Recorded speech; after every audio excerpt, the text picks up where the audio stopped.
views, that's all. Some blood will make me do crazy shit. When have I ever forced you to do that?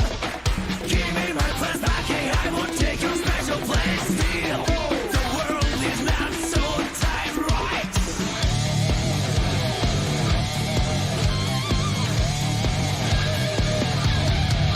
Strike back! Get them out of your way. You don't care if along the way's a little sacrifice. Strike back! Get them out of your way. Don't melt in the world, find you a way.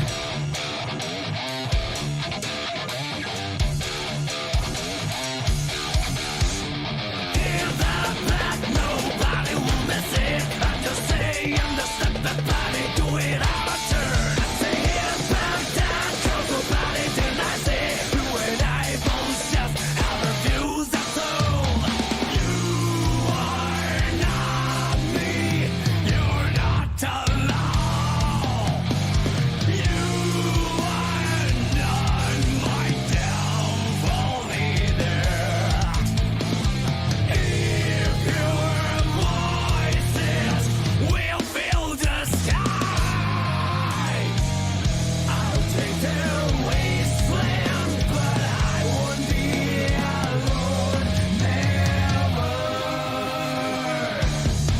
Strike back! Get them out of your way. You don't care if along the way's a little sacrifice. Strike back! Get them out of your way. Don't melt in the world, find your way.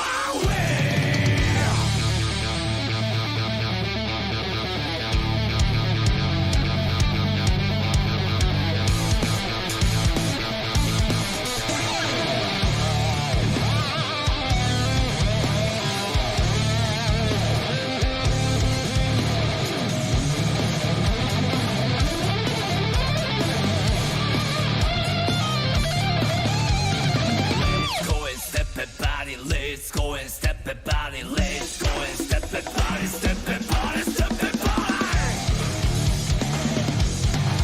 Strike back! Get them out of your way. You don't care if along the way's a little sacrifice. Strike back! Get them out of your way. Listen to your heart, let the voice in your head. Get them out of your way. If along the way's a little sacrifice. Strike back! Get them out of your way. Don't melt in the world, find you a way.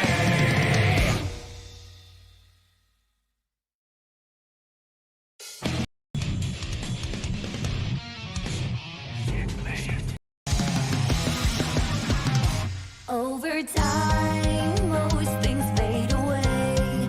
Isn't that right? All of the memories dissolve. The sunshine, the breeze song go by. No matter how big it is, its time will come. It will be reborn as something new.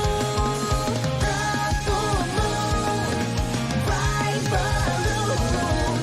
Only my feelings will ever grow. And on these wallows, so that's me. Non-stop love song. I will follow you wherever you go. I can't wait to catch up before the sun sleeps. Not if you're short of breath. I'm the disaster of fashion.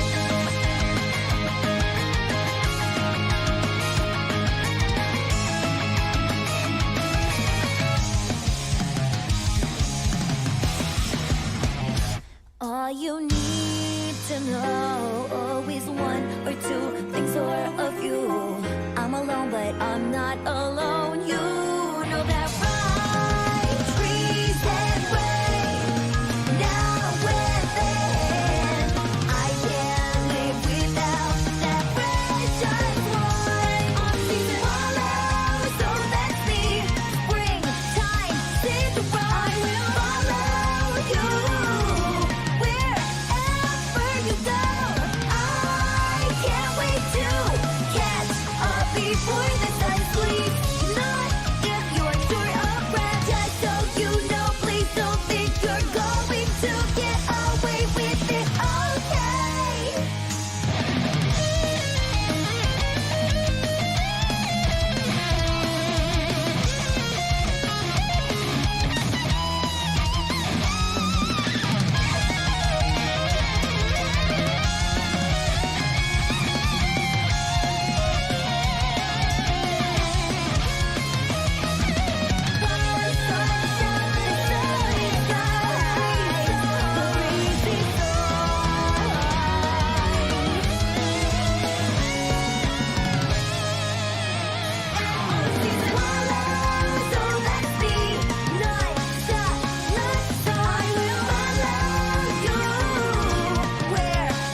Down here, salt is a way of life.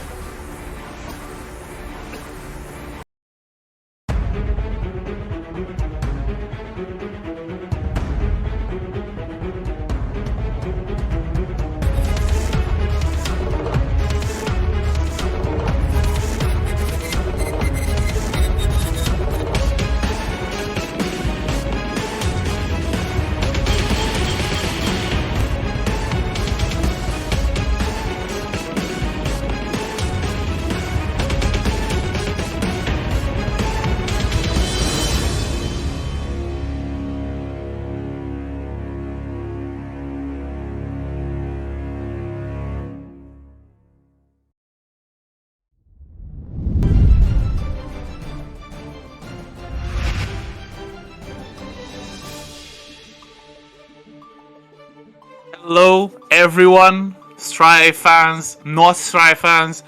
Welcome to today's Saltmine tournament, ranking tournament number 3, actually of season 2.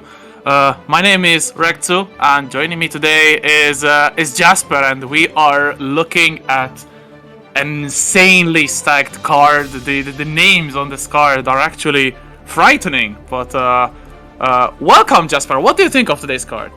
It is going to be absolutely wild. I'm really looking forward to this. We have some of the best players from across Europe here today. We have BarryBones, we have Uriel Leagion, we have Zeno, we have Zando. We pretty much have almost everyone you could want except for Jester. just to yeah.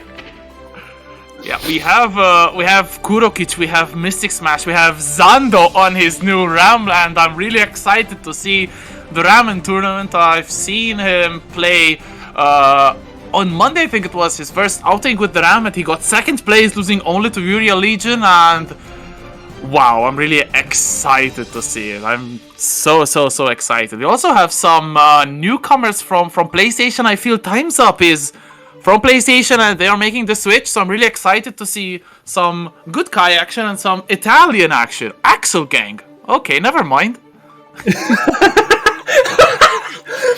You were excited for a solid moment, and then you found out the headband is here, and you're like, maybe not. No, I mean, so obviously. Rexu, you know what?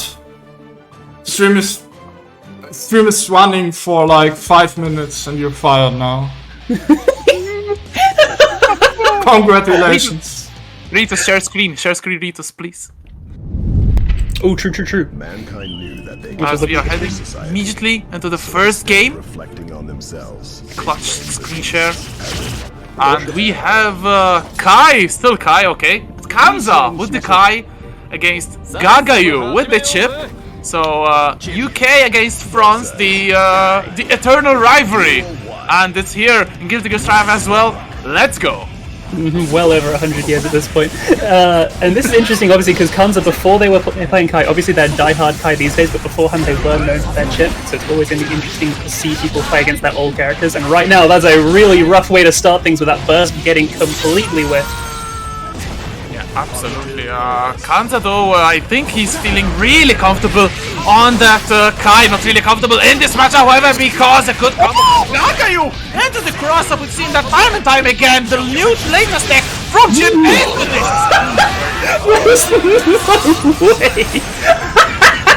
What an incredible conversion, a beautiful pickup, and a beautiful closer. Gagayoux doing incredible stuff, and the run-up throw. I feel that your laughter really sums up the awesomeness of the combo coming in from Gagayoux. Kanza started off on the wrong foot, but Gagayoux definitely on the right one. There's this cross-up alpha blade and keeping on this insane pressure. Stopped by the DP for just a moment, but will Kanza be able to steal the momentum here? Ooh, looks like a wonderful use of the PRC to get in, get that throw, and they have that charge tonnage. A wonderful interrupt using that free frame jab of Chips.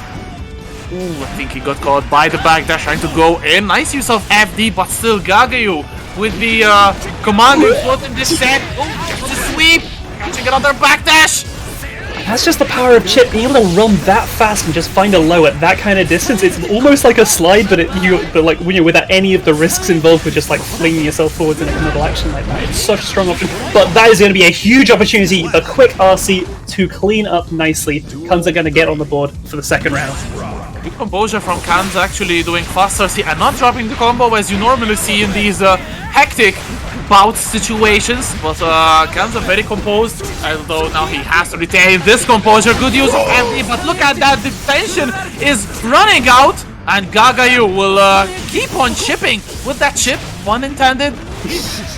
No, I'm loving how Gagayoux is playing. There's such a controlled kind of way of keeping this corner, you know, batting Kanza out of the air as soon as they jump, and you know, baiting out these 6Ps. Incredibly, like, reserved, careful play.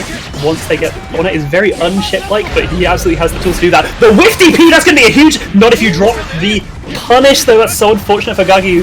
Kanza getting a second lease on life. Yeah, absolutely, because that was a counter hit state as well, so Gagayoux definitely responsible of dropping potentially the game and the combo. Now Kanza charge stun it. The first is blocked. What an underwhelming punish on the burst, but this time they have the meter for the RC. That's gonna be not quite the round even with that Vapor Thrust, but one touch to do it. Okay, good FD back from Kanza. One poke and Gagayoux, but Gagayoux still looking to not get hit. 6P is the answer. Kanza takes a shocker of a game one, starting off out of the bats immediately with some hardcore action. We promised you absolute chaos later on, but it did know that we were immediately heading into all of this ruckus from the get-go. Jasper, oh my god, I'm impressed. That was incredible. That final 6P looked like it almost maybe cross-undered, and even if it didn't, the threat of it from visually looking that way, it's horrifying to even think about. Okay, one of the best 6Ps in the game, but a big counter hit from Gagayoux. Again, the combo will drop. Very unfortunate for the Frenchman as Kanza trying to get out of the corner, will get clipped, uses the burst, trying to get out of the situation. Just runs across the whole screen straight into the 6P, no care in the world. Once again finding another Foudre arc, such a wonderful thing to get in the neutral, the reversal throw. Woo, what in the world? That's a root, incredible. That looks so cool. More break as well. Positive bonus is so scary, especially on that chip. Good use of FD. He can use FD a little bit because the tension is slowly rising, so it can provide opportunities to block those fireballs without any chip damage. Absolutely. The YRC going to come out from Gagayoux just to kind of diffuse that Kai pressure. Oh, the trade! He's going to get that shock state. And the overhead, that is so hard to catch visually. It's one of the best things about Kai. Yeah, most definitely, and Kanza once again on a roll, getting another round into the charge stun edge. Good jump, but Gagayoux gets pressured into jumping right back into it. Big counter hit, and this will be big damage. No, Gagayoux force use burst, but this is the last of the resources. There's this stun dipper. Who tried to shimmy a throw? Yeah, try to catch something out, either a DP or a throw. Either would have been the game, but no bite from Gagayoux, and then a DP of your own. When you've got this much of a life lead, absolutely, why not? Oh, that's gonna be... Gagayoux, oh, definitely in a good situation. A burst coming in at a wonderful timing, and that's going to be Kanza taking the second game beautifully. Absolutely very, very composed stuff. Kanza reducing the chaos from that first game, but wow, like, look at times up in chat. If this is the level at round one, I'm effed. It's just how it is. I mean, look at the bracket and you think that round number one, maybe it would be slower. No, it's definitely 200 miles an hour. Both of these players are really displaying an intention to get as far as possible in this tournament. Kanza has been looking for a breakout performance in tournament for this past month, ever since they switched to Kai, and I'm sure that this could definitely be their night.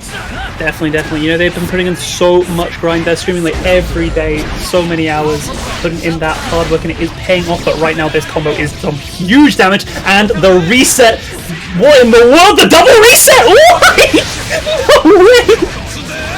That was some filthy action. Gagayoux is a madman experimenting with Kanza as his lab rat. The cross up pop-up will unfortunately not hit the burst use immediately. Gagayoux wants nothing to do with Kai's pressure. Beautiful job getting the recovery of the projectile, finishing it off in style. That is an intention from Gagayoux. I am not dead and I will keep on fighting until my last heart runs out. Incredible. That looked like that was all That was all Kanza for a moment, and that one PRC and a beautiful punish. That is a guaranteed situation when you have that meter. Beautiful stuff from Gagayoux. The audacity to check that like that. Incredible play coming in from Gagayoux. This is what we need to see in a Game 3 situation. Absolutely. 3-frame 5P, definitely one of the best tools that Chipp has. Gets that wall stick. Ooh, beautiful delay to get the maximum stick possible, and he gets a wall break again, but a big counter hit coming in from Kanza, who's trying to fish for something here. Burst is on the table, but they're not going to spend it. This is looking really scary because there's going to be a hard knockdown situation, trying to guess for the whole game. Ooh, okay, right, the lightning I think is blocked. Oh, that's so much damage. And then the run up, oh my god!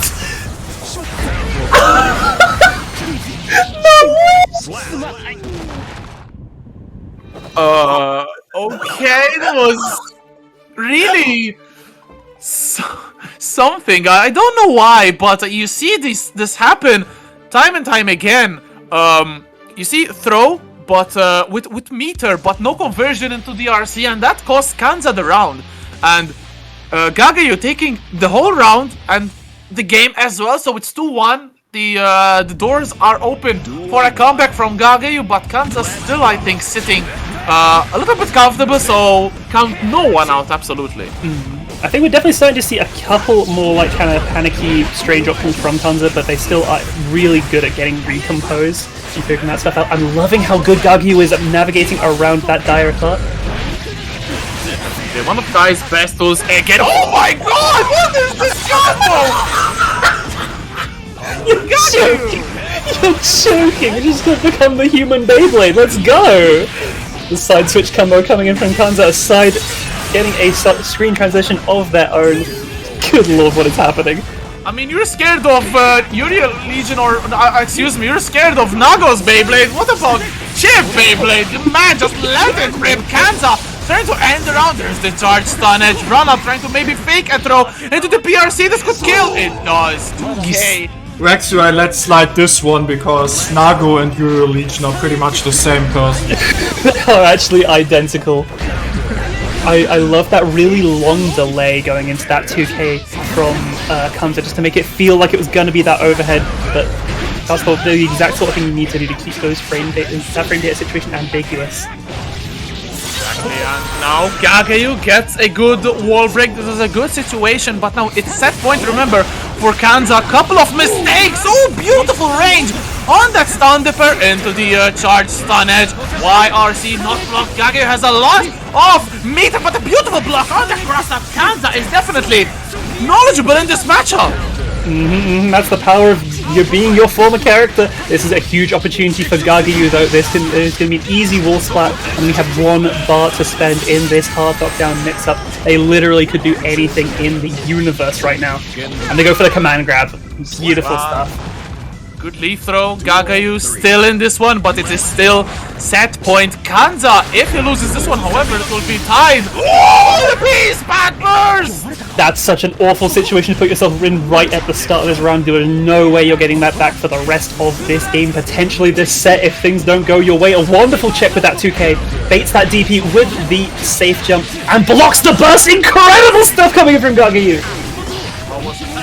Jump cancel from Gagayoux, retaining the corner pressure. YRC Kanza trying to stop this oncoming pressure, but Gagayoux has a lot of momentum. 2K into the charge stun. It's beautiful 5D again. Gagayoux knows the spot is picking them to perfection, and this will not kill.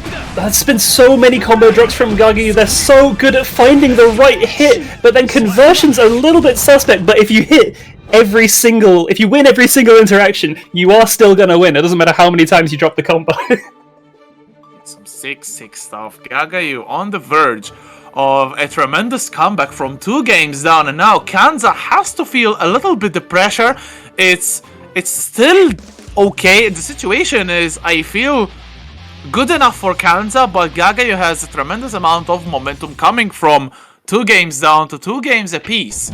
It is really important to keep your composure, because this is make or break, not for this just first game, but for the whole tournament, I feel. Absolutely, absolutely. You do not want to be going down round 1 if you can help it. Neither of these two players feel like they deserve it, just based on how incredibly they're both playing, but one of them has to go. It's a scary situation, the burst. They don't even want to take that stun edge situation, let alone the sweep.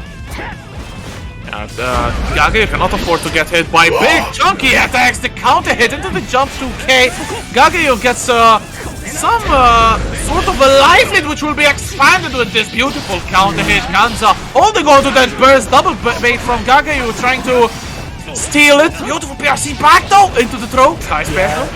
Yeah, into the safe jump. You cannot do that. That's gonna possibly be not quite the round. No, they do not have the meter to finish that off. But yeah, you've got to be careful with those DPs. When people have learned safe jumps, this game is over 4 months old now.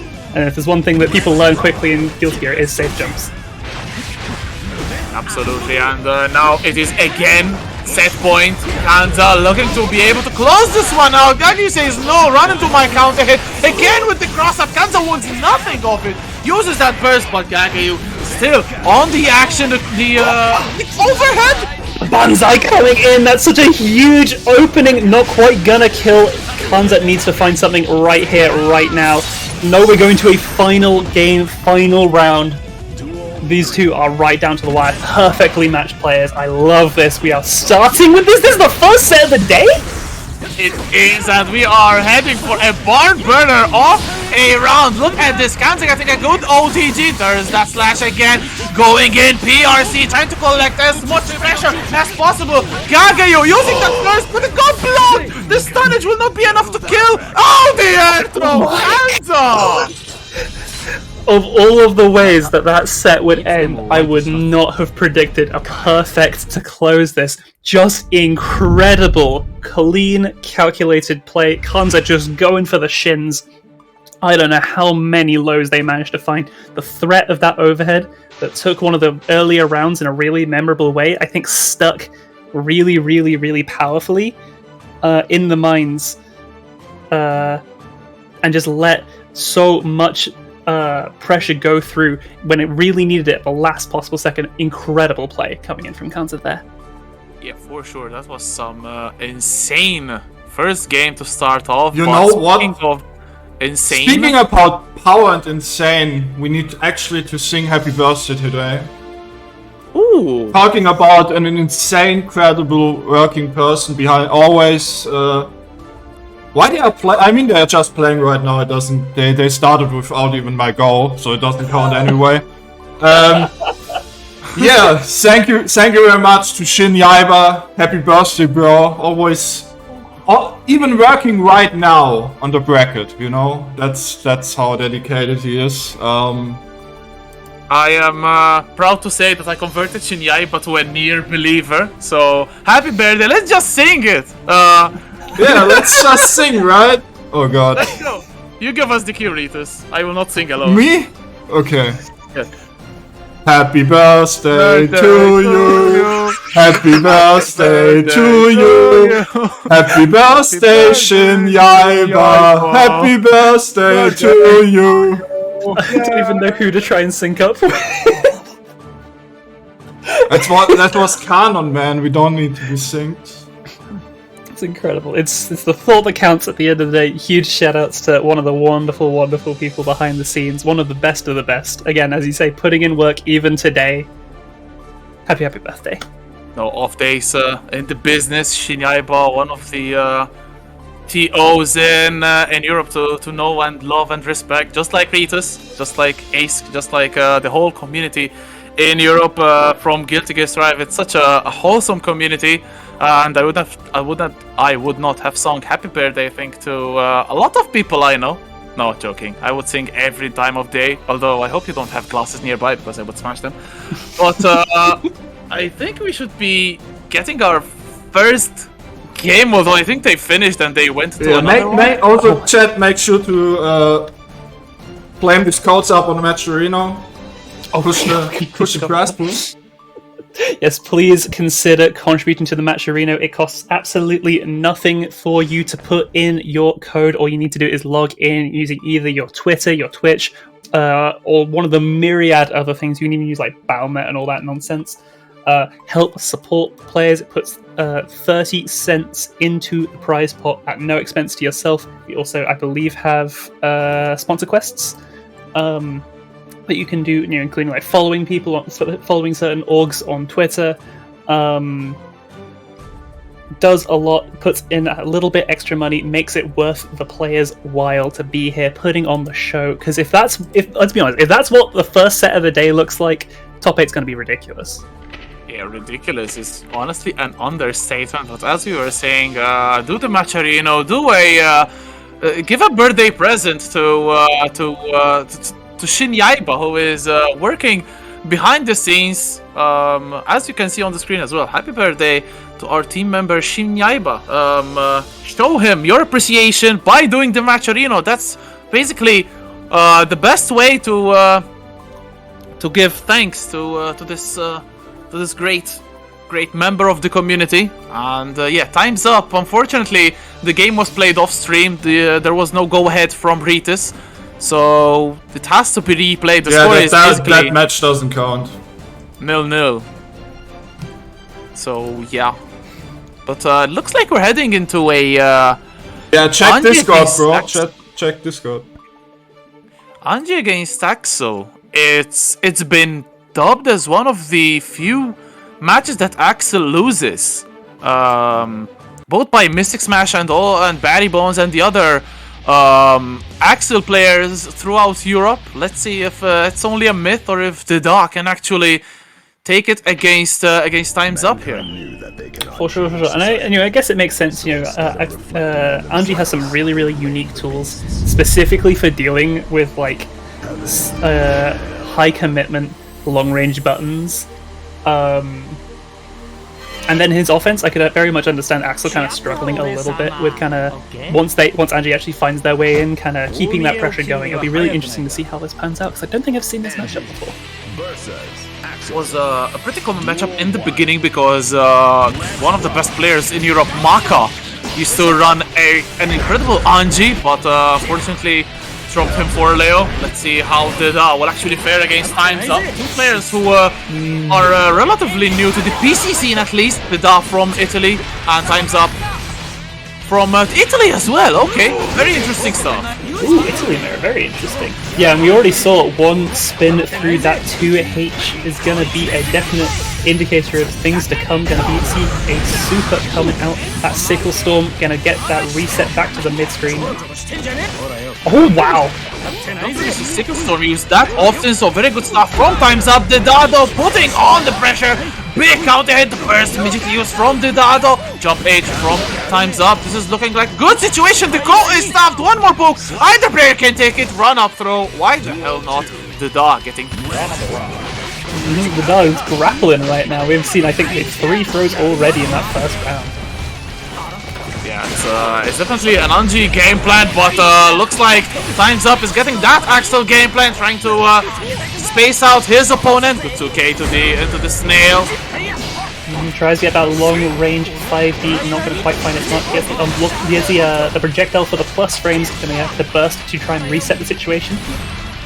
One ball of tension sitting on Theda, so very dangerous stuff indeed. Good throw though, Timesup with a good chunk of momentum. Gets that claw slash, not able to finish it. Oh my god, the drift RC still won't amount to nothing because good PRC counter from Timesup, who will just react to his opponent and just take the round home. No punish on Snail. I don't think Anji has a good tool to punish it, although a 6H. Look at the damage coming in from Anji. That's the thing, even in the early stages when Anji was kind of considered a really underwhelming character, their damage numbers were nothing to shake your head at. It's a really scary output if this character actually gets their hands on you. Ooh, whiffs the counter super. Really, really bold attempt from Theda there. Good throw there, run up after the spin, no block on the YRC, and now Timesup trying to regain some of that lost momentum. Tried to charge does there. Oh, good jump dash counter hit. The snail will whiff. A lot of confusion coming on again. The snail coming in from Timesup. That 6P was so close to connecting for Theda and it just barely whiffed. And we might be looking at a completely different set if it had done. There's the 12. We actually finding the counter hit on response with 2K2D. And the Ransom to close it off. That was a beautiful awareness from Timesup, realizing that there was a lot of space after the dust spun on his attack, and that let Timesup get a good challenge with that 2K 2D. That was what eventually led the game to go Timesup's way. But if you can see, Theda has a Neko Arc avatar. Oh no. I mean, I think that's just Arcuid, isn't it? That's just... Or Arc. I associate those colors with Neko Arc. My brain is ruined. They are the same character pretty much, but you know how it is, you know. But no, it's definitely interesting. I always love watching how Axel's kind of play the when they're kind of behind positioning wise, because obviously Axel's such a lacking character in so many options, but they have such a, like, in the reversal, you always see Axel's have some really incredible defensive decision making. Okay, look at this damage though coming. The call unfortunately will not hit, but the Sickle Storm will surely hit. Good reversal. Wake up super. You know how it is. Shout out to Jakes and to his a god at his wake up supers. He got me so many times that I'm still annoyed. When I see it, I feel PTSD, but there's the burst coming in from the Da. A little bit unfortunate because one more hit took his whole life and now he has no burst. Timesup with a round and advantage here. Unfortunate. I can't imagine a more backhanded comment than complimenting someone's wake up supers. Ooh! Huge counter hit. Fujin coming in here. There's an easy wall fight into that JD. Huge damage.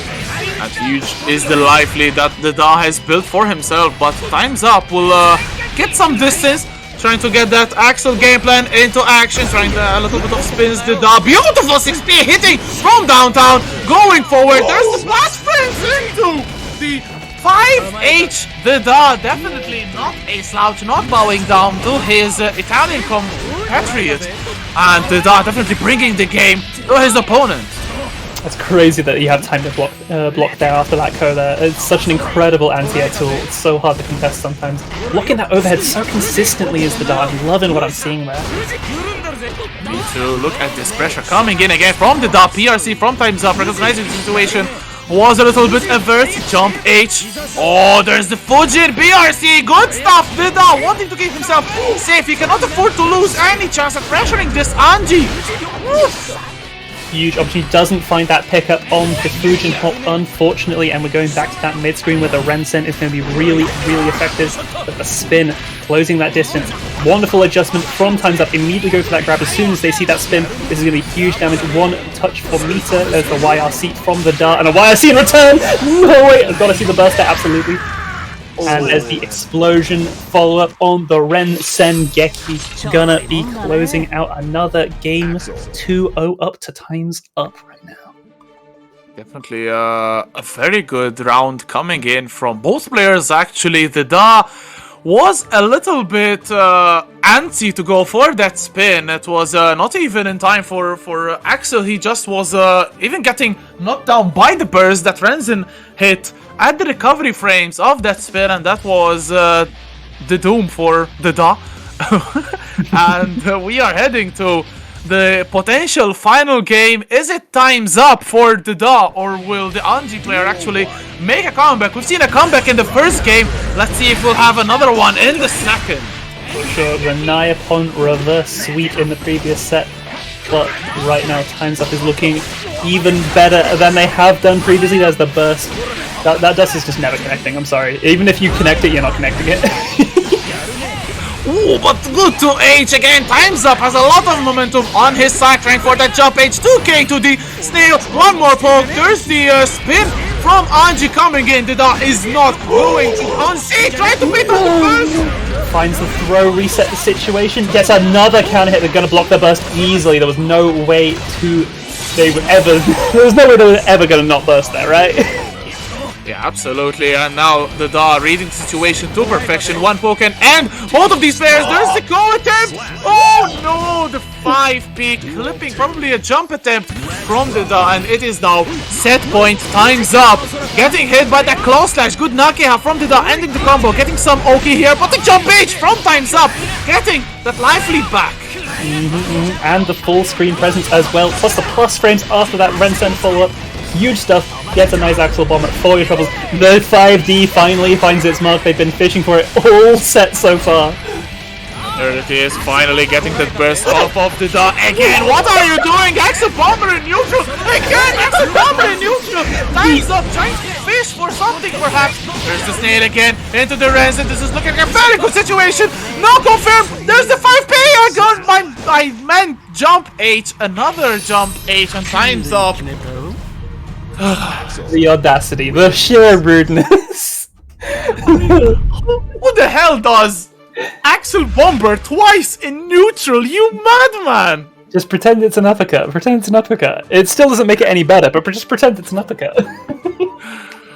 Oof. But just like that, time's up. We'll progress on to winner's side. A good showing from Theda, unfortunately, is not enough to keep on in winner's side. But losers is definitely going to be more scary with a good Anji player such as Theda. And time's up is saying, I'm gonna bomber in neutral and no one can stop me. Of course no one will stop you, they will just punish you afterwards. But yeah, good stuff. You'll love to see this good Guilty Gear Strive action, and I'm sure that we will be having more good Guilty Gear Strive action. We have a couple of matches coming in your way. One of them features a fan favorite, I am sure. It features BarryBones against Dyni Crippler. Dyni Crippler is a new name, I've never seen them. Unfortunately, they sent C-Moker to loser side. I was really looking forward to seeing C-Moker on that Nago facing off against Barry. But it's not meant to be. We're seeing Dyni Crippler. Let's see what they have to bring to the table against one of Europe's finest and one of the only Axel players left in existence, because we have Mystic who dropped Axel, unfortunately. Let's see Barry, who I feel they will stick to the Axel through thick and thin. For sure, they definitely they've been messing with a couple of other characters. I know they've messed with Geo and Leo, but like Barry's Axel is so incredible. I would be so I'm sad that Mystic has dropped them. I obviously completely understand. When your character gets hit, you have to ask yourself that question. Yeah, I mentioned the same. We have so many Italians right now, currently in the tournament. Every time I ask someone right now, "Hey, you are on stream next. Where are you from?" He says Italy. I'm like, okay. It's a countrywide conspiracy. They're all ganging up all at once. No, I'm absolutely. You know, you say obviously we saw an upset for C-Moker dropping down in the first round. It was a 3-2 set, but I'm always here to see the fresh blood putting in work, getting those upsets right out of the gate.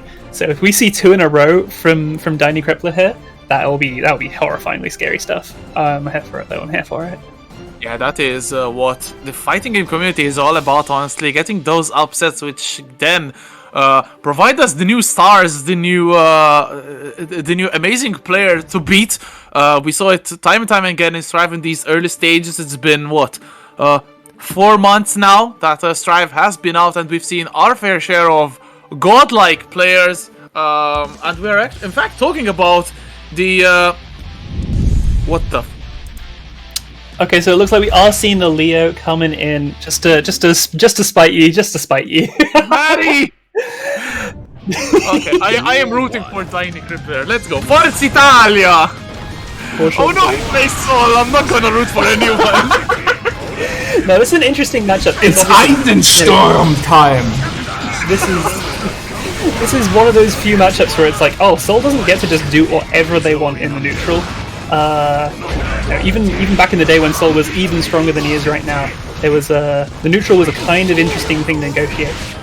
But right now, okay, looking at Dyni Crippler gets a good DP in. It's going to be the battle of the DPs. Look at this pressure coming in from Dyni Crippler. Big counter on that 2D. Such a good tool for Leo, who gets that overhead from backhand. This will be a wall stick. No, goes in for more schmicks from backhand. The punish from Dyni Crippler. The burst is blocked.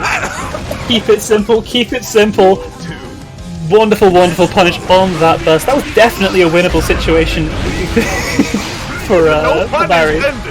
Yeah, absolutely. They definitely had the round with that combo, and they ended it in an interesting way. We'll go with interesting. Gets the side switch though. DP straight out of there. Don't want to deal. As soon as you see Leo commits something, you can just match that DP or that 5k and usually get away with it. The cheeky fake setup with a single hit bandit revolver into the wild throw. True degeneracy. What the actual hell was that? That was insane, Call It. I've never seen that setup before. That was filthy. That was gorgeous. Dyni Crippler getting Italy on the board. 1-0 for the sole player BarryBones. I feel they'll be scrambling a little bit, switching maybe to the Axel. No, it's still Leo. It's still hashtag winnable for BarryBones, but Dyni Crippler is looking them straight in the eyes and DPing them in the face and saying, no, I will take this one. Let's see, this show is gonna continue. With a big counter hit, Dyni Crippler not taking any chances here. You see just how much more Soul gets than he used to off of that counter poke. Incredible stuff. Going straight through that fireball, you can't just be tossing them free willy. That's going to be a huge combo. You have to burst that because that literally would kill. Huge counter hit opportunity, another DP. Okay, Barry. Oh my god, that was some gorgeous action. Once again, Dyni Crippler on point. No wonder he definitely got the best of Steamwalker again. Dyni Crippler and BarryBones getting another DP block. Dyni Crippler has Ultra Instinct. Third on, there's a little bit of pressure coming in. Jump page at Rize. Unfortunately, BarryBones cannot catch a break because Dyni Crippler, look at the Gunflame PRC. He likes Eisensturm, I guess. Look at that risk.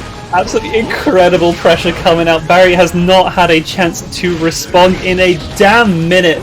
Finds the back turn throw here. What in the world? Ooh, Nitrate Vortex is blocked, but the PRC will make a good situation for Dyni Crippler. There's the 5k challenge. Why the hell not? 3 frames of pure pain, pure stupidity. 5k vision. Oh, the Goldburst. Winnable. BarryBones trying to go in. Wait, you didn't see that? You didn't DP that? What is happening? Bro, I can't watch this. This is too much. This is actual sensory overload. This is haram. Oh, good gunplay. Went in for I think it was a misinput. Dyni Crippler getting the corner situation. Bandit revolver. 1 hit, 2 hits. PRC into the DP, breaking the wall. Exceptional situation. The Soul player has to not throw this away. There's the projectile coming in. Bandit Ringer. Barry, that's pre-patch. That's pre-2 patches ago. Ooh, big counter hit on the 2S. No combo. Dyni Crippler drops it. Wonderful response, hitting that 2k, interrupting that pressure. Good God. That was so unfortunate. We saw Barry go for that throw attempt to try and punish the Bandit Bringer the way that you would do on launch, which is just not the way that move works anymore. It pushes you out so far now, but you get a proper normal punish. So I don't know whether that was just habitual or a little bit of a lack of knowledge from Barry, but Dyni Crippler is just going off right now. Yeah, absolutely. Definitely the situation is very against BarryBones, and there it is, the switch back to Axel, and now the match is on. I mean, I did not know how good Barry's Leo was. It's looking confident, but I think Barry lacks a lot of matchup experience with the Leo, and especially against a great character such as Soul. It's going to be very dangerous, but immediately, look at this confidence. 2-0, no, it's 0-0 for Barry's eyes, because this is definitely hashtag winnable for the Brit. This is night and day right now, just looking at the confidence and the comfortability in how Barry is playing this. He might know that he'll die if he gets touched once like this, but just in terms of controlling the game flow is going to be a different beast, unless he misses his bombers. Oh no! It's definitely not what you want, and it could be more bandit or Axel bombers drop because of stopping that muscle memory, that long range heavy bandit heavy volcanic viper, and messing up my moves. BarryBones definitely not messing up his, and it's first round for Barry, who has definitely made the shift to Axel mode. Absolutely, absolutely. Really, really nice stuff getting on the board there. This is that's the thing. Obviously, he's much more comfortable, but he's fully aware of just how terrifying. If you make a single mistake in this matchup, you actually might not get to play for the rest of the round. It is so brutalizing. Yeah, of course, and look at this, trying to come in. Beautiful jump back from BarryBones. Get that transition. He gets clipped with the heavy volcanic viper. Unfortunately for Dyni Crippler, not getting a full combo. Not even this time, but there's a big counter hit again. Fafnir breaking the wall. The situation is almost reversed. Dyni Crippler gets another big counter hit. That's the thing, you get a full combo conversion in that situation now, and it is going to set point for Dyni Crippler right now. Oh, on a counter hit aerial to situation, not going to find a conversion. Unfortunately for Dyni Crippler, Axel gets to live another day. I mean, that's a strong word for what we're seeing right now, actually. Oh my god. Bursting just before that wall splat, that's so much damage, but that feels like such a late option. And now trying to zone, winnable. BarryBones gets bursted. Beautiful counter hit. BRC again with another counter hit, dropping the combo, or was that a reset? Life lead is in BarryBones' favor, trying to close, coming close. Beautiful stuff. Dyni Crippler evading the sickles like there's no tomorrow. BRC into the DP, not even an air throw, into the wild throw, and BarryBones will get wild thrown into the losers bracket. Dyni Crippler, big upset. Absolutely incredible stuff, putting them in the ground with that wild throw ender. Beautiful stuff. I can't lie. I love this character so much. He's such a funny character to watch. I love every aspect of Soul Bad Guy. Just watching just pure, unadulterated carnage. It's unfortunate to see Barry dropping down so early in the bracket, but we love a little bit of psycho gameplay. That's what I say. Yeah, I will not share your enthusiasm for Soul, but oh my god, this is heartbreaking. Look at Barry all alone in the lobby without an opponent, without anyone. Just Rita's consoling him as best he could, because this is a bad situation, honestly. And now it's even worse because you get torn. Like you didn't even win one single game with your main, at least on stream. And yeah, the situation is getting a little bit hairy. Do you go for your main, who I'm sure that Barry has a lot of confidence still in the Axel, or try like it could be maybe the situation is a lost cause, so I'm just going to get as much match of tournament experience with my Leo. I don't know the reasoning behind it. I mean, I'm not a pro player myself, so a lot of thought has to go in these kinds of situations, and I'm sure that BarryBones is up to the task, as our next matchup is up to the task as well, because I see a Uriel Leagion in the on the board, on the lobby, so I'm really getting excited. Is that Albur as well? No. It's ROV Gamba. Ooh, okay, so it's going to be a Spanish team kill, but I don't think that will be the next match. But I'm seeing some... Oh, yes, it is, actually. And the winner of this one will go up against Zeno. Oh my god. Yep, Zeno took it 3-0 over Kanza. Unfortunately, Kanza fall in just before that top 8 slot. But they're still doing wonderful, and I'm sure we're going to hopefully see them in the loser's side. We are not far off the top 8 already. We are storming through with some incredible sets so far, and I don't think it's going to be slowing down anytime soon. Looks like these two are ready to go.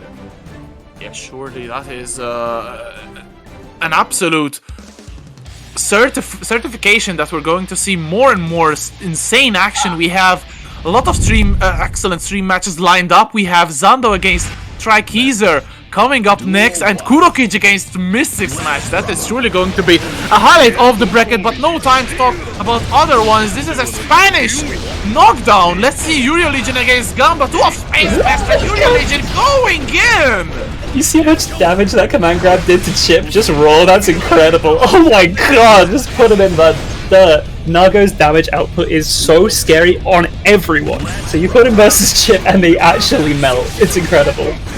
Exactly, and Uriel Leagion definitely a very expert player in that Nago Chipp matchup. Again, runs into a big counter hit though. Gamba trying to get as much damage as possible and gets a good life lead going here. Can he actually take a round? Again, big counter hit. That round start fast slash, it might not be as strong as it was before, but it's still got that range. You just have to respect it sometimes.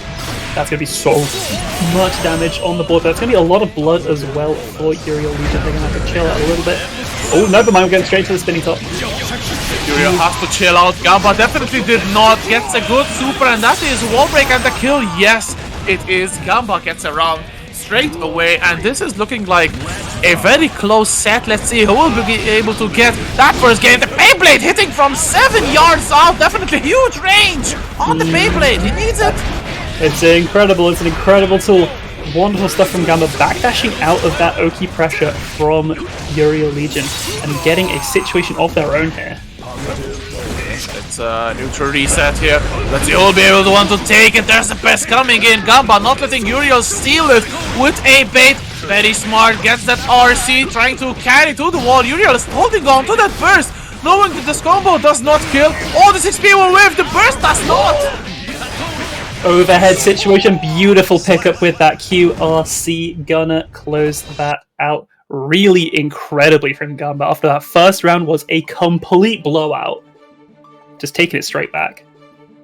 That was really impressive from Gamba, who after a very dominant round number 1 from Uriel Legion did not lose composure, did not lose sight of the big goal, which is win 3 games, win 2 rounds, not just one. 1 round does not make a game, and Gamba definitely keeping that philosophy to mind as he seals the first game. Still not over though, and Uriel Legion going in. Look at this damage. Wall stick into the wall break, and 50% is already off 6 seconds into the round.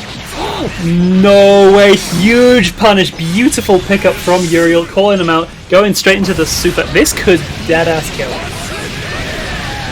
It is Chipp we're talking about here, and we have another meter to burn. Yep. Oh no, not quite gonna find the mark there, unfortunately. There's that deep also coming in. Good 6p, good 6p. The back of the hand. I love how it just goes like smack! Sometimes you just gotta deliver a chop. Absolutely. Ooh, gets second hit in. And now Uriel Legion trying to go a little bit ahead. Oh, snaps him with the jump, does no conversion. Really unfortunate. Swap sides, this could be dangerous for Uriel Legion. Gamba trying to make the most of this situation which has presented itself to the player. PRC from Uriel Legion. Oh my god, the claw slash. Still not enough. The throw will take it. Uriel Legion wasting no time.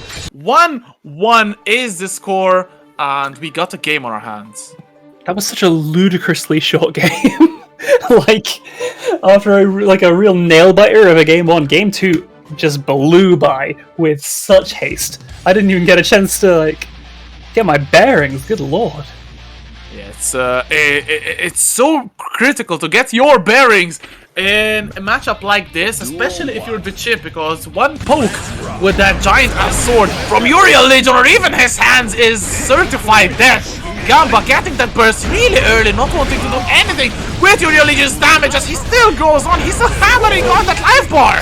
Wonderful response with that 3-frame button, denying that Nago pressure that's so guaranteed on so many other characters. DPing out as well, aware of the frame situation as well. And another quick RC coming in. Oh, and the side switch, but it turns back to bite them. A wonderful piece of awareness from Uriel to find that trade combo. Oh my god. Oh my god, this will hurt so much. Oh my god, look at the damage with the clone.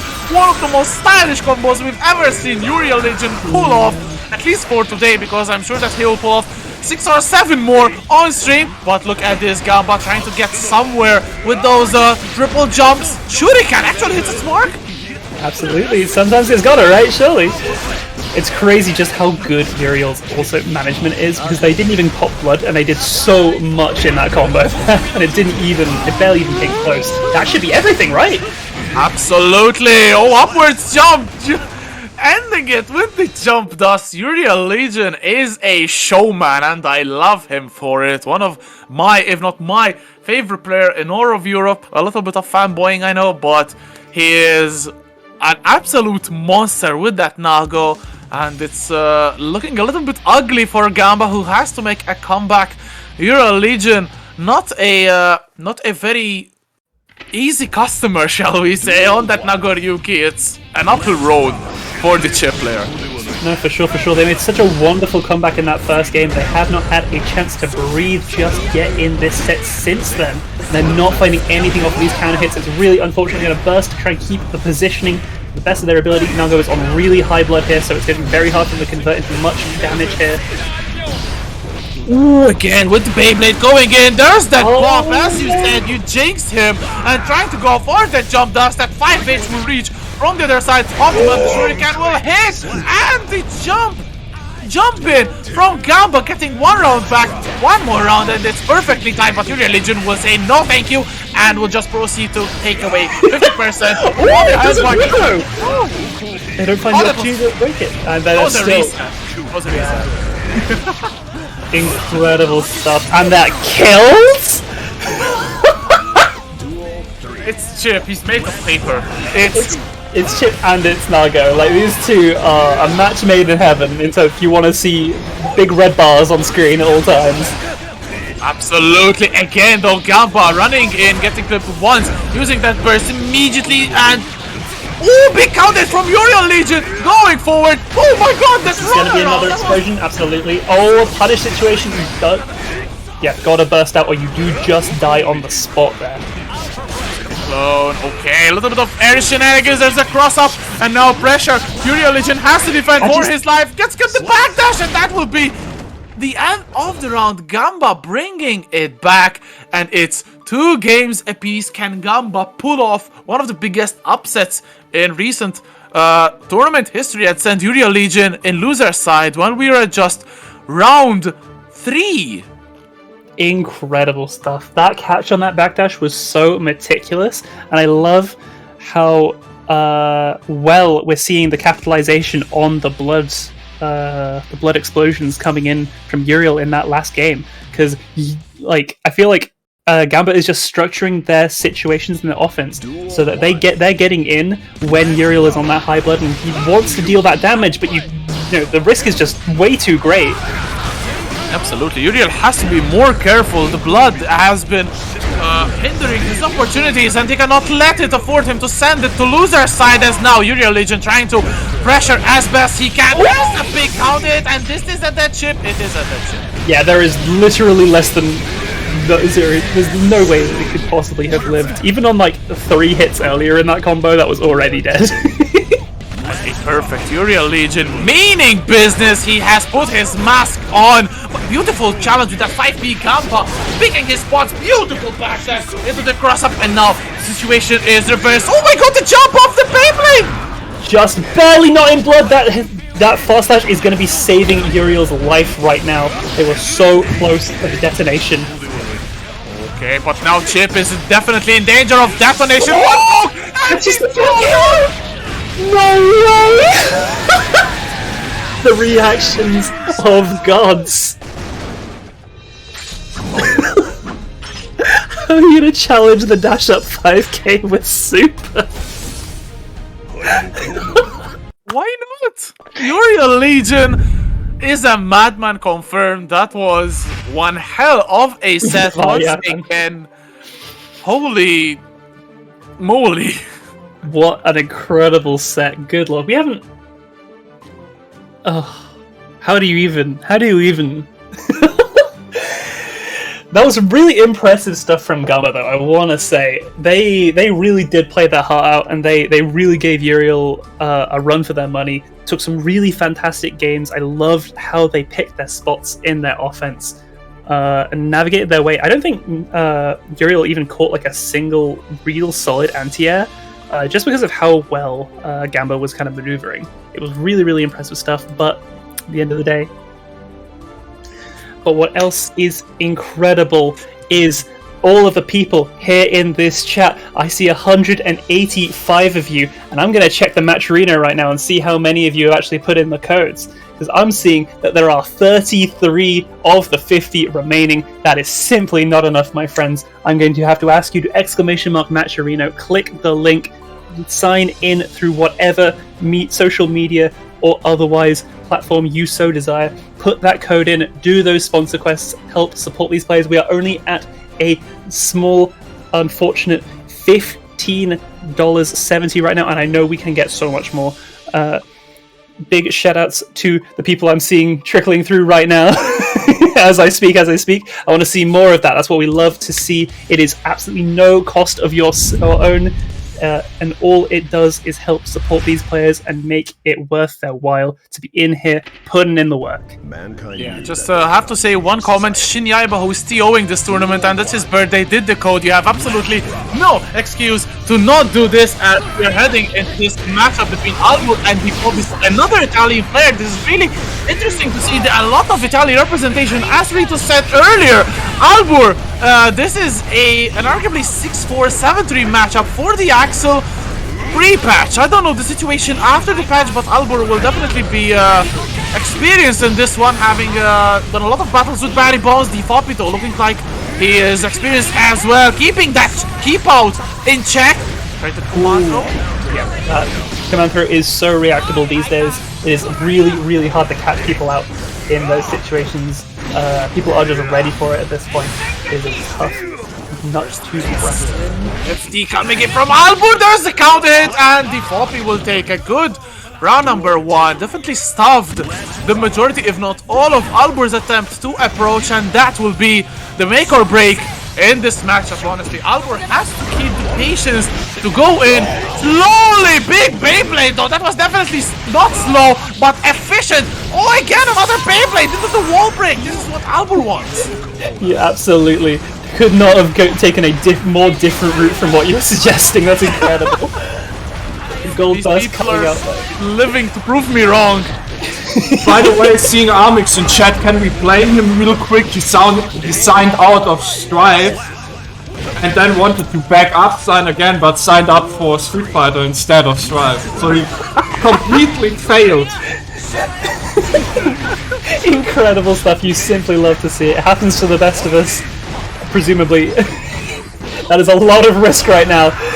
Let's see if we can find some reward to match it. Just one single touch could easily kill right now with how much risk was on the board.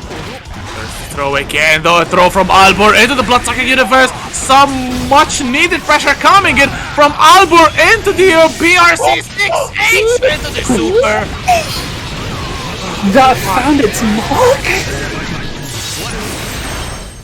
That looked like that combo was dead and gone, dead and buried.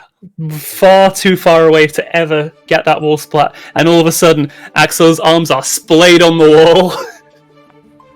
Absolutely. Beautiful conversion. Good game number 1 for Albur, but we saw DFoppi actually playing it really, really confidently, at least in that first round. So we have to see if this keeps on, and we have to see some adaptations coming on. It's a first to 3, so not a lot of wiggling room, shall we say, but still enough for these top tier players to adjust. Straight in with that Shizubi Yuki, trying to catch some kind of cheeky JS and response. Ooh, finds the overhead raw and another overhead to boot. Time to stand up tall, Nagoriyuki. Oh, cleaving straight through the Rensen. That is such a wonderful aspect to this matchup for Nago. Ooh, again, now blood-sucking universe will mean that Albur will have a lot of unresponded offense. I think that's a 6H OTG, another 6H, yes! It will break the wall, kill DFoppi, and another round for Albur, who is really storming through this matchup now. That 6H is so much damage. It is crazy.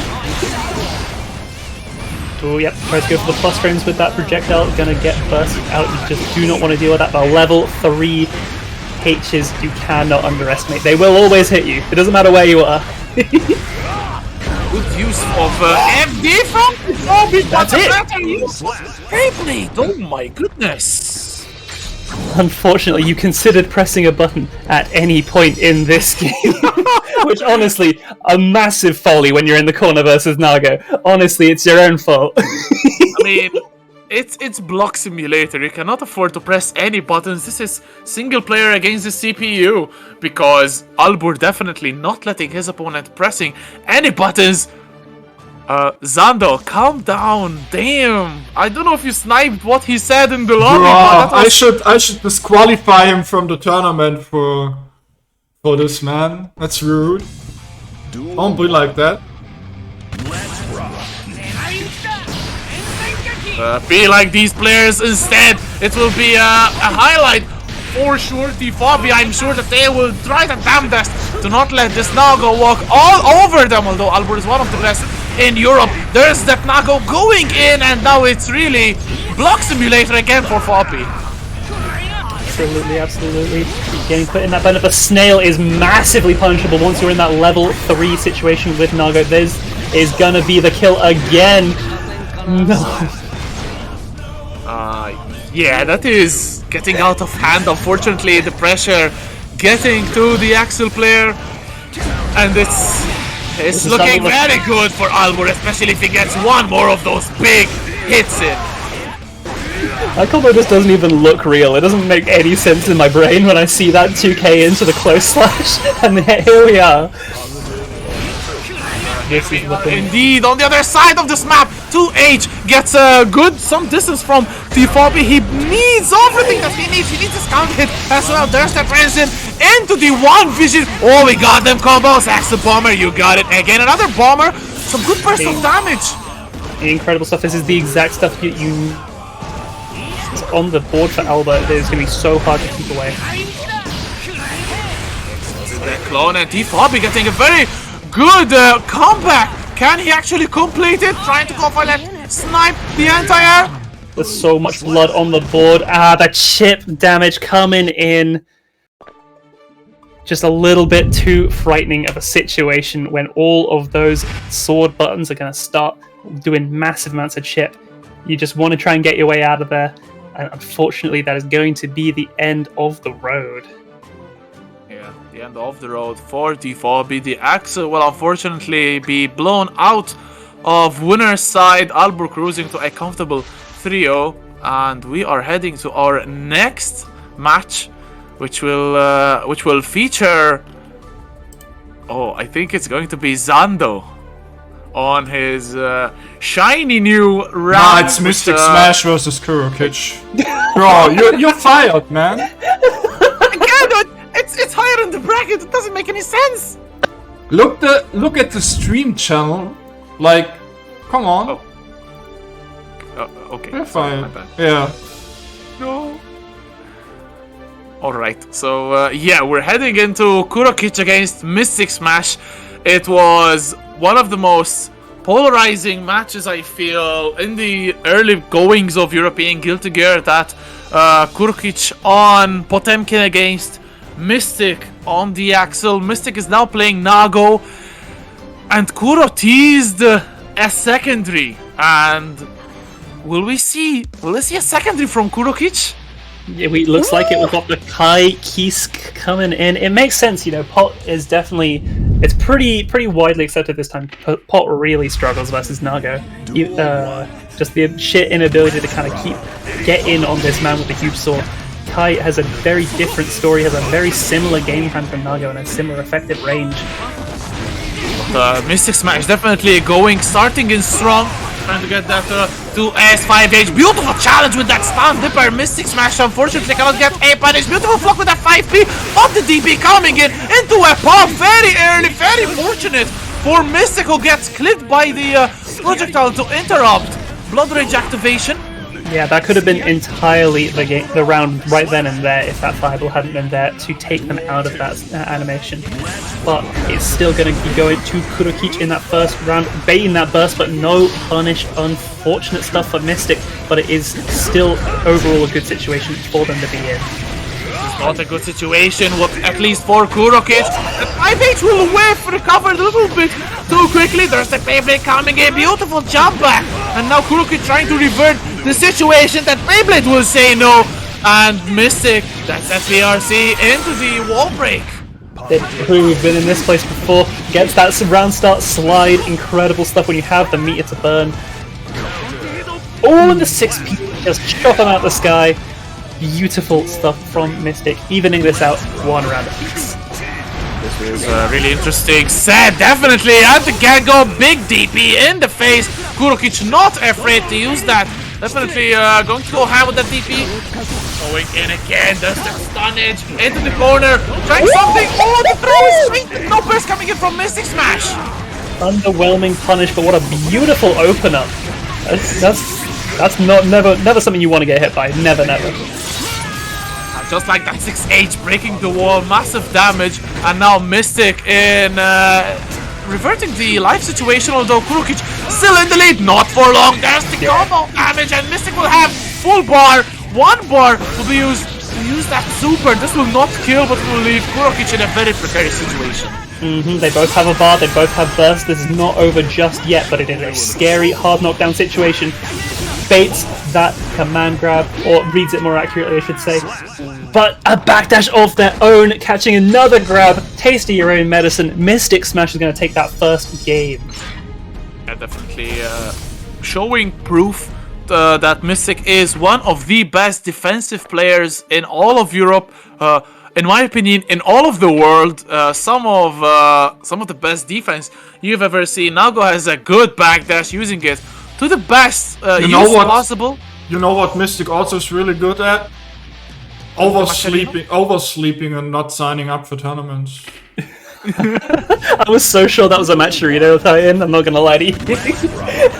I still managed to fill it in, so do the Matcherino for crying out loud as game number 2 starts off with a big counter hit from Kurokich. No conversion available, but still, good situation. The Russian is applying a lot of pressure. The Beyblade gets out of the corner, and that is Nago Gaming, ladies and gentlemen. Absolutely, we love a bit of Nago Gaming in here. Here comes the spinning top. A contest from Mystic. We're just going to ignore that's a neutral situation. With the audacity. Oh, huge combo coming in from Kurokich. And Mystic still holding on to that burst. Big 6p counter hit. No burst used from either. There's a fast RC getting some blood back. Like the lightning! Incredible catch, seeing there was no way that Nago wasn't going to try and put out some kind of retaliatory button there and just being like, you know what, time to RTL, just go for it. The backdash on the chomp, no blood-sucking universe for this vampire. Ooh, the challenge with that 2p after the Beyblade, this is very risky, but Kurokich definitely knowing the matchup. There's the Thunderbird block! No punish! Has to be a 5k to a 6k situation for Nago, surely. Coming in, Mystic getting that risk so high. Kurokich getting clipped, expecting a throw. Mystic. It's actually incredible. I'm not dead right now. Kurokich is keeping alive by the seat of his pants. Okay, going in. Strong save applied, runs into a 5p, and again, dual 3 on their way, and this is such a close set. All the games are really back and forth. Big counter hit coming in. Mysticsmash converting, getting some good damage. Blood sucking in the burst. Time to go ham, trying to bait out something. The DP comes in. Oh my god, Kurokich is so patient. Going ham is right. Look at that blood bar. It's going to start exploding upwards very shortly. You've got to be using that fast slash to try and keep yourself in check. Oh my god, that's going to kill. Oh my goodness, that was a gorgeous backdash from Mysticsmash. PRCing, capitalizing, and yeah, you are dead. Mystic 2-0 up. Holy damn! Once again, and will Kurokich switch to the Potemkin? It definitely looks like it is stepped away from the battle station, and I really want to see Mystic against Kurokich's Potemkin. For sure. You know, it's the same as the situation we saw with Barry earlier, where you know what, you're one game away. What's the harm in playing at at least one game with the main? Like, crack it out, see if you can make it work. If you can't, whatever. Give it your best shot. Getting into this potential final game here. Already just see just the sheer range. Trying to use a slide head to get in, but Mystic, as we said, so good! Oh my god, the punish on the blood-sucking universe! You're paying with your life for your attempts this time! The audacity to try and be the one to command grab in this matchup. Acting like won't get command grab. There's that 5H into the 6H. Chip damage has definitely been applied, but look at Kurokich reverting the situation, catching the backdash with the Garuda. Again, the Garuda. Definitely, Kurokich has missed one of his best tools, and this will be big damage applied as well. Absolutely. Not getting the wall spot either. That's huge for Potemkin. That's gonna be the kill because no, you dropped both of those! The criminal situation! Oh my god! Will this kill? Absolutely. Potemkin Buster with 5 HP left. Look at that point, just grab, fam, just grab. No, it's still the correct choice because you do not want to go for the normal grab there because the blood-sucking universe will absolutely turn that situation on its head. Speaking of, there is all this pressure coming in. Mystic trying to get a read on the situation. Beyblade, PRC, more pressure. Kurokich, look at that Rize getting clipped. This will be huge damage. 3 hits. Lots of universe again. and that's gonna kill! No way! That's the thing with Nagoriyuki, if you get wall splattered when you've only been hit like twice in that combo, the damage is just obscene! Definitely. Oh, there's a burst coming in. Mystic wanting to give his opponent in the corner. No, you will get scooped. And Kurokich will get out of the corner as easily as that. There's that hammer for RC. Garuda. Oh, the jump from Mystic. I just grab him again. Oh my god. These defensive pop busters are making me lose my damn mind. It feels like I'm back on Street Fighter 4 online. Block on the charge does. Kurokich now trying to close the gap.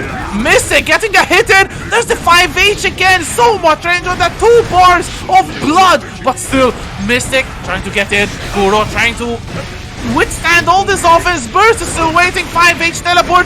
Again, the Beyblade. Oh, it doesn't confirm on the 5k. That would have been everything. The blood is so close to popping. It cannot even dash right now. The gold burst comes in and the Kara! Sorry, not the Kara, the hammer for RC Pot Buster. Incredible stuff from Kurokich, and that is the sort of clutch that you only get on your main. Yeah, the old tech. It has been, I think it was discovered even in the first beta, if not the second. Anyway, it's still 6-7 months old. Kurokich definitely making it unreactable and getting a game under his belt that Potemkin has been putting work immediately. And will Mystic switch again? Oh my god, he's switching to the Axel. Mystic getting immediately out of territory with the Nago. We're probably afraid of that Nago Potemkin matchup. Let's see if he'll be able to defeat him because Kuro is actually a god at this matchup as well. That's fair, that's fair. You kind of have to be, because you know what? This is just the classic demon matchup. It doesn't matter which Guilty Gear you're talking about. This is the matchup where Axel at low level could literally get away with just 5p and will win the whole damn round. Absolutely, and Kurokich patient as ever. There's the Rize coming in from Mysticsmash, getting a lucky clip with that explosion. 5p again, and Kurokich jumping back. Oh my god, Mystic getting some good combos. PRC into the Buster. Life bar is almost even now. Yeah, just like that, and you've got to remember the health values. They pretty much are at the same health. Ooh, good backdash. Good punish with that slide head. Yep, slide all that way and just get that screen presence.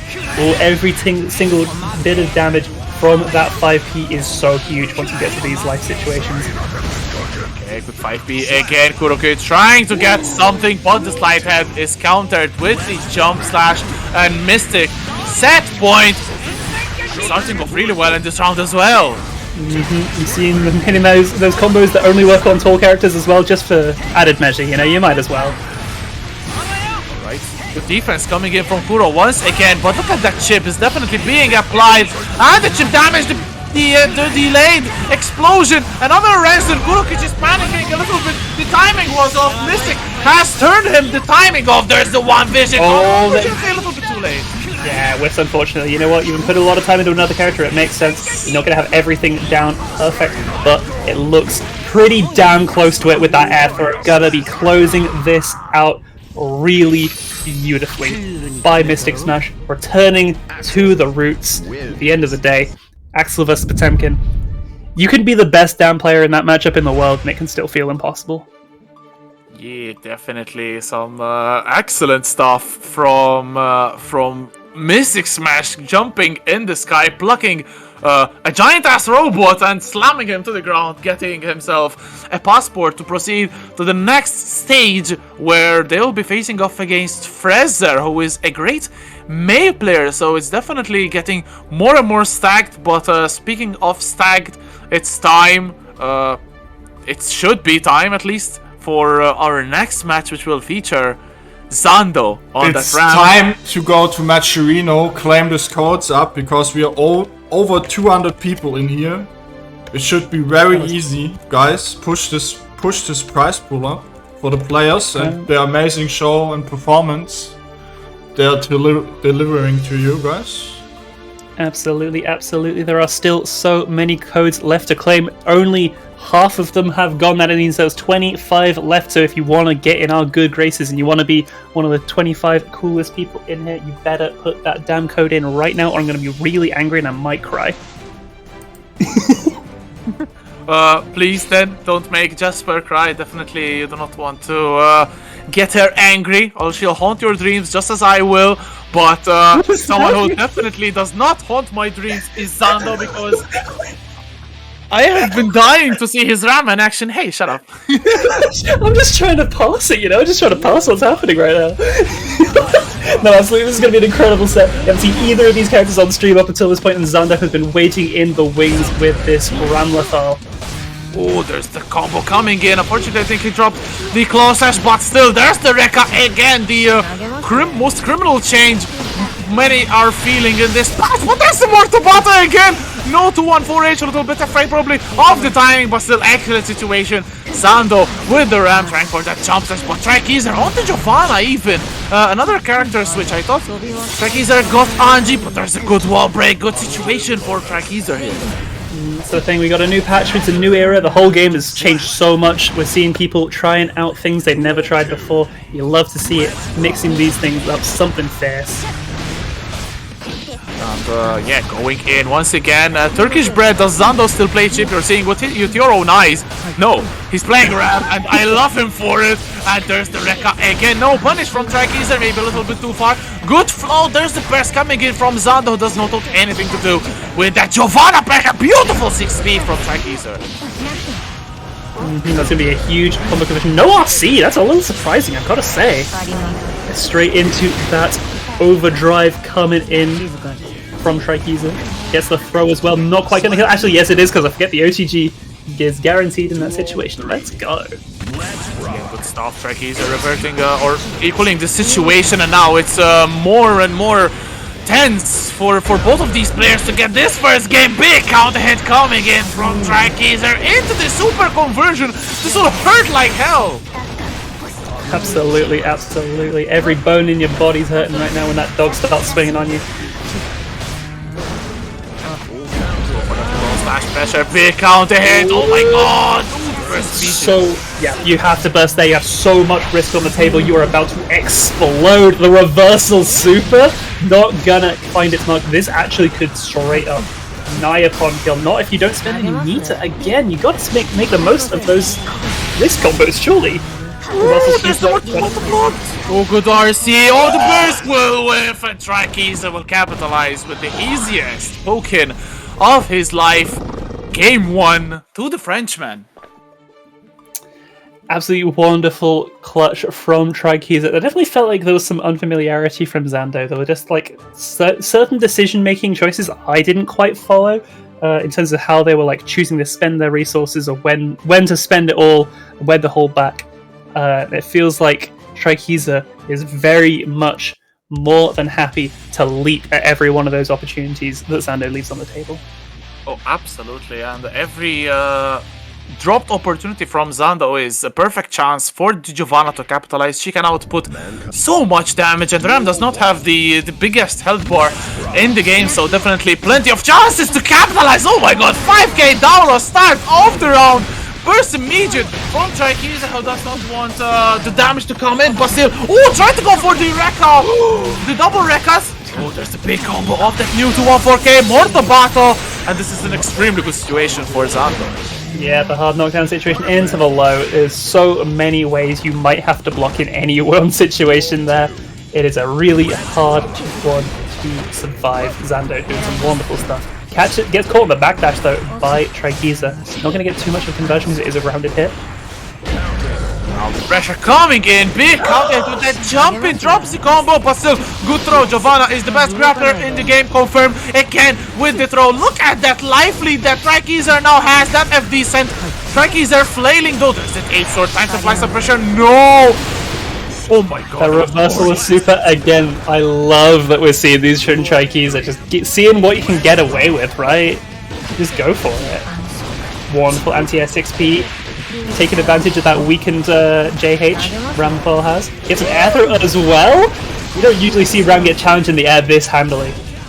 Absolutely, Trykeazer is getting a lot of wins. Oh my god, challenges the 2H, actually won it, but Zando gets the exchange anyway. Oh my god, the mix-up, the new mix.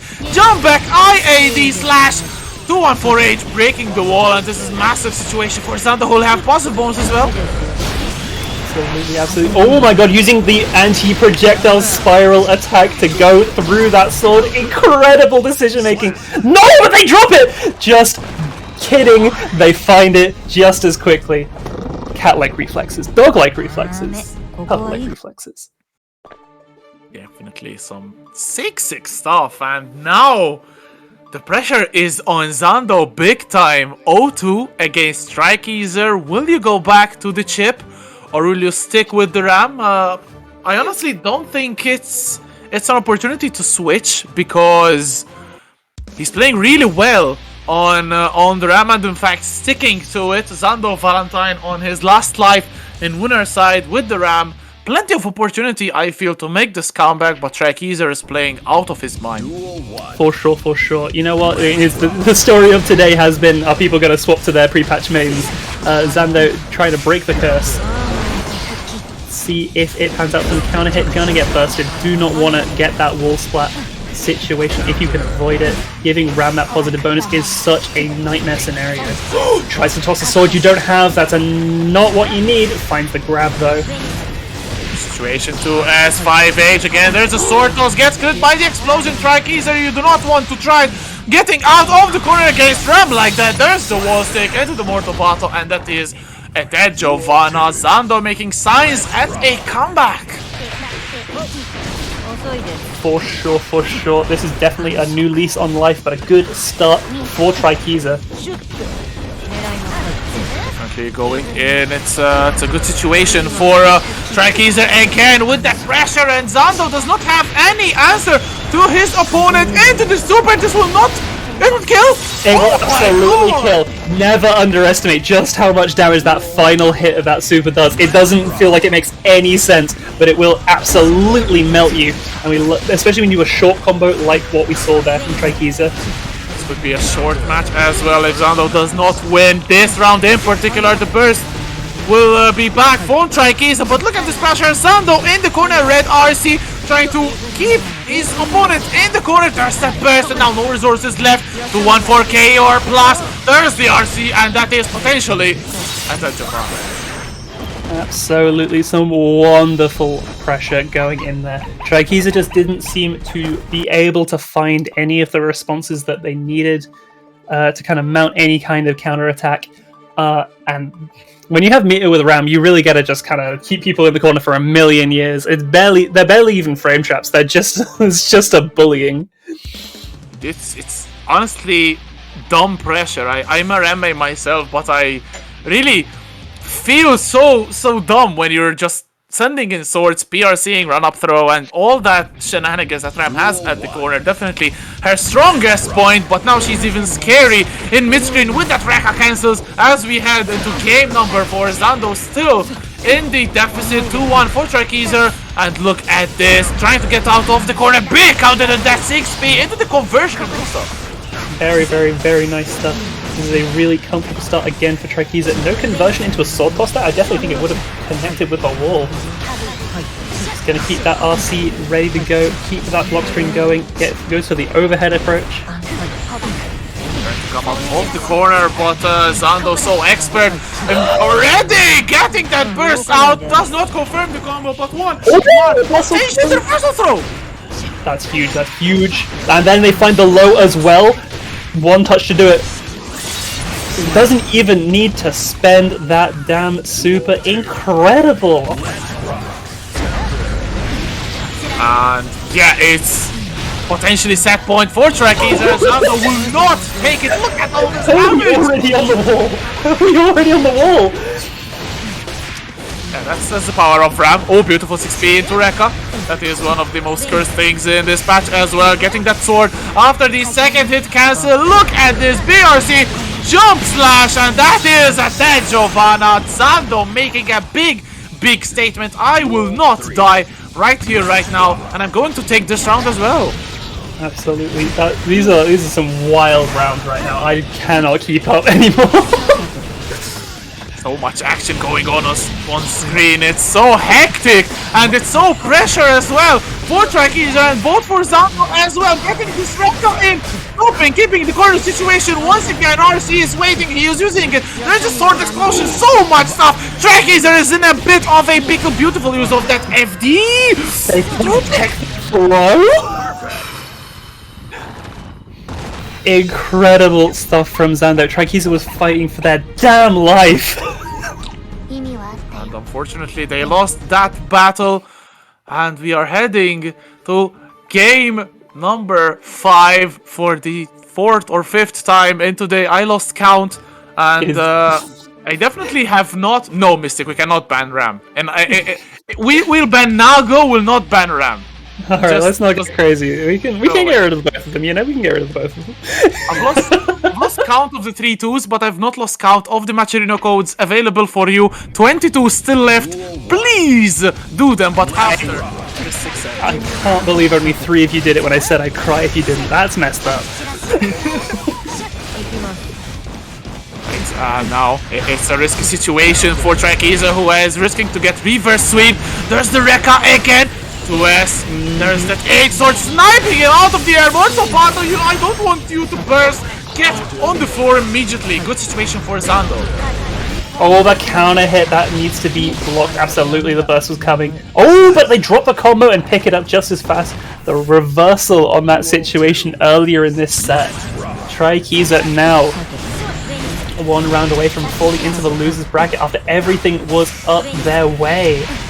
Yeah, it's a very scary situation to be in. That mantle has to go so bad.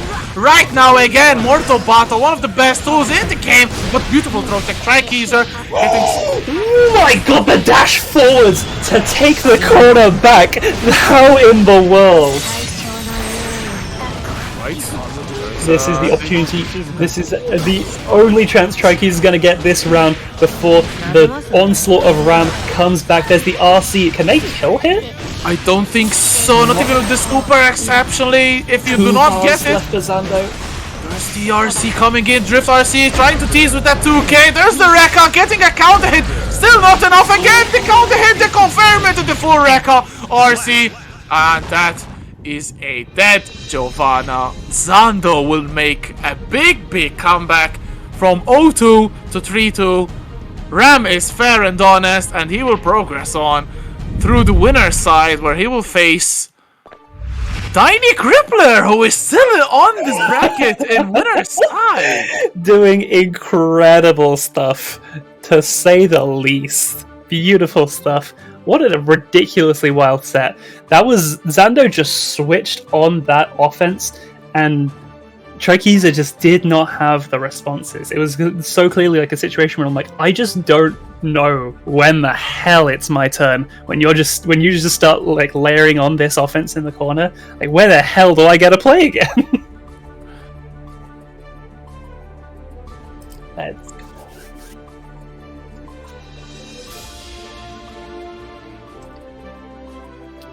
So I'm happy to announce we are here in the top 16. Only the best of the best are here, and this is a wonderful opportunity for us to ask once again for your support. Obviously, !Macherino, help get these codes used up. They are so vital to making these events worth the players' while. Get that payout that they deserve. Also, please consider supporting Saltmine League itself. Is one of the most wonderful institutions in this entire EU FGC. It carries so much on its back, both for Guilty Gear and for Street Fighter. We simply don't know what we'd do without it, so please consider whether it's subscription or donation, whatever you feel is appropriate to toss their way. They do it for absolutely. They just do it for the people, you know. They do it for the people. Yeah, absolutely. And shout out to Ritus, shout out to Shinyaiba, who's also has his birthday today. So happy birthday to them. I hope you didn't miss us singing happy birthday. Yeah, okay. I'm going to do thank you Dyni, Crippler, and Turkina Keshik for doing the match arena. We're at 20 codes left. And the next 5 codes. Thank you very much for the Prime sub, Procrastro. Oh, let's go. I will say what I think about your nickname for the next 5 who claim the match arena, but we are heading to a big banger because it's Uriel Leagion against Zeno, Nago against Ram, and this is going to be even more hectic than the previous one, starting off with that 6p into the Rekka, Uriel Legion using that burst immediately. These are two of the best players of their characters just across the whole world, if you're quite honest. These two are some of the best of the best. Absolutely, and it's an Iberic showdown as well. Zeno from Portugal and Uriel Legion from Spain. There's the 2D. The range on that is a little bit uncanny. There's the RC on the third hit of the Rekka, and is this a dead Nago? Not quite! The response attempt with a 6H of all tools gonna get swept off their feet. Uriel Legion falling in that first round to Zeno. And Zeno is falling this time, ass to the floor as the Uriel Legion breaks the wall. This is going to be a good round, no big far slash, but the 5H in reply. Uriel Legion will swing his sword, which has bigger range probably than Ram's sword, but Uriel Legion has 2 bars. Will the super hit? Is that gonna punish? No, it is not. You're gonna have to RC to keep yourself safe. The trade situation. Nago really struggles once that sword gets planted in the wall. They're too big and they do not have a dash in their own right. They gotta burst their way out. Immediately gets caught in the legs, put straight back where they started. There goes the Motobato. We saw that so much last set. We're gonna be seeing plenty more of it here. What's the mix-up? That 5p, 6p, red RC, and Uriel Legion trying to be baited. Pressing out the throw. There's a 214k plus frames. The 6H actually does it. Zeno gets a very good game number 1, and you have to admire Zeno. Definitely that challenge on that Fukyo in before the wall break, possibly getting him the whole game, because the challenge was vital for the Ram player to regain the momentum in these exchanges. Getting that wall break gets that positive bonus. Uriel could not really get any offense going, and Zeno will close game number 1. Very good stuff. Truly fantastic stuff. Simply love to see it. There's the really early burst coming in from Uriel. Gets the corner. See if they can keep it. Absolutely not. For SO trying to go for the jump H. Uriel Legion blocking for his life, but then gets sniped from afar. Mortobato once again as down. Time for mix-ups for Zeno this time. 6p into the Rekka, counted it, and that is a dead Uriel Legion. Zeno is playing out of his mind. Their new Ram changes have probably been awesome for the Portuguese. Absolutely. This has to be vindicating for anyone who's fallen victim to these mix-ups, because you're seeing Uriel Legion getting caught by the exact same stuff that we saw last set. It is so hard to negotiate because the offense just feels like it's never ending. Oh my god, big counter hit once again. Zeno on ahead of steam. There's the new combos with the 214k. You love to see it, and definitely the life lead is back with Zeno as he runs into a big blade coming in from Uriel Legion. The 2H's block, no punish, but good float with that 5p. Not enough to kill once again. Oh my god! Just barely getting that JP in just before any kind of air throw attempt can come out. This could be it right now. There's the Motobato. Yeah, absolutely.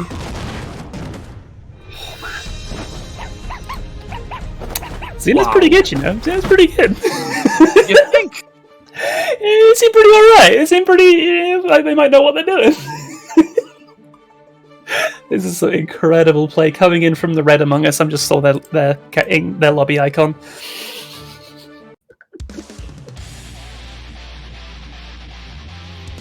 We head into game number 3. Could Zeno actually conclude the set right here and right now. I believe that Uriel can bring it back, just like we saw Zando bring it back. Let's see this one, because oh my god, the throw from Zeno, the man is playing cracked once again. There's a sword explosion. Uriel Leagion is getting hit so many times by that sword. Zeno keeping the distance, breaking the wall with that jump H, and look at this life feed just 10 seconds in. There's the chop, gonna get cleaved straight through, has to burst as well, spending all of those resources so early when it feels like this round might already be done is such a brutalizing situation to find yourself in. Again, there's a high sword into the mid sword, and now Uriel Leagion has to defend. Oh my god, Rekka-1 cancels! Zeno has definitely mastered the art of the Rekka cancels. There's the burst, keeping Uriel Leagion in the corner. The challenge with that 5k. Uriel Leagion again under a lot of pressure. The 5 overhead coming in. Oh, we haven't seen that a single time, and it comes in just when it's needed to close out that round. Beautiful stuff. I'm loving watching this. I'm loving watching this. Zeno's definitely loving the time. Uriel Leagion probably a little bit less, but look at this corner throw. Beautiful, setting it up. The burst coming in. Uriel Leagion out of resources for the moment, and again Zeno gets another big counter hit. 2S into the Rekka. No cancels after the third one, and this could be dead. Okay, this could be dead. Oh, goes for the RC. They didn't spend correctly, but it doesn't even matter because you have the big old 214H to close out. Basically does overdrive damage in its own right, and that is going to be a 3-0 victory for Zeno with swiftness. Most insane thing about that is that I don't think Uriel Leagion got one single round in. I mean, I know game 1 and game 3 it was 2-0s. Correct me if I'm wrong, chat, but I feel that was a 6-0 for Zeno.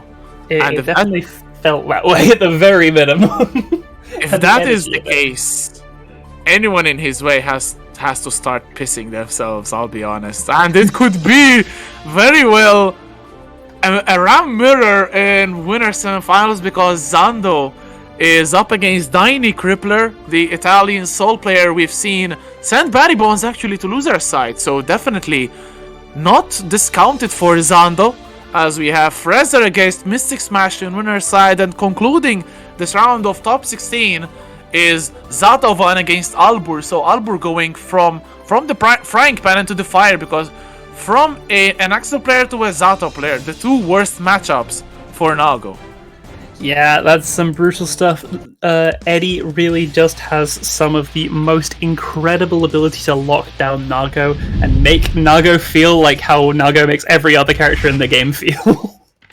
Yep, absolutely. As I'm keeping a little bit my promise. Comments on Super Tech Marine. I like your nickname. I think it's really technical, and it reminds me of submarines. As Albur wants to remind his opponent what it's supposed to be under the water. The burst coming in immediately from Zato-Van, but Albur does not want to digress with all this pressure. Zato-Van getting his opponent in the corner, and this is immediately turning the tables on him. There goes the Sun Void combo ender to keep that meter resource ready to go on that knockdown situation. Again, pushing forwards. IRC kills Eddie, trying to get some breathing space, but the big counter hit gets more than the breathing space that Albur wanted. That blood is slowly rising. Be careful, Albur. Okay, he just saved it, but at the pose into the follow-up, and is this a dead Albur? That's absolutely death with the Amorphous coming in. Clap your hands together. Chomp. Yeah, this is a rough looking one, I cannot lie to you. Oh my lord, they did the command dash back, but Zato's 2P is so long reaching that it still manages to challenge after the backdash. That's crazy. That's so crazy. Such as the pressure coming in from Zato-Van. Oh, beautiful PRC from Zato-Van. Cannot really confirm the combo, but still pressing in this corner. There's that opposing again. Good defense from Albur, but he gets thrown, and now he is in the blender. Big counter hit, and Zato-Van still not in a position to finish the round. There's the 2H sniping his opponent, and Albur getting himself some very good damage, trying to bait out something. No burst on your opponent. They are so close to blood right now. They have really not got any combo opportunities to go unless they want to explode here and now. But they do not simply need it when you have that 6H on the cards, cleaning up beautifully. And definitely the one who got blown up was Zato-Van, and Albur now in a bit of a pickle. Once again, you do not want this corner pressure from Zato, who breaks the wall, resets the neutral. Let's see if Albur can manage to keep himself out of the wall. Zato-Van using that burst immediately. Albur sitting on his as well. Absolutely, absolutely. You just do not want to take any of that pressure as well. You want to get back as fast as you can because it's so hard to escape once it's happening. And it's definitely hard to escape. Nago special, look at this damage. Hey, just the tip. It just looks like the combo's already over and then it's just barely even begun. Oh, this time to Beyblade. Can he come back to haunt him? No, it will not, because Albur closes out the round, and it's 1-0 or 1-up. I think it's 1-0 for Albur. It's 1-0 for Albur. That first round really felt so dominating, but like no, that was the first game goes to Albur. A beautiful, beautiful showing.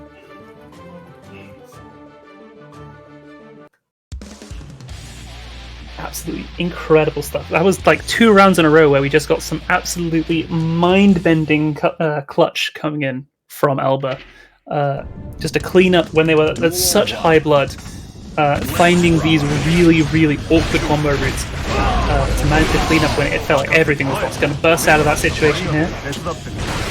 Zato-Van really not holding on to that burst for long. Does not want the damage of Albur shredding him to pieces. As a big counter hit again. No burst this time, and Albur will wreak havoc on Zato-Van's life bar, trying to Fukyo inwards. 5H getting that blood in, and this is really smart from Albur, who is doing normals to regain the blood into the Beyblade to cut the distance, but Zato does not need to spend blood to cut the distance. He's doing it perfectly. Beautiful throw. Reversing the situation, sends in Eddie as well. Those the drills. Good defense from Albur. The YRC kills Eddie. Phenomenal stuff. What a beautiful pickup. That is going to not quite slap the wall. That was like easily 1 touch off. Oh, the defense coming in. Albur testing and challenging his opponent in a perfect place. Trying to use that 5H. He does not have blood to use any of those specials. That's good. Incredible stuff. Gonna sneak in a wonderful setup. Tries to get the side switch scenario with Eddie using the breaking the law. Not going to quite crack open Albur just yet. This is such a tough call for Nago. So many ways to cut, and it finally finds their mark with that 2S. Incredible stuff. Damn, the clock was showing 15 seconds, it was 84 seconds of pressure from Zato-Van. Albur's defense is slowly becoming one of the best in the game, but still not enough to stop the Zato from making his gameplay. Beautiful 5P burst, immediate from Zato-Van, getting a big counter hit as well into the burst from Albur. It was super low. Completely baited. That is a tragic situation to find yourself in. And he's caught into the sandwich, and the last hit will make sure that Zato-Van gets that Amorphous and gets no! Oh my god! This is the mark! There's the YRC. No crack open on the ensuing mix-up, but they find this counter hit. This could change everything. There is the wall splat. Not gonna get the super, and they get clipped by the full slash! That is so unfortunate. He got robbed by the wall. The recovery on that last move before the wall stick was a little bit too much. And Albur paying the expenses with his life. Zato-Van reverting the situation to a 1 game apiece. And yeah. I'm just wondering what would have happened if we'd seen a super on that wall splat. Get that hard knockdown situation. It's just a whole different world out there. But instead, we are now 1-1 apiece. And Albur getting immediate distance in, and once the separation does not happen, Zato-Van uses that burst, but there's the blood-sucking universe. Albur can go ham again with the blood-sucking universe, again with the Beyblade, and again with a round to Albur, who just doesn't need the pra pra pra pra pra pra pra pra at the top. Just the first slash is enough. Albur gets the first round of game number 3. And he's making a meal out of him with those double command grabs. It's always, you know, it's good when you come back for seconds. Okay. And now Zato-Van gets a good start to the round. Its round start is so important. Oh, gets the full conversion of this combo. Gets that Excalibur in. Breaks the wall. Hard knockdown as well. It's looking really bad for Albur in this round. There's so many layers of mix-up. There's the overhead. So hard to block. Unreactable. You've just got to guess. And invite hell. I invite you to this perfect.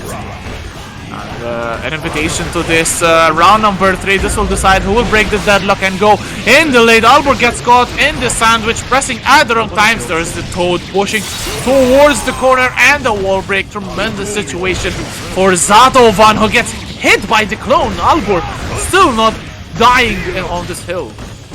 Absolutely not. There is so much blood. We are in level 3. It's going to be really scary to commit to any of these buttons. Just got to try and space out, but that's what Zato needs to be catching people out on, using that oppose. We're seeing it done beautifully. No break there.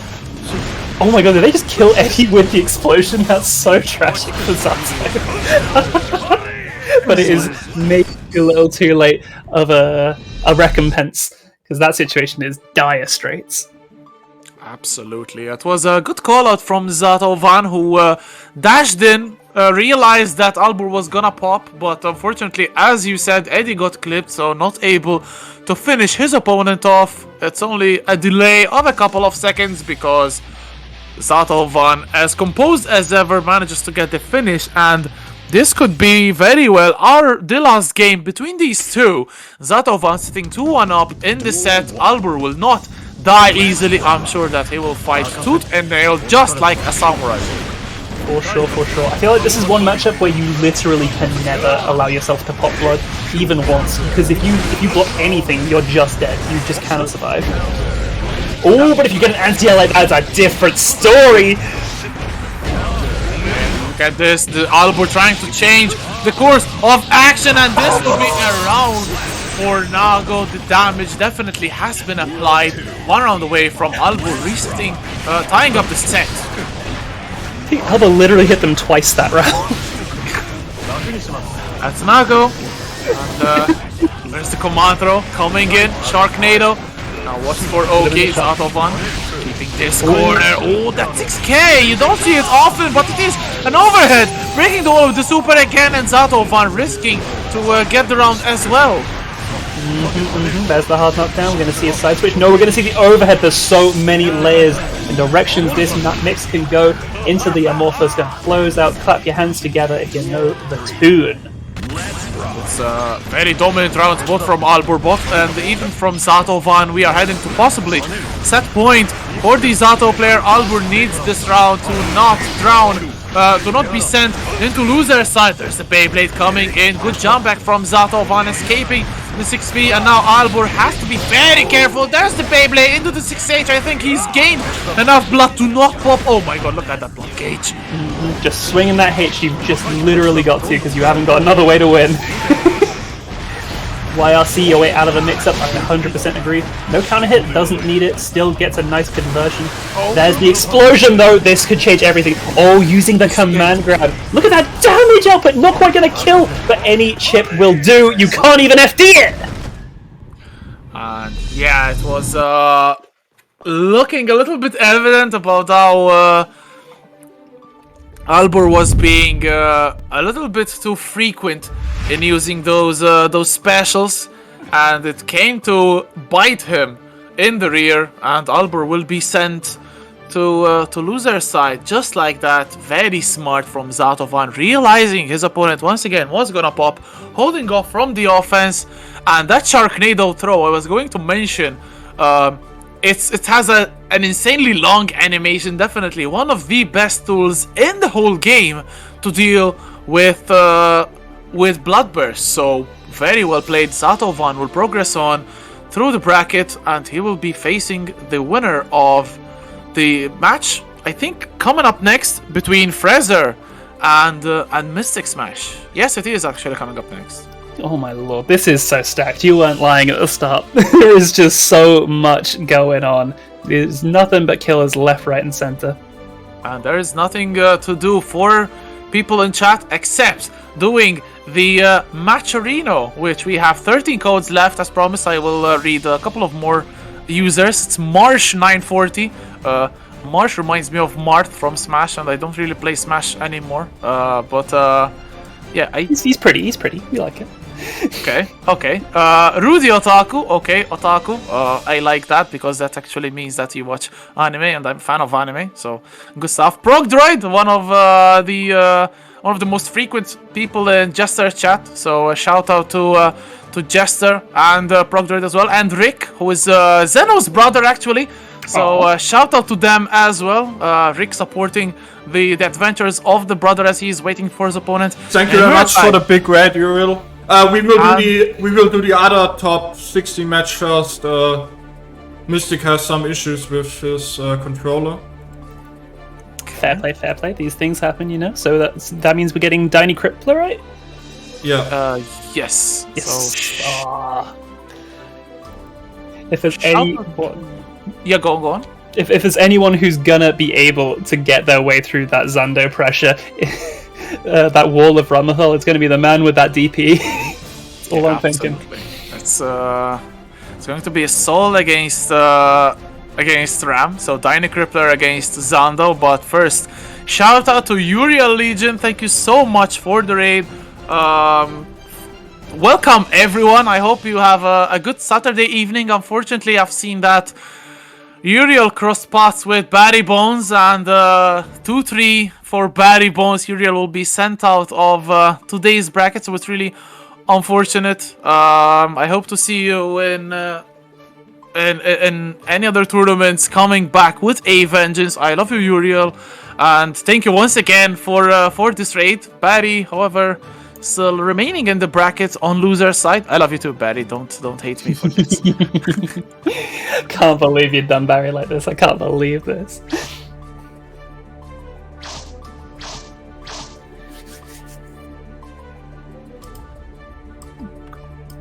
Right then. So What? you should just be waiting for Dyni Crippler and Zando to Why get on in. why are you always asking this, Barry? It's the same stuff every week, and the tournament's always taking the same amount of time. Come on, bro.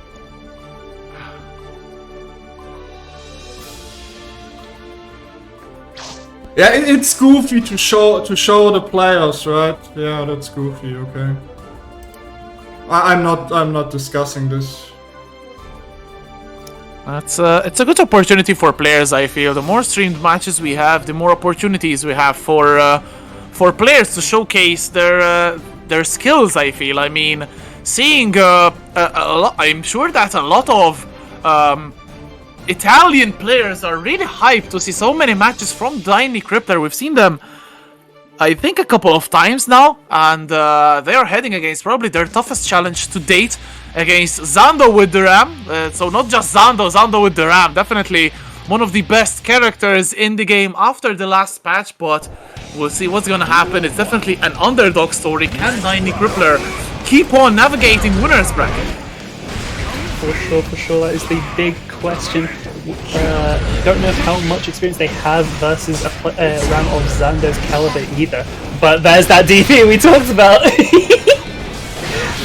It's a high risk option, but it can get you out of a lot of these brutalizing situations. Okay, good damage. Oh no, but misses the 2-1-4-H a little bit too far, especially without the sword. Trying to get still that corner pressure. Bandit Bringer whips into the PRC. That is a dirty setup, and look at this damage. Dyni Crippler getting a pick out it again. 2-1-4-H. Beautiful burst base, and Zando will get round number 1, excuse me, immediately starting off with a bang. You can't get a much more explosive first round than that. Some wonderful openings already from Dyni Crippler, trying to negotiate that Zando pressure that we've very much gotten accustomed to pretty damn quickly. There's that Motobato. Hard knockdown situation is so scary. Blocks all of it, but it's not over just yet. 5k challenge. Dyni Crippler really smart about it, but not smart at trying to get out of the corner while the sword explosion is still active, and Zando gets game number 1. If the previous one looked scary for Zando, this is looking very, very promising. For sure, for sure. It was unfortunate we didn't see a cancel out of that 5k because you really just don't get anything. If you don't let that 5k cancel, you basically effectively barely even hit it. It does like no damage, and the situation is pretty much as bad as if you just blocked the next move. You're like, you've gotta have a button or a jump behind that. So it was unfortunate they just kind of didn't believe in the button they were pressing, or they just missed the cancel because it let Zando just kind of leap straight back into what they were doing. I think we're getting a stage change there. You know, that one is, you know, sometimes a little hard to see what's happening when you're in a snowstorm. So we're back on Mars Canyon now. Good stuff. Let's see if Dyni Crippler can actually revert the situation, but still, big hit. Zando used that burst really early, as does Dyni as well. Well, that would have led to a full wall spot situation. I don't blame anyone for not wanting to give Soul positive bonus. I will push for that 2S. Oh, big far slash counter hit, and this is a good situation. Beautiful Dara in that RC. Still not enough. It's a 2-1 from H, dropping the guillotine on him, but still not enough to kill. BRC coming in from You see that IB to keep Zando right in place. You aren't going anywhere when you land here. I'm going to be ready, and a wonderful Night Raid Vortex into the clean hit HVV. Gonna take that round, the first round of game 2. Incredible stuff. Absolutely incredible. Dyni Crippler getting a strong comeback. Definitely the intentions have been made that Zando trying to fish for something with that 5H. Oh my god, the 5k once again. So good. Letting that gunflame pressure into the air, jumping. Zando defending for his life. The thrower wave first is waiting. Dirty is clipping Dyni Crippler. Oh, wonderful stuff. Still letting that gunflame rip. You can still manage to steal a bit of that situation even after blocking and then keeping that pressure going well enough. They take that second game with incredible speed. That was such a beautiful showing from Dyni Crippler, getting on the board versus Zando. Absolutely, that was a game taken with authority from Dyni Crippler, who is making a statement like, I'm not here just by pure luck. I had to defeat so many killers to get in here, and I will not be stopped easily in my wake. I will leave as much distraction as you can imagine, and this is looking like it's going to be one of the best sets of the whole day. And again, we are heading to game number 3. The winner of this one will break the deadlock and will be in a confident position going forward with that potential set point. Let's see, this is a very important game, more for the mental than for the scoreboard, I feel. Definitely. The third game is always so critical. Just in terms of giving yourself room to breathe for the remainder of the set. DPing straight through that Wrecker sequence, I've got no time. You're not going to spend the resource, you're not going to make it real. Oh, beautiful anti-air! Had to burst out there because they definitely could have got a side switch situation. There's the counter hit H, you've got to burst that too. But bursting it off the table, everything is now for keeps.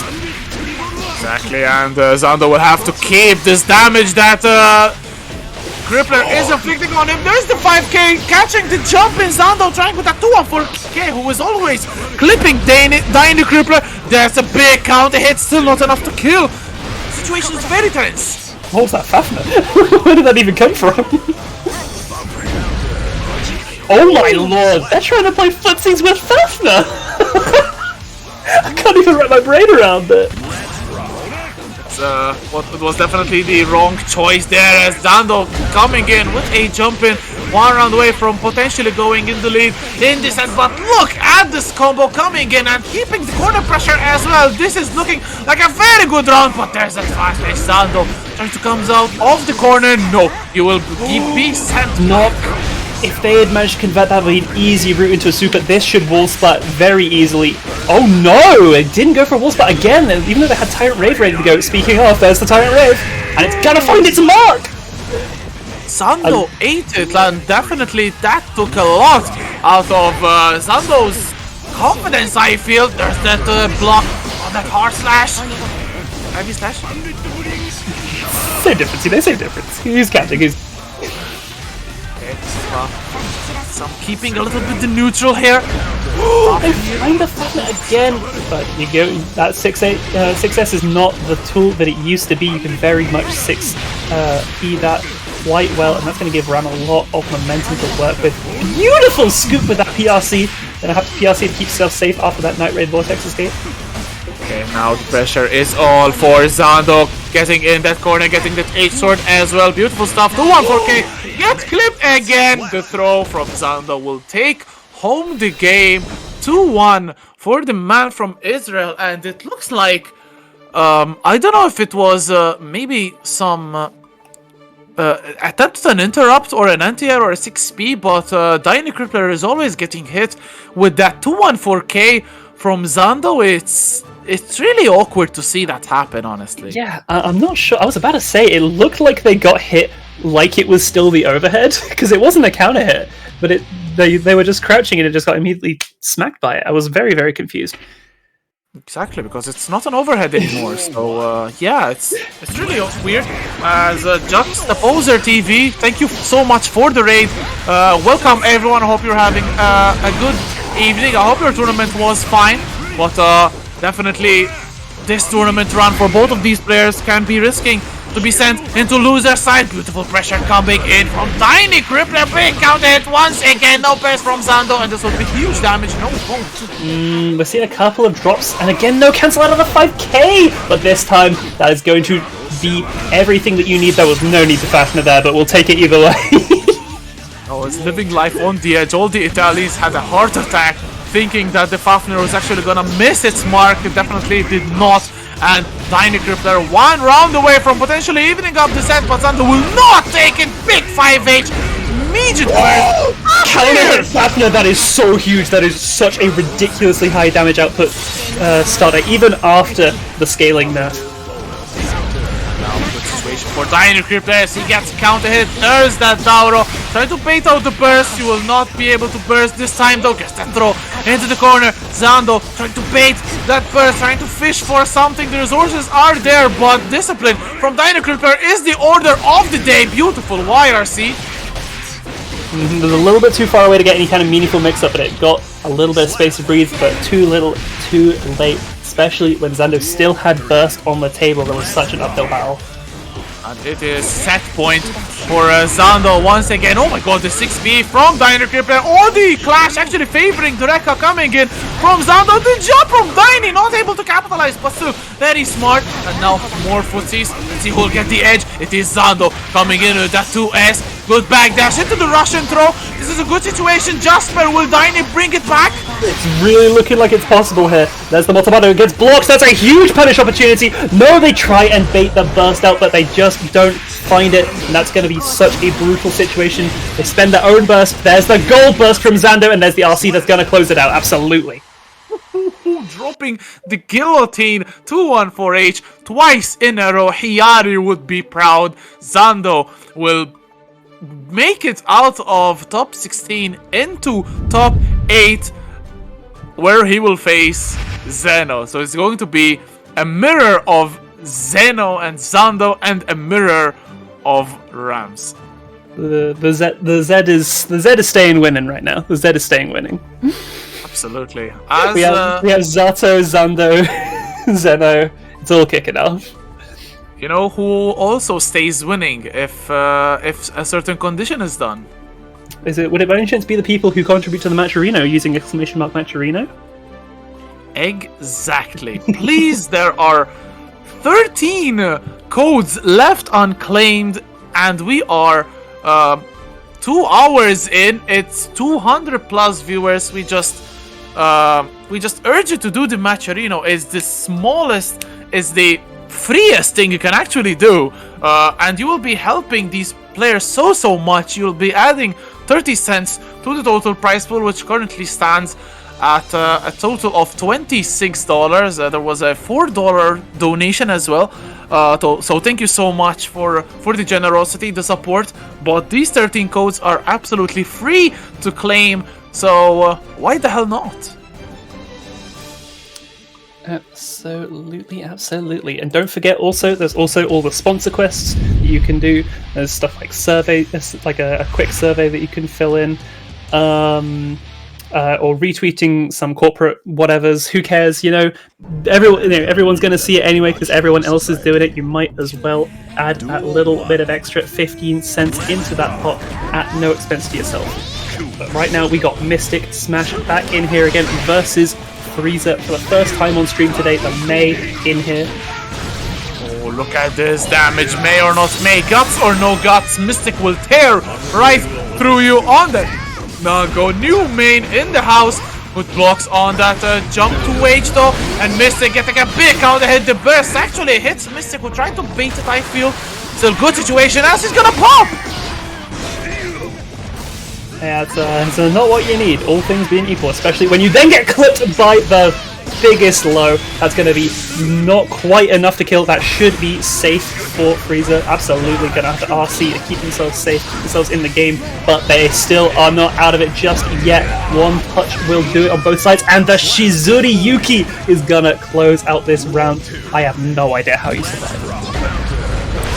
Mystic getting a little bit maybe too willing to throw out those specials. That blood pop was criminal as this range on that 5D fully charged, and look at this damage. Rize definitely taking no prisoners, going in ham, wants to revert the situation as soon as possible. Look at all this offense coming in. RC trying to go for the overhead into the throw. Good situation.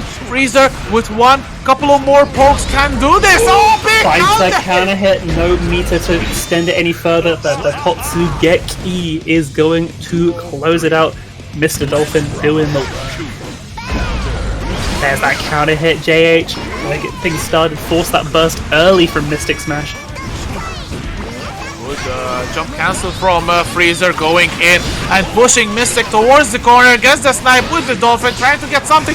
The overhead, the 6k will trade, and that will permit Mystic to come out of the corner. But YRC immediately, Rize does not want to let Mystic play anything at all. Beautiful throw. He gave up the corner, but he got it back. But the backthrow coming in from Mystic. The whiff burst. That's absolutely gigantic of a situation. You cannot let that happen to you.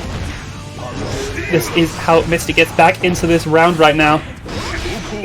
He could have bought his way back, but look at that meter going up. Beautiful conversion from Rize. 2 bars of meter for both. I mean 1 bar. Oh, there's the conversion. That could be kill if Mystic does not burst. Good stuff. Absolutely just killing just before that burst got back on the cards. Rize are going to take that first game incredibly clutchly. Wow, this is gonna be a set. I can tell right now. These two are these two characters do so much damage, and they have such good buttons. We're getting back-to-back bangers of sets. I mean, it's and we're still just in top 16. We are not even into top 8 yet. This will determine the last player to be featured in the top 8. So, like, strap exactly the winner's side. So strap onto your seatbelts, because this is going to be as wild a ride as you can imagine as we head into game number 2. And will Mystic contemplate a character switch here? Possibly. You know, it kind of depends what Mystic is looking for in when they're entering today. Are they looking for that straight up just the W, or are they looking to like grind out and perfect that Nago? Because what your goal is walking into that tournament really is going to color your decision making here.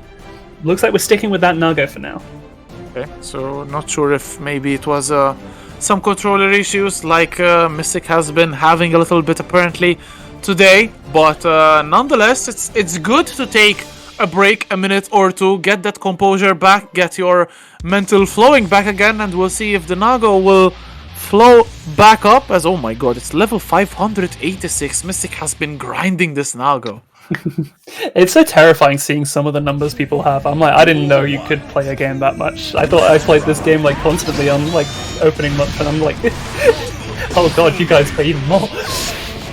Pretty much, although Mystic now trying to play with May in the corner here. Oh, good at the jump out, but that 2S The 6H will do so much damage. OTG, but 3K! I love that, using the slide to slide underneath that fast slash. That's such an important move. You have to know how to negotiate if you want to fight against Nago. Ooh, that's the overhead. Good block from Mystic, who will still get clipped. And now Freezer in a good situation. The YRC is spent. There's the burst immediately from Freezer, keeping his opponent into the corner as he gets a big counter hit. No! Tries to bait some kind of the burst, but isn't quite able to convert. Unfortunately, because they just believe too hard. There comes the spinning hop, bring the sword down with the 6H for added measure. They're already dead. You have to send a message sometimes. Especially when you're not in the lead, you have to send your messages that you're meaning business. And look at this, Freezer definitely meaning business. The 3K once again, YRC spent. But once again, the challenge from Freezer, definitely not afraid of anything. And a beautiful Dolphin into the RC confirm. And this is looking like a lot of damage. Still not enough to kill the Nago. Absolutely, this new age made, they were already such a high damage character. What an air-to-air conversion! Holy crap! Interesting BRC, but the trade will favor Mysticsmash. A couple of hits away. No, you get 6 speed. Stay in your place. And now Freezer risking to go 2-0 up in the set. For sure. That definitely could have been a situation that Mystic could convert out of, but there was no. I don't think anyone's ever been in that situation before. Do not blame anyone for not being ready to convert. Big counter hit. Tries to press on the H Dolphin. It's so hard to tell in the heat of the moment. You miss the visual just once, and you're in a world of hurt. What in the world? Ooh, that was a reset. Very filthy from Freezer, trying to keep the corner situation. Nago cannot air dash out of there, so very smart from the May player, going in with that anchor, but still, there's the burst coming in from Freezer. The Moroccan is trying to get something going. The life lead is with Mysticsmash, but he gets a jump in. There's the Dolphin into a big counter hit. Mysticsmash holding on to that first, like he's holding on to their life. I thought that was the overhead kiss. It was just the normal grab. This isn't gonna find it. Yes, it is gonna find its mark. Hit that 6H and find that final hit mix. That's all you need. And they find that 2S. It's so rare to see that super only do the single hit version after the patch, but it does still happen sometimes. You've got to be ready to hit that 6H follow-up and get that Oki situation, because it is still absolutely phenomenal for Nago. Yeah, definitely Mystic caught a good break there.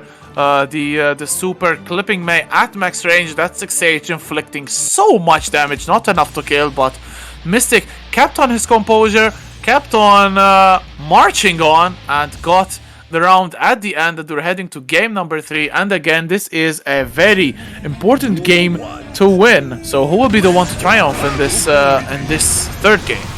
For sure, it's a good question. Both of these two have shown incredible clutch factors and ability to turn around what seem like utterly dire scenarios. Runs into a Dolphin, that's for sure. Mysticsmash getting a good 2S, however, and this is looking like a good situation. Slowly, Mystic is making those adaptations, and a good 6P, stuffing the Dolphin. This is the first of, I believe, what will be a lot of 6Ps going forward. Again, though, there's a lot of blood on the board for Mystic. They gotta try and find a way to whittle that back down. They're not going to be able to find any kind of meaningful punishes on this situations that May is creating. If that burst gets baited, it's a whole other situation to find yourself in. You might not even get another hit in.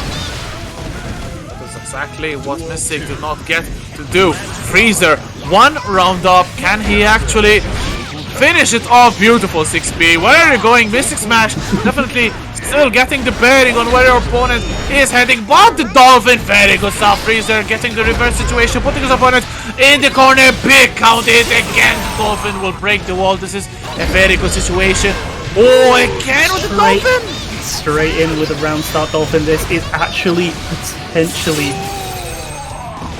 one touch situation left to go for Freezer in this round, and in this game they're gonna find that cheekiest of cross-ups.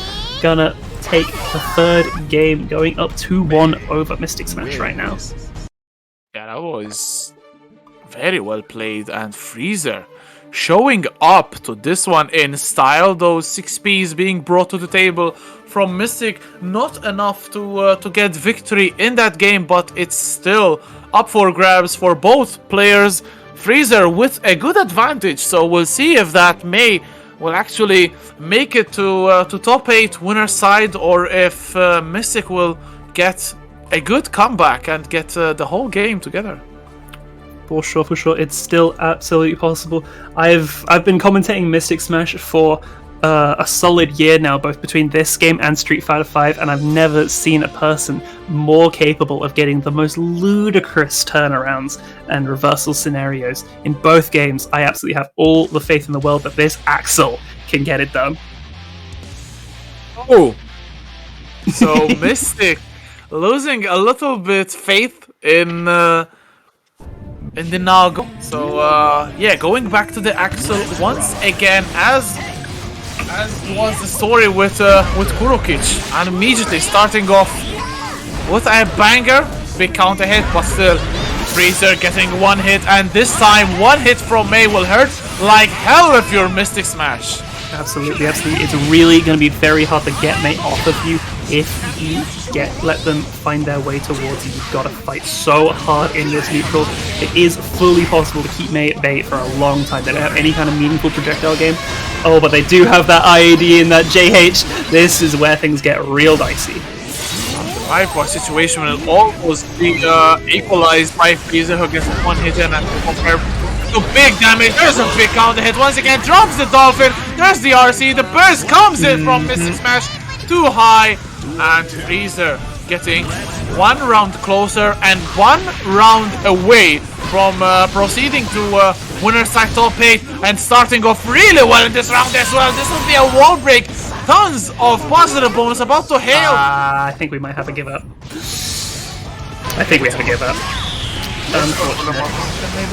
No, I think we have a give up. That's my bet. It happens to the best of us. Unfortunate stuff. But an incredible showing nonetheless from both players. That's going to be a 3-1 victory for Freezer over Mysticsmash. Ah, shit. It's really unfortunate. Probably some bug happening with the game. That is. Yeah, seems like they have issues between each other. That's unfortunate. It's the worst way for things to end up, but Yeah, that sucks. simply the way these things be. Unfortunate to see a player as wonderful as Mystic falling in such a fashion, but fall they shall. Freezer will be moving on to face Zato. Words are hard, you know. Yeah, it is. I jumble up my English like there's no tomorrow, and unfortunately, it looks like it was a bit of a connection issues. We've seen this also happen previously between the same exact countries, between the UK and Morocco, but it was BarryBones, another Axel player, against Wolfman, who is another player from Morocco. So it's really unfortunate. The rollback. We started off really well with this rollback, but unfortunately it has its limitations as well. So yeah, it's unfortunate, but I think that's the only option we have at the moment. For sure. It's the best in the business, but it's still not offline. Exactly, pretty much. So with that, Freezer will complete our top 8, which looks a little bit like this. We have Zeno Zando, Ram against Ram, and then we have Freezer against Zato-Van. So May against Zato, who both respectively eliminated Mysticsmash and Albur. So 2 upsets in my eyes. Let's see who will be the one to progress on to the winner finals out of these two matchups, which we've just announced. It's a good question. The Battle of Z's is about to kick off, and I honestly couldn't call this if I tried with all of my heart. Both of these two are incredible players. I guess you'd have to kind of give it to Zeno just for the seniority on the Ram side of things, you know. Like they've been in this game, they've been on this character since launch. I don't think I've ever seen them play another character like seriously. But that is no shade to how incredible Zando is already looking on this Ramlethal. It's a match made in heaven. These in terms of a player character situation. Looking forward to this greatly. Yeah, so there it is, the Ram Mirror, as you said, Battle of Disease. There's sure to not be any Z's in terms of snoring or sleeping, because this one will keep you up and alive as Birthday Train is rocking in the background. So the only unfortunate thing about this match, because it's going to be High Octane and Zando starting off with the initial poke, the burst immediately, the cold burst as well from Zeno, starting off with that Zeno burst. It's been so long since we've seen that. BRC is the 2-1-4K, and it's definitely starting off really hectic from the get-go. Absolutely. And you're on the note of Birthday Train, it's Shin Yaiba's theme today. It's Shin Yaiba's theme today. Oh yes, happy birthday Shin Yaiba. You know, it's a good hit in, getting that 6H to push towards the wall. Beautiful jumpies. Now the corner situation is in favor of the Portuguese, getting that sword in into the 2-1-4K. Again, it's hitting like there's no tomorrow. And the run-up throw, Zando trying to make a comeback in this very first round. The PRC drift forward into 2K, doesn't confirm it, into the Mortal Battle. Mortal Battle going to find its mark, even this thing back up. We are back in this corner. Zeno has to find a way to escape. They do so, but get caught in the air. That 6P ready and waiting on the way down. Zando actually going to take the first round in this set. 6P from Zeno this time, getting far slash heavy. And now Zando coming bursting out of the corner. Immediate burst used, but it will amount to nothing because a good 2-1-4H from Zando reverses the situation once again. Good throw attack from Zeno, but the high sword will clip Ram's head. The 6H will send her flying, and Zando will start off to a flying start. 1-0 for the man from Israel in what is promising to be a non-stop action, 200 miles an hour, and we are all primed up for it. Absolutely, this is going to be a phenomenal one. These two have such similar game plans, and I feel like they really both understand the character on the same kind of wavelength. So it's really gonna this is a mirror match in like almost every capacity, because it feels like I would not be shocked if I saw anything that either player does happening exactly the same way right back to them. Yeah, exactly. I feel that, as you said, it's really very, very close in terms of playstyles for both players. We've seen Zando on the Chipp play defensively and very good neutral, but on the Ram he just wants violence, just wants to get in, and just like that, there's a beautiful far slash counter hit. Oh, the first will win. That will buy time for Zando to go in, as Jasper is laughing at the misfortune of others. That is rude, Jasper. That is very rude. CRC coming in, Zando putting on some massive pressure. The backdash on the Rekka, still not enough to get a good chunky punish. There's the 6B whiffing, and now big counter hit. No burst from Zeno, excuse me. And the 2-1-4K will take home the round. Zando, 3 rounds straight here. Incredible stuff. You're a kinder commentator than I if you can't laugh at that.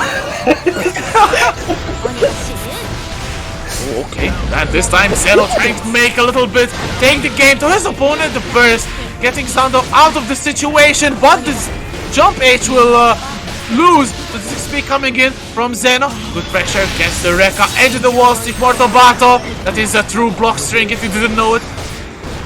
You can't not contest it, and as soon as you believe you can't contest it, that's when they start grabbing you.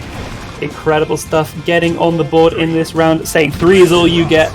Let's try and make it a 2-0 for Zeno here. Has to win this round, otherwise Zando will go 2-0 up, but that is exactly the direction in which this one is going. Look at the And once again, the Mortal Battle, every time it's always right there in terms of the meter management, right when you need it. There's a huge opportunity. That's actually going to be the round just then and there. These bursts have not been on Zeno's side. We started this game with a whiff burst, and we closed it with a whiff burst. And chat, if you didn't know, Zando means burst bait in Israeli. I'm just kidding, but the man just knows when his opponent is about to burst, sucking it all up, punishing it beautifully with the combo, and Zando is 2-0 up. Zeno has to start feeling a little bit the pressure. This is not the Zeno which we saw against Uriel Leagion. Zando is stuffing out the offense to perfection, and he complete the perfect set actually, and go 3-0 in this winner semifinals. Absolutely, absolutely. They are primed and ready to take it all right now. take the throne of the big hat wielding, big sword wielding king of the EU right here. All wonderful burst to try and keep that corner. Zeno trying their damnedest to make something of this round right now. They are so behind in this set, they've got to make every single opportunity count. There's the gold burst. It was a beautiful gold burst coming in from Zando, the best situation possible out of the corner. Zeno trying to fish for something, but there's the mortal bottle, which will be blocked. There's a punish from Zeno, still not a good chunk enough punish, and Zando still holding on to this defense. But the corner throw, Zeno actually getting thrown this time. And then the empty jump into the little RC. That's going to be the round, and there is one round left for Zando. That's all they need. One more to to punch their ticket into winners finals. That is so demotivating. Zeno throwing everything and the kitchen sink, but Zando still managing to come out on top. This is a good situation, and it's still getting even better. Look at this pre-post match combo. That was a gorgeous thing to watch. Zeno bursting the air. Zando with a very good situation. Mortal bottom, hard knockdown. What's the situation? This goes straight into the lows, and that should be it. Wow. Zando! Zando dropped one round. Absolutely true. Zando dropped one round against the monster that is Zeno, and if you could see my face right now, I'm honestly dumbstruck. That was such an impressive performance. Zando punching his opponent and punching his ticket to winner's side. Winner finals, excuse me, of today's bracket. But if you think that being in winners is a foregone conclusion, it is the furthest of long shots, because there are still a number of killers in the bracket, including some insanely talented individuals still in losers as well, because we have BarryBones against Kurokich, which will be on stream in a bit, probably after this set of matches, and Albur is waiting for his opponent, which will be one between Mysticsmash and Gagayoux. So that will be a very interesting deal. Albur will have to face either a mirror, and Nago mirror is something cursed, but it's definitely something. Axel, so definitely a bad matchup, or a Chipp, so another. Yo, Zando, can you get away from the station? I know you wanna play, bro, but that's not how it works, you know. Let other people play too, bro. Zando literally taking the term of single player to heart, not wanting to step out of the post station. Come on, Zando, we know you're strong, we know you're sitting in winner finals, but it's not happening now, so please, can you scooch over just a little bit? Rita said it's my turn on the setup. Mommy said Daddy Rita's. Papa Rita's coming in. Oh! Threatening with the kick. Oh! There's the kick. And Rita's 3-0s. Zando sending him to loser side. You gotta let him know sometimes. You gotta let him know. Man was probably grabbing a drink or something, and he'll come back and see himself out of the room and will be like, what? You have been ejected.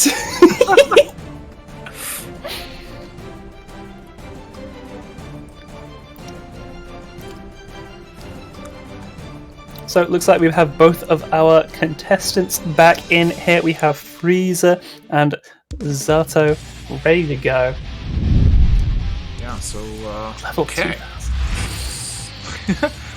And going to be some sick action.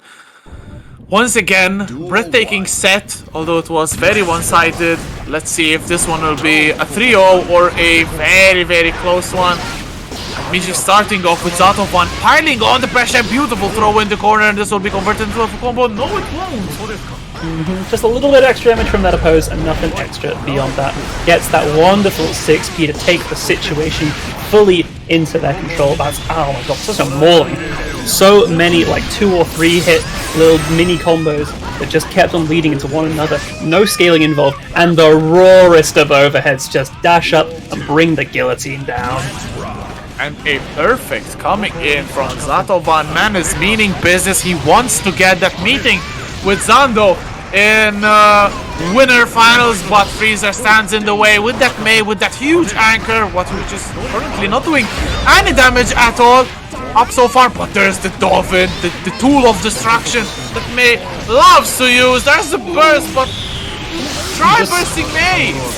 You just can't do it. Oh my god, they died. Oh my god. I wasn't actually ready for that. I nearly copped it. I nearly just like choked on myself.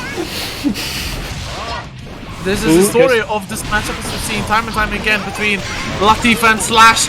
These are not Latif and Slash, but these are 2 of the top players as well. So definitely going to be an insane encounter. Look at this, trying to anti-air. There's the vertical dolphin, and this will be a dead Zato. Freezer coming out of the blocks, storming after that perfect for Zato-Van in that first round, and showing that they need business. Exactly how that Mystic set started. Can I just say, like with an absolute blowout first round, followed by May just turning around and just turning it up, going absolutely ballistic, and showing some truly horrifying offense. As a small anime girl, you definitely don't expect this amount of damage to be dished out, but that is the nature of Strive. May definitely capitalizing on her anchor hits, and she gets a comfortable game number 1 in those second and third rounds. Let's see if it's going to be parity restored, or Freezer can go in the lead. Oh my god, big 6p. The burst is blocked, not punished unfortunately, but still no resources for Freezer for the whole duration of this round for sure. They are gonna be burstless for most of this game, to be honest. 6p once again. 6p definitely hitting its mark. Oh, trying to get that sandwich going, but the challenge with that dolphin, the burst is blocked as well, and Zato-Van looking to getting mauled by a killer whale. Say goodbye, because that is a May round. Goshugawara does not mess around. Oh my lord, the anti-air close slash. That's so unfortunate for Zato-Van, but Freezer is not going to have any complaints. They are absolutely going ballistic on their opponent right now. Wonderful use of the vertical dolphin. Not going to quite pin that into a kill. I think they very much could have. There's a counter coming in from Zato-Van, holding on to dear life. There's the YRC buying a little bit of time, but no more resources are left. There's Eddie coming in. Could this be the start of a momentous comeback for Zato-Van? There's the clash. Very interesting. No one will get the edge. Trying to jump in. Freezer holding on to dear life. It's so unusual to see a May blocking, but it's actually happening. There's the throw. For good measure. Sharknado. Zato-Van in a good situation now. Gets that oppose. Into the throw. Into the overhead. The blocks from Freezer. Holding no hit to the corner. Sends in that dolphin finally. An attack button is spent by Zato-Van. Using that burst. Sending in that amphibian. Not enough to kill. May, how many gods they have? They will be ripped to shreds by the throw. Zato-Van gets an important round. Absolutely incredible stuff. Just wasn't quite ready for the oncoming storm of Eddie normals. This time, Invite Hell gonna kind of avert that offense, but Freezer just does not give up. There's more yet to come. Find a reversal throw to Zato-Van. Very nice stuff. The YRC just to defuse that pressure, get back into the center screen. That's a huge counter hit. Sniped out of the air, the jump out from Zato, getting him some time, which will be spent very nicely, but the burst coming in from Freezer, clipping with the farthest frames possible. His opponent, Zato-Van, though, still carrying his opponent into the corner. This will be big damage. Reset keeps the corner situation, but that will allow Freezer to get a charge dust into death. That is so unfortunate, but Freezer sending his opponent down. Not out for the count just yet, but it is 2-0 and a very good situation for the May player. That is maybe one of the most demoralizing ways of losing a round. When you have the corner and all of a sudden you see that slow-mo effect and you're like, I'm dead because I've taken at least half health up until this point. It's just over. made us so much damage on her dust combos. She already did pre-patch, and then they gave her even more routing options. It's horrifying. Yeah, absolutely. And what is not horrifying is the Macherino. The horrifying thing is that actually we have 9 codes left. Shout out to Envy, Tachi, Guy, Canine, Bryce, Collins. Oh, Jasper, hello. For redeeming the codes. So come on, do these last 9 codes as we are heading into game number 3. Can Frieza close it out? Can Zato reopen the gates to access winners finals against Zando? All will be determined at the end of this one. There's the burst coming in. Freezer wanting to get out of the pressure. There's the burst coming in from Zato-Van. Very, very, very nice stuff. This is looking like the round that Zato-Van has been begging for this whole set so far. The Sun Void kind of dropped, getting full resources on this hard knockdown. There's the Goshigawa coming through. Even damage so much. Absolutely, a lot of damage, and that is what players have to deal. There's the YRC, Zato-Van coming in clutch with that YRC, trying to sandwich his opponent. Beautiful stuff that Eddie will clip her, and Zato-Van will live to fight another round, another day. Let's see if the comeback will be complete. Beautiful vertical dolphin to snipe his opponent out of the air. Oh, and again, using the volleyball into that charge dust. It has worked so many times on so many opponents today. It is not about to stop anytime soon. And this pressure from Zato is not going to stop soon either. There's that Excalibur goal resetting the situation that was not, I don't know if that was intentional or not. That was intentional. Is that counter hit into the burst? Zato-Van getting gold bursted. Freezer into the arm. No way! The QRC to give them the cross-up property on Mr. Goshigawa. The Orca is gonna be giving them a cross-up. The audacity, that's wild. That is the most cursed thing I have ever seen in this game. I've eaten that setup so many times, and I've eaten as much damage as Zato has just dished out. His opponent, look at that risk, slowly starting to build up again. Freezer has no answers to Zato-Van's asked questions, and 1 poke, 1 pixel left. BRC, oh no, could this be the comeback of ages? Blocks the dust, and the 2S actually takes it home. You can only get hit by so many dusts before you have to have a response. Like the first few, you're like, you know what, it happens to the best of us. But dust 3, you're like, no, if you don't block this, you just gotta wake up, right? And wake up is definitely the right word for how it looks like we're seeing Zato-Van play. They are not asleep at the wheel. They are ready to go. They are finding answers, and they are finding the holes in the defense of Frieza. Absolutely have to find those hot spots to melt the ice that is constructing Freezer's solid game plan. But we'll see if there will be more chance for Zato-Van to do any of the defrosting, or will Freezer actually seal the deal in this game and head on to face Zando in today's winner bracket finals. But let's see, the show on game number 4 is about to begin just now. The show must go on. Wonderful challenge using those 2Ps from Zato. Now a much more viable defensive option than they've ever been before in this game. The Prophet's XP is definitely something that Zato players are very happy, and they are very happy also to break the wall with the super, because it gives up, a hard knockdown. And look at all this pressure coming in. The sandwich is complete. May is in between the bread, and Zato-Van will get a comfortable round number 1, and 1 round away from getting the score tied at 2 apiece. Very much so. It was such a beautiful use of BTL to kind of sneak underneath Frieza. It's such a hard thing to block in the moment. Challenging that Dolphin, keeping that pressure going. I'm loving what I'm seeing of Zato-Van right now. Oh, the burst is blocked. However, could this be the start of a May round? Look at this pressure coming in. YRC, very smart stuff from Zato-Van. Waiting for a Komato that was from miles away. There's the pressure into the throw, this time from Freezer. Coming in, the FD trying to keep out the May, but it's still chipping in. Oh my god! He's the fireball? Incredible awareness. That's such a beautiful option choice.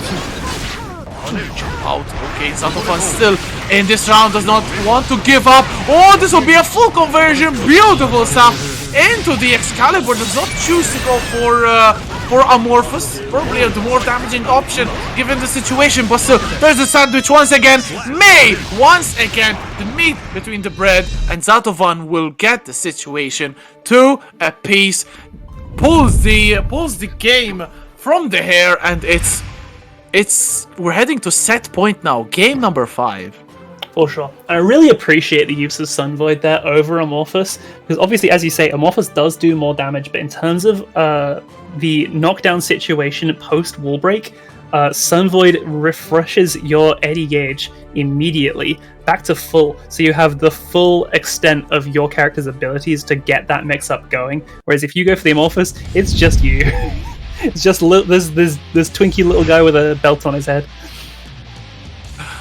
Okay, very, very understandable of that situation. I'm no Zato main, so definitely that is quite enlightening. Thank you for that insight, Jasper, as we head into Game 5 to decide who will face Zando in winner finals. Big counter hits all around. Okay, there's the burst immediately spent from Zato-Van. Oh my god. It just looked like Eddie just smacked the seal there. That was crazy. 2P, there's a big counter hit, and now plenty of hits in this combo. Big damage spent. The corner is still kept. YRC once again, but the burst coming in from Rize, who wants to keep the situation going in with that 6H with just waves. That was so risky. Yeah, that 6H was so close to finding its mark, and the dash cancel grab gonna find its mark again. Rize again is now on set point. But it feels like it's been so many times in a row now. Absolutely, and once again going in. Look at this damage applied. A couple of hits, and Zato-Van's health slowly starts to trickle away. The backdash is not caught. Very fortunate. Beautiful 6P once again. You can 6P the Dolphin finally. It's not a meme anymore. There's the 5D, and this will be big damage. As there's once again the sword resetting Eddie, and into the drills, pushing towards the corner, but the Orca will come in and send in Zato away. Beautiful stuff, blocking that mix-up, but not wanting to have to react to the situation. Oh, there's the slide, very hard to see in the moment, and there's that Totsugeki gonna be closing out that set. Unfortunate to get clipped like that in that situation, but that is going to be a 3-2 victory, am I right? It is, you are absolutely right, as always, and you are right in doing the Matcherino, and I am right in shouting at all of you for not doing the Matcherino. All of you, there are still 9 codes left unclaimed. Big shout out to Guy Canine, who is doing the Matcherino quest like there's no tomorrow. They've added in a bonus 60 actually, that is 85 cents worth of quests. Shout out to the man once again, Guy Canine.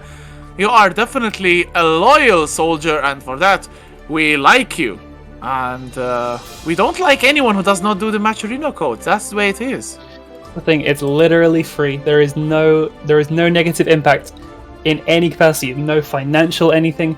It takes like less than 30 seconds. Click that link from !Matcherino. Sign in with any social media you desire, including Twitch. We know you have Twitch. You're here right now. Click that button, claim that code, put that money in the pot. Please, we implore you. There's Frosted57 with the coupon claim, so thank you very much, Frosted, actually, for Freezer. Ha ha ha. Okay, no time for jokes. It's time for some serious action once again. And BarryBones going immediately with the Axel against Kurokich, who goes immediately with the Potemkin as well. So, time for top game to be on display. And we are off.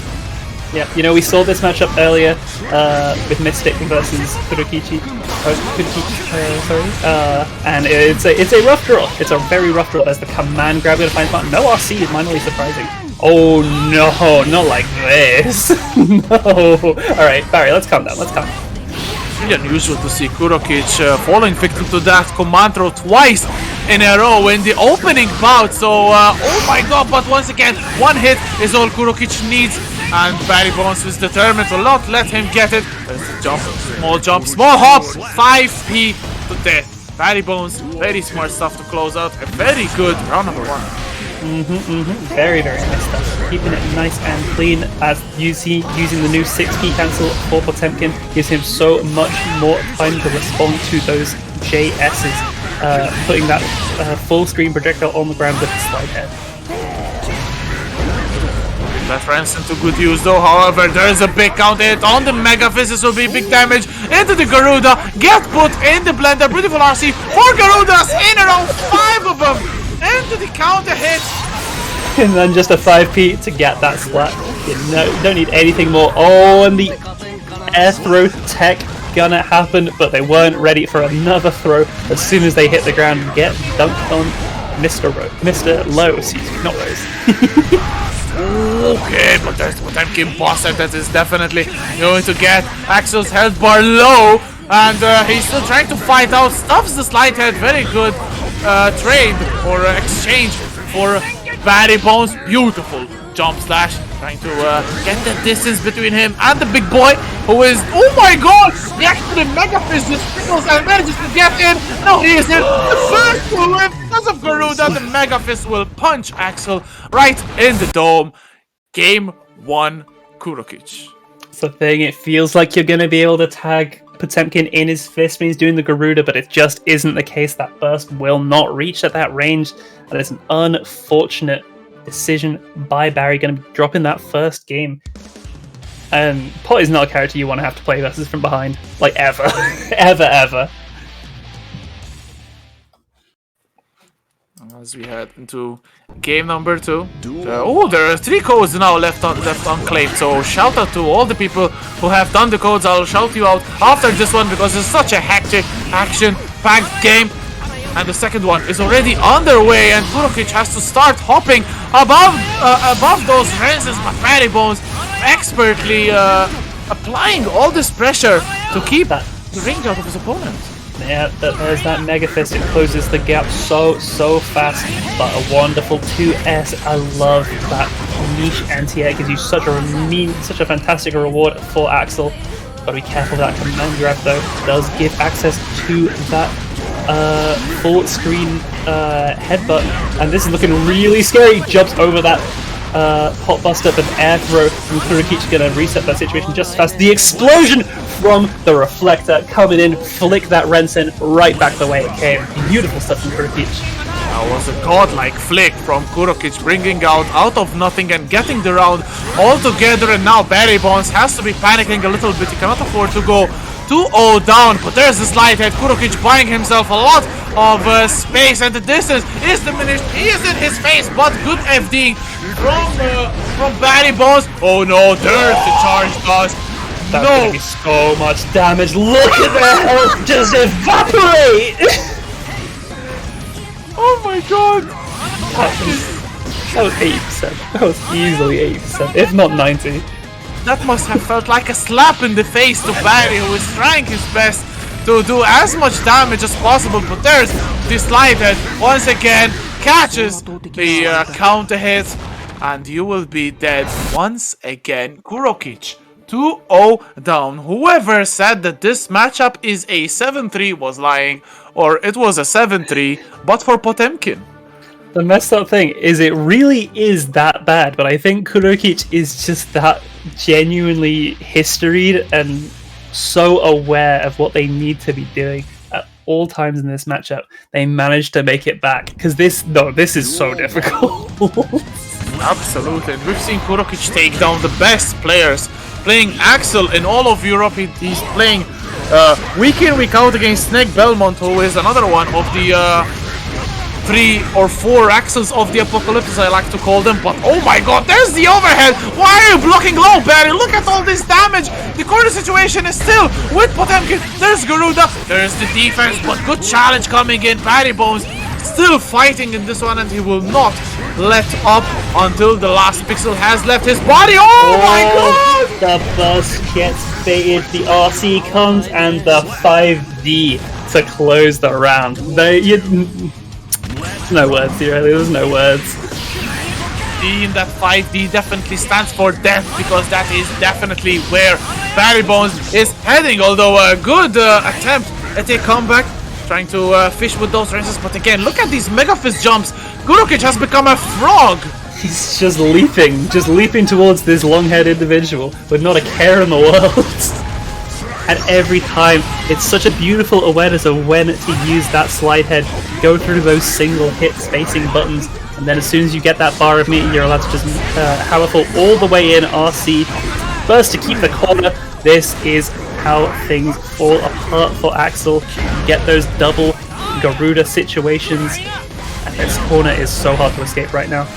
What a ballsy burst. You have to commend Kurokich, who uses that burst because he knew that it would be easier to get the situation, the win from a situation like this, even with a big health deficit, rather than restarting the round at mid-screen. But fortunately for him, BarryBones gets around, and definitely a very important round. Can he get another one, or will he succumb and lose their side? Kurokich again hopping about, but there's the command throw, brilliantly placed just at the bottom of Kurokich's feet, just on landing.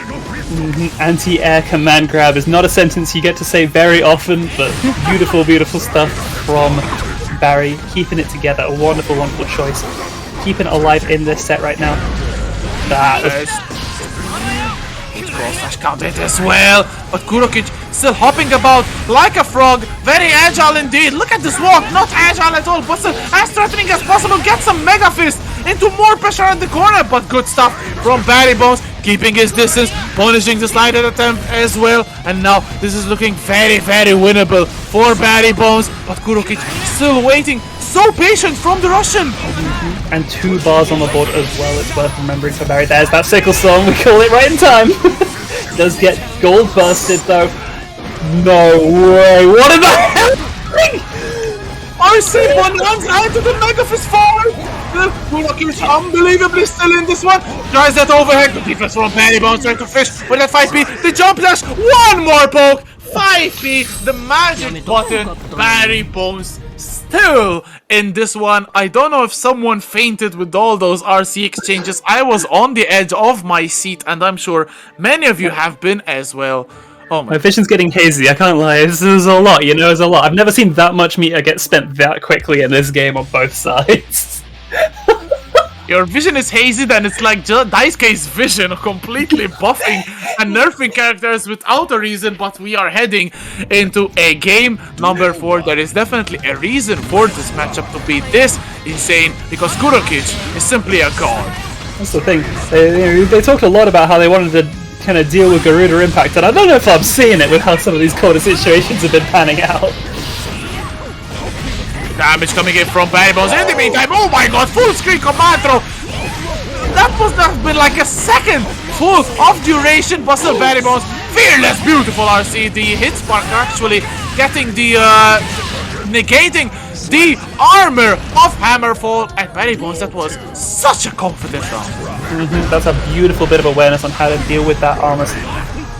There's the Garuda again.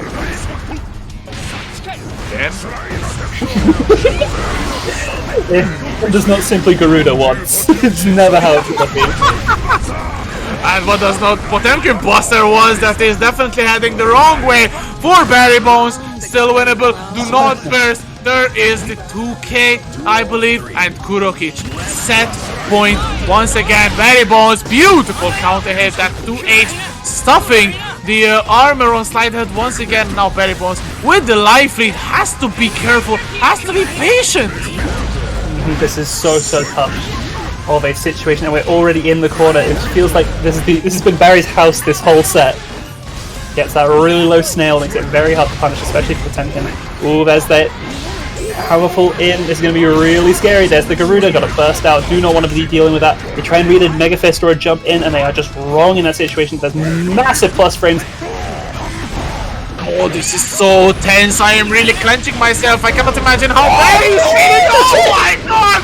Dude, what the hell was that Hammerfall? Did he actually backdash the command throw into a punish? And that was the round. That was honestly godlike.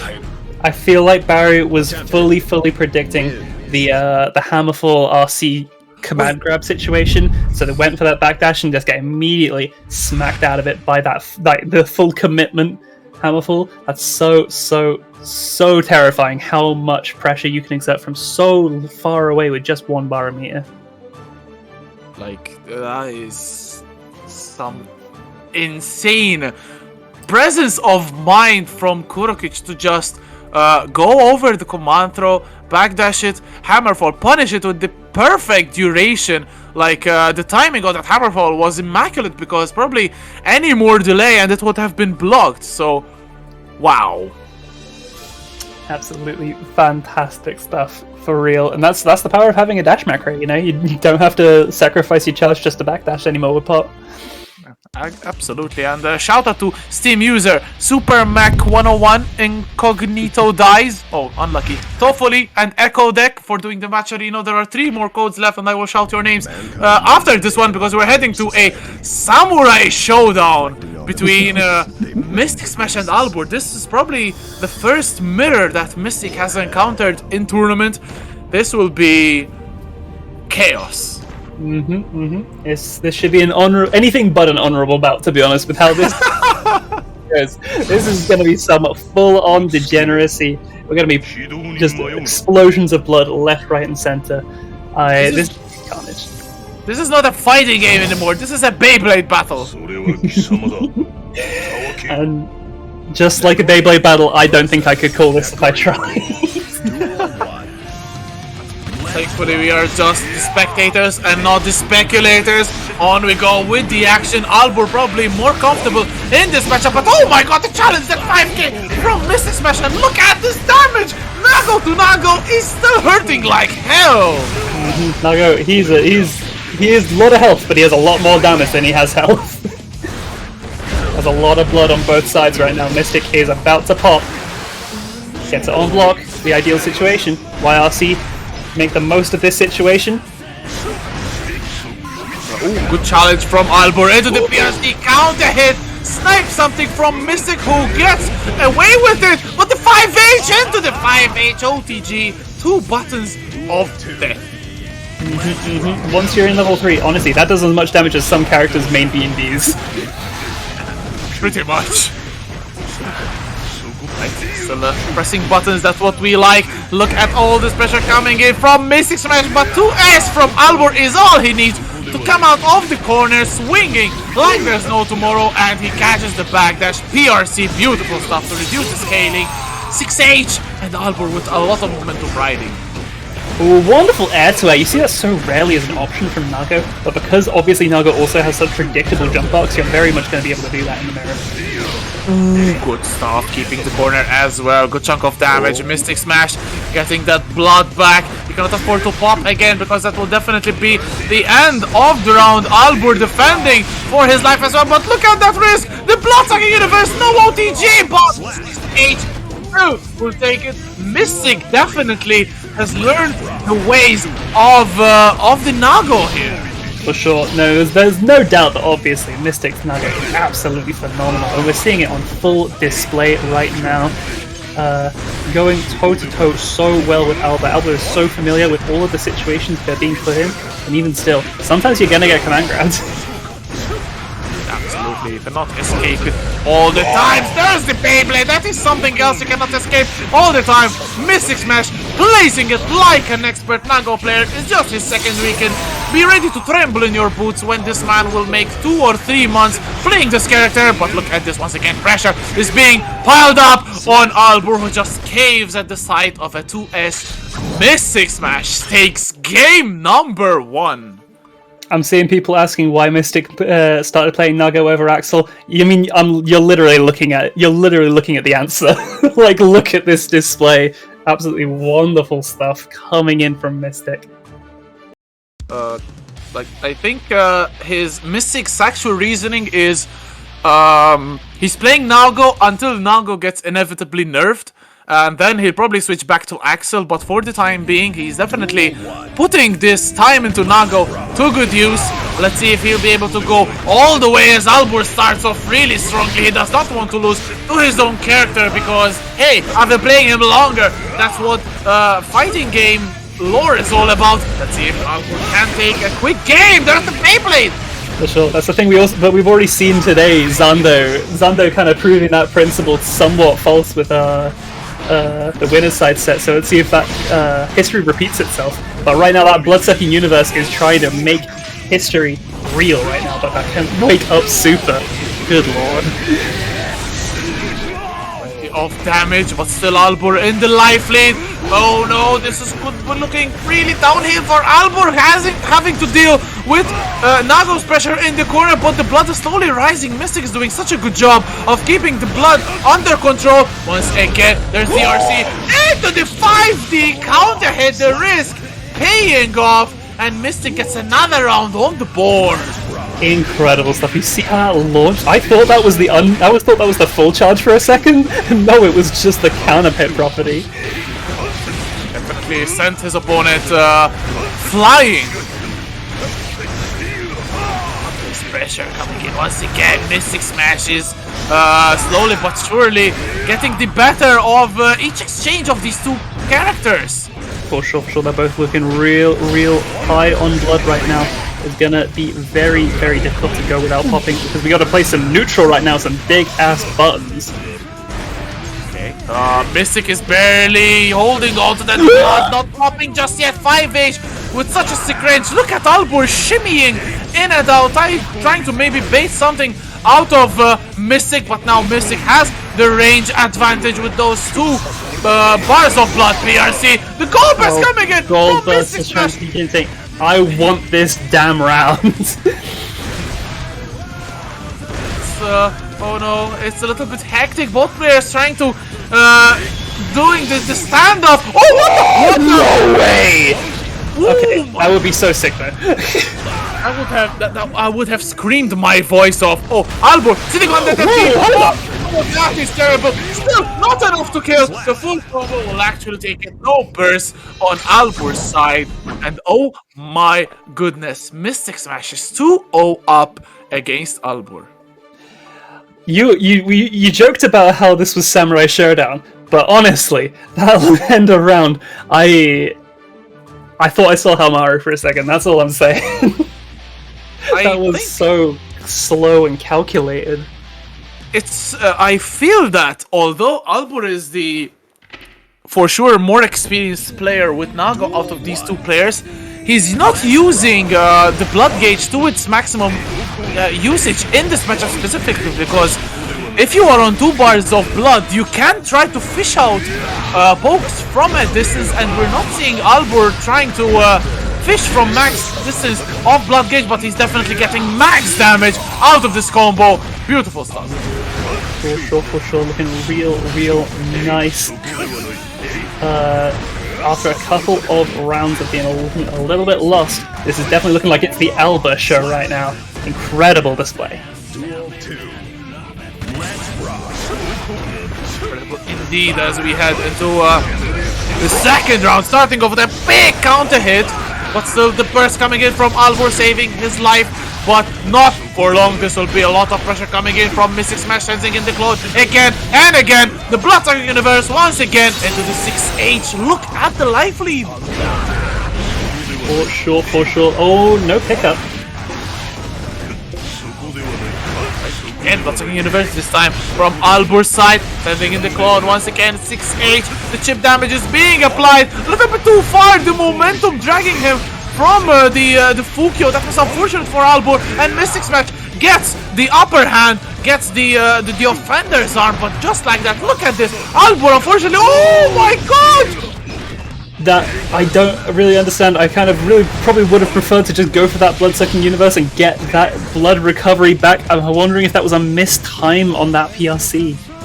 Yeah, absolutely. Definitely an unfortunate time for Albur as Mysticsmash getting that Uriel attack, doing that Beyblade BRC, and now Mystic is on set point to send Albur actually home, because this is loser side, and Albur cannot afford to lose any more hearts, but Mysticsmash is definitely ready to shred it to pieces. Oh my god! Yes! Between the claws! That was sick! That was so damn cool. God damn.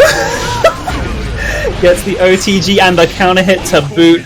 Knocks it out of the corner, unfortunately. That does happen sometimes. The backdash away from the super is still fine. Gets marked. gonna get that carry towards the corner. Clone Albur not dying without a fight, and that is one! Is it maybe this time? This time for sure! Not this time. No way! Still, Mysticsmash with the defense on point. There's the pressure coming from Albur. One more blow. There is the burst. Predictable, like Albur thought.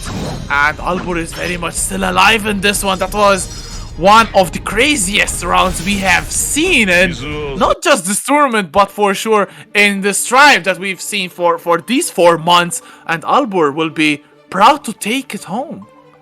That was insane. That was emphatic. That was absolutely ballistic of a finale to that game. Albur getting on the board. I can't even wrap my brain around half of these interactions anymore. These two are just on another plane of existence. I don't even know if this game is going to get Strive anymore.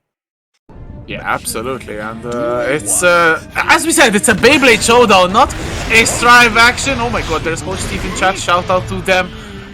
Big fan, but I'm a big fan of these two pairs as well as they're going for it. Once again, Mysticsmash being the offender for the majority of these opening exchanges, and just like that, look at this damage. Now Albur at 50% of HP, but comes out of the corner. Can he make something of this? Definitely looking like the start of it. Gets that blood-sucking universe. Means they can go crazy. Okay, Mystic, can we talk about this?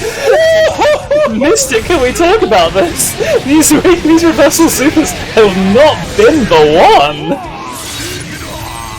Absolutely, they have been working for Albur as well, and now the situation is reversed. Albur going a little bit half. The positive bonus is rising, but Mystic is all rising on the offense. Nothing doing, however. Albur still gets the round and 1 round away from tying it up. Absolutely, absolutely. This is looking really, really nice from Albert, showing their seniority in the realm of Mr. Yuki. Doing some really, really wonderful stuff. And kind of catching out Mystic on a couple of weird habits that maybe do come from kind of some unfamiliarity or just uncomfortability. Albert is looking like a new man right now. That said, they're looking like a new man in the corner. Oh, there's the blood. He's gonna pop, and that is really unlucky. I'm gonna steal some of that blood. Unfortunately, you will not get it back. And now Albur staying primed and ready to take this whole set home. I mean, the game, definitely the first step in taking the set, but there's the jump in, good defense on the 2H, but Albur still swinging that big sword with that 2 bars of blood, maximum range, proven with that 5H, heading to game 5. Absolutely, absolutely. Incredible stuff. That level 3 blood hate is just so brutalizing. It is the sword that cleaves evil in every shape and size. You love it. And Woodside with a very interesting question. Axel coming? Axel coming! You know what? It makes sense. We've said it so many times. If you're going down and things are really just like not looking your way, you gotta try something else sometimes. And when you're playing on your secondary, you gotta crack out the big boy.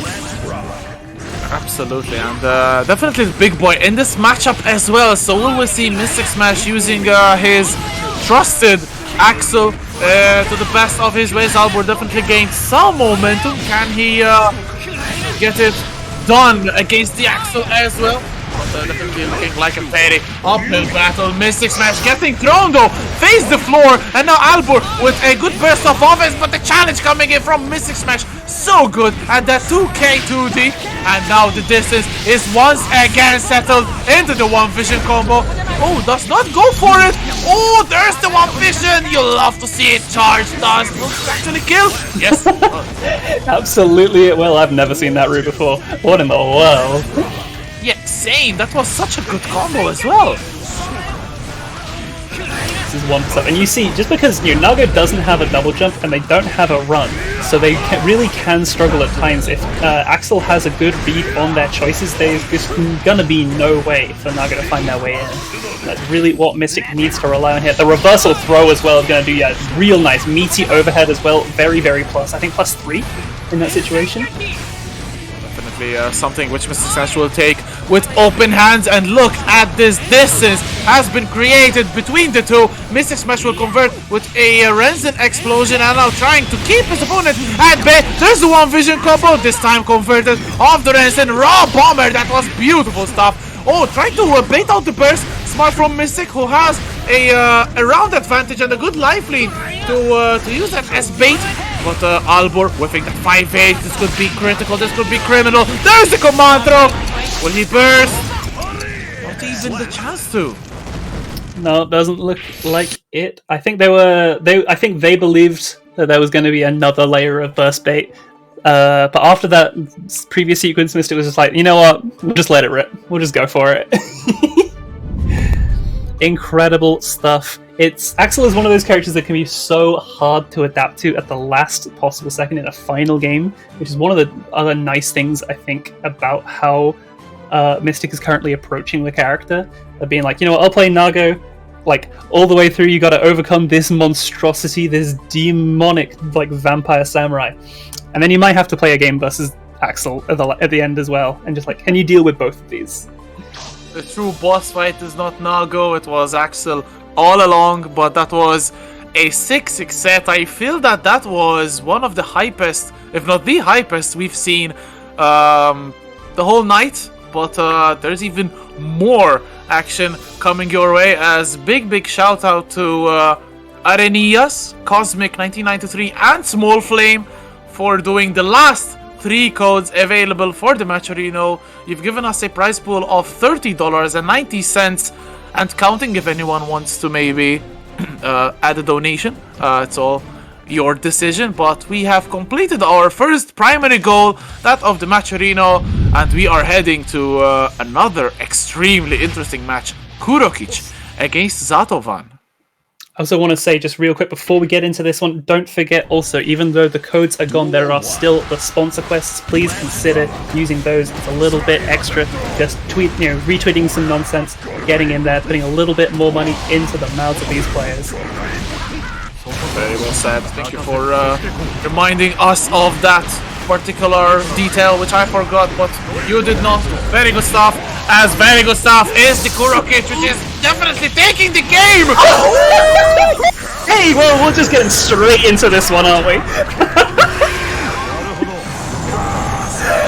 Oh, God.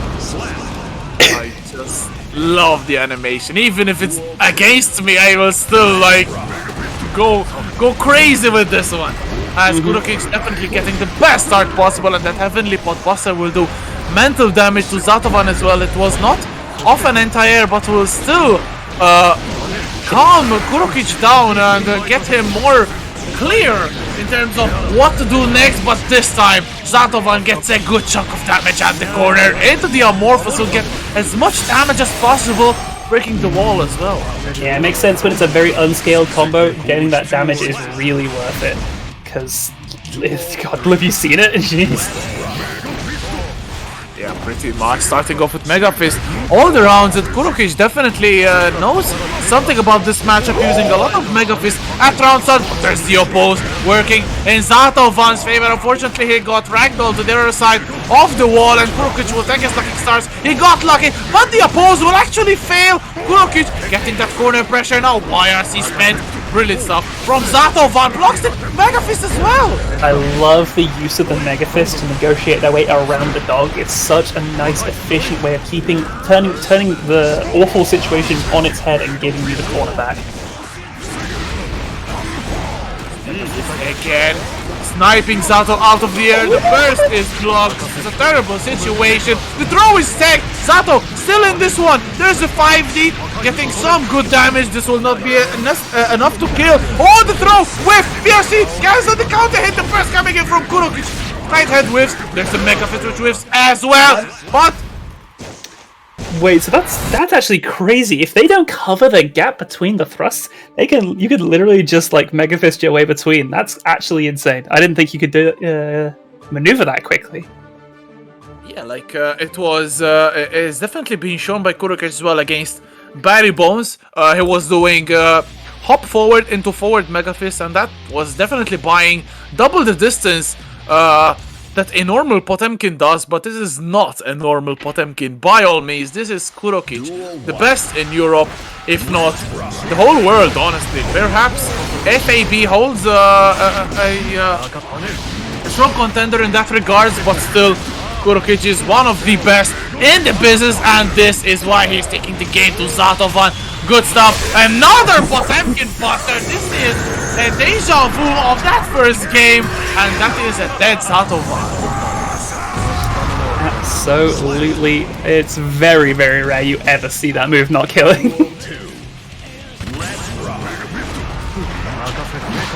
Wonderful immediate response from Zato-Van, catching, taking their turn where they need to, because if you don't, Pot is just going to completely run you over in these situations. Defense coming in from Zato-Van. Oh, the fly will negate the slide head, but this will still be big damage. Kurokich in the corner. Good jump out from Zato-Van, negating the Garuda blender from Kurokich, who hasn't been able to use it once, but that is only a matter of time. It's a matter of when, not if. But the pressure's coming in strong from Zato-Van. Kurokich trying to exit the corner. The side head will whiff once again. The amphibian will not. That will be a wall stick. No, it won't. Good burst from Kurokich. Absolutely some real nice stuff. And a wonderful fly in with that JH that hopefully could potentially close this. No, it's not actually. See the Gigantic-Kai coming in. Gigantic-Kai just gets completely invalidated by the drills. That's a lot, is an understatement. Definitely, Gigantic-Kai is one of the most underwhelming supers in the game because you can get even thrown out of it, so quite unfortunate for Kurokich, who went for an air throw. The air throw won't work. The Heat Knuckle will, and that is huge damage for just one air throw, or a, not an air throw, but a move. And there's the Garuda, the blender, there's the block on the 5D, a Zato special, but used by Kurokich as well, trying for that Heat Knuckle again. The fly is eluding a lot of stuff. Oh my god, that was a beautiful 6 feet into Heat Knuckle. Will just break the wall. Yes, it does! It always does. It's incredibly consistent at breaking that, even to Pot's detriment at times. Kurokich will get a bar very, very soon. The positive bonus stopped. Kurokich does not. Shake hands with Potemkin. He offers it up. Kurokichi goes up 2 games here. I wouldn't want to shake Potemkin's hand absolutely, because I'm sure that it would crush not even my hands but all the bones in my body, but luckily I'm not the one dealing with Potemkin. It's unfortunately Zato on his last life left. It's 2-0 for Kurokich. Zato-Van needs to wake up, otherwise he'll be out of the tournament. Absolutely. This is last ditch scenario situation for Zato-Van. They've got to figure something out, and they got to do it really fast, because if this character is about to put the pain on him, that's not a good start. But see, and immediately we see a beautiful catch on the dog, killing it as quickly as possible. I'm loving how comfortable Kurokichi is looking in this matchup. Kurokich is using a lot of those Mega Fists to evade all the low attacks that are output from Zato-Van. Definitely a very strong tactic, but it's not working out at all. This a beautiful snipe with that jumpy, and now Zato-Van with so much pressure at risk, getting depleted to get as much damage as possible into the wall break. This will be a good situation. Zato-Van getting some signs of life in this one. Oh my god, Mega Fist RC. Will Zato-Van use Burn? There it is, just to get out of the situation. I don't want to get command grabbed and lose my spot in the next layer of the match. That was beautiful. BRC baiting out that 6 speed, throwing him, and Zato-Van getting a good round. When we see a round start slide head, that's when you know that Kurokich is just trying to find anything in their toolbox just to throw off Zato-Van. Beautiful coverage, having that command grab with, and it still doesn't matter because you get the punish thanks to the oppose. That was beautiful Zato set play into the 5D, but the block from Kurolich. break the law, will try to bait something out, trying to bait out. The YRC is blocked, but unfortunately Kurokich was slightly airborne, so not able to punish that as he would have definitely wanted. Beautiful backdash on the throw and into the backdrop, but the jump out. Zato-Van will get still wall smashed. Absolutely, there's that positive bonus. We're probably going to see like a Giganta potentially. Into, yeah, you put the RC. Zato-Van trying to apply more and more pressure into the sword, resetting Eddie, but 2 bars on Kurokich's side. There's the gold burst! One bar is not enough. I want to And they find their way back anyway. Oh my lord. Fortunately, Zato was just above Potemkin's head, and this game dictates that that is not inside Heavenly Potbuster's hitbox. And there is a good gold burst. Zato-Van with the last resources spent will not get burst probably for the entirety of this round, so he better use that meter to good use. First RC is gone. There's the pressure coming in. Beautiful 5D, getting that corner pressure into the wall break. This is a good situation for Zato-Van. Because that gives them the positive bonus and lets them get back into the fray just as quickly to build that bar back. And the pop buster! And the counter hit on the wake up situation. It's so hard to make that guess, and you've just taken so much damage. It's like a genuine real concussion. You just gotta pick an option and just pray with all of your heart. And Kurokich guessed correctly. They're gonna be moving on into the winners finals. I guess that is our next match. No, I think Not winners it's finals, not. excuse me. Losers semis. My apologies, my apologies. No worries. It's we'll live and we'll learn, as we say. And our next match, I think, is Jasper, going to you're be. fired. That's losers quarters. But yeah, it's good try. No, that's losers semis, Ritus. No, it's losers quarters. Losers semis is one match before losers finals. Check the bracket. Yeah, that's what they Yes. just qualified Yeah. for. Yes, look, check the bracket. That is losers semis. It's still fired. Just Okay, a slightly better severance, you know. makes sense. But okay. So, question is, what we have next? You got to assume it's Zeno versus Mysticsmash, right? Yes, we have Mystic in the lobby here. Yes, it definitely is, and I am so hyped for this one because wow, it's going to be Mystic on this Nago, which has done so much damage. Although still the backup axle coming in clutch when needed. Zeno on his trusty Ram. His trusty Ram is actually what got him into losers in the first place. Let's see if it's going to be a comeback, a strong statement from Zeno, or if Mysticsmash will actually get the edge in this one. For sure. It's very hard to call here. Both of these two are absolutely sublime. And by players. the way, this tournament today is a little bit of a special one because the winner of it will actually qualify for next Friday's Damascus Wanted event. Oh. So. I wanted to shield that so badly, but I forgot. Oh my god, shame on me. It's going to be an absolutely fantastic showing. Make sure to check Shame that on out. One of these two might be there. Absolutely, and definitely the likeliest one looks to be neither, because no one is giving a life lead. Okay, there's a big count hit with that jump dust. Unfortunately, a little bit too far, but there's a Zeno burst. He's making it his trademark once again. There's the Rekka into the fast RC. Look at all this pressure. How is Mysticmash still defending? Regardless, look at that chip damage. Look at that risk. One poke will blow Mysticsmash out. There's the throw tech immediately, just as always. But there's Zeno getting one hit in, waiting for the first explosion. There's the curse overhead and up into the cross slash. And dead.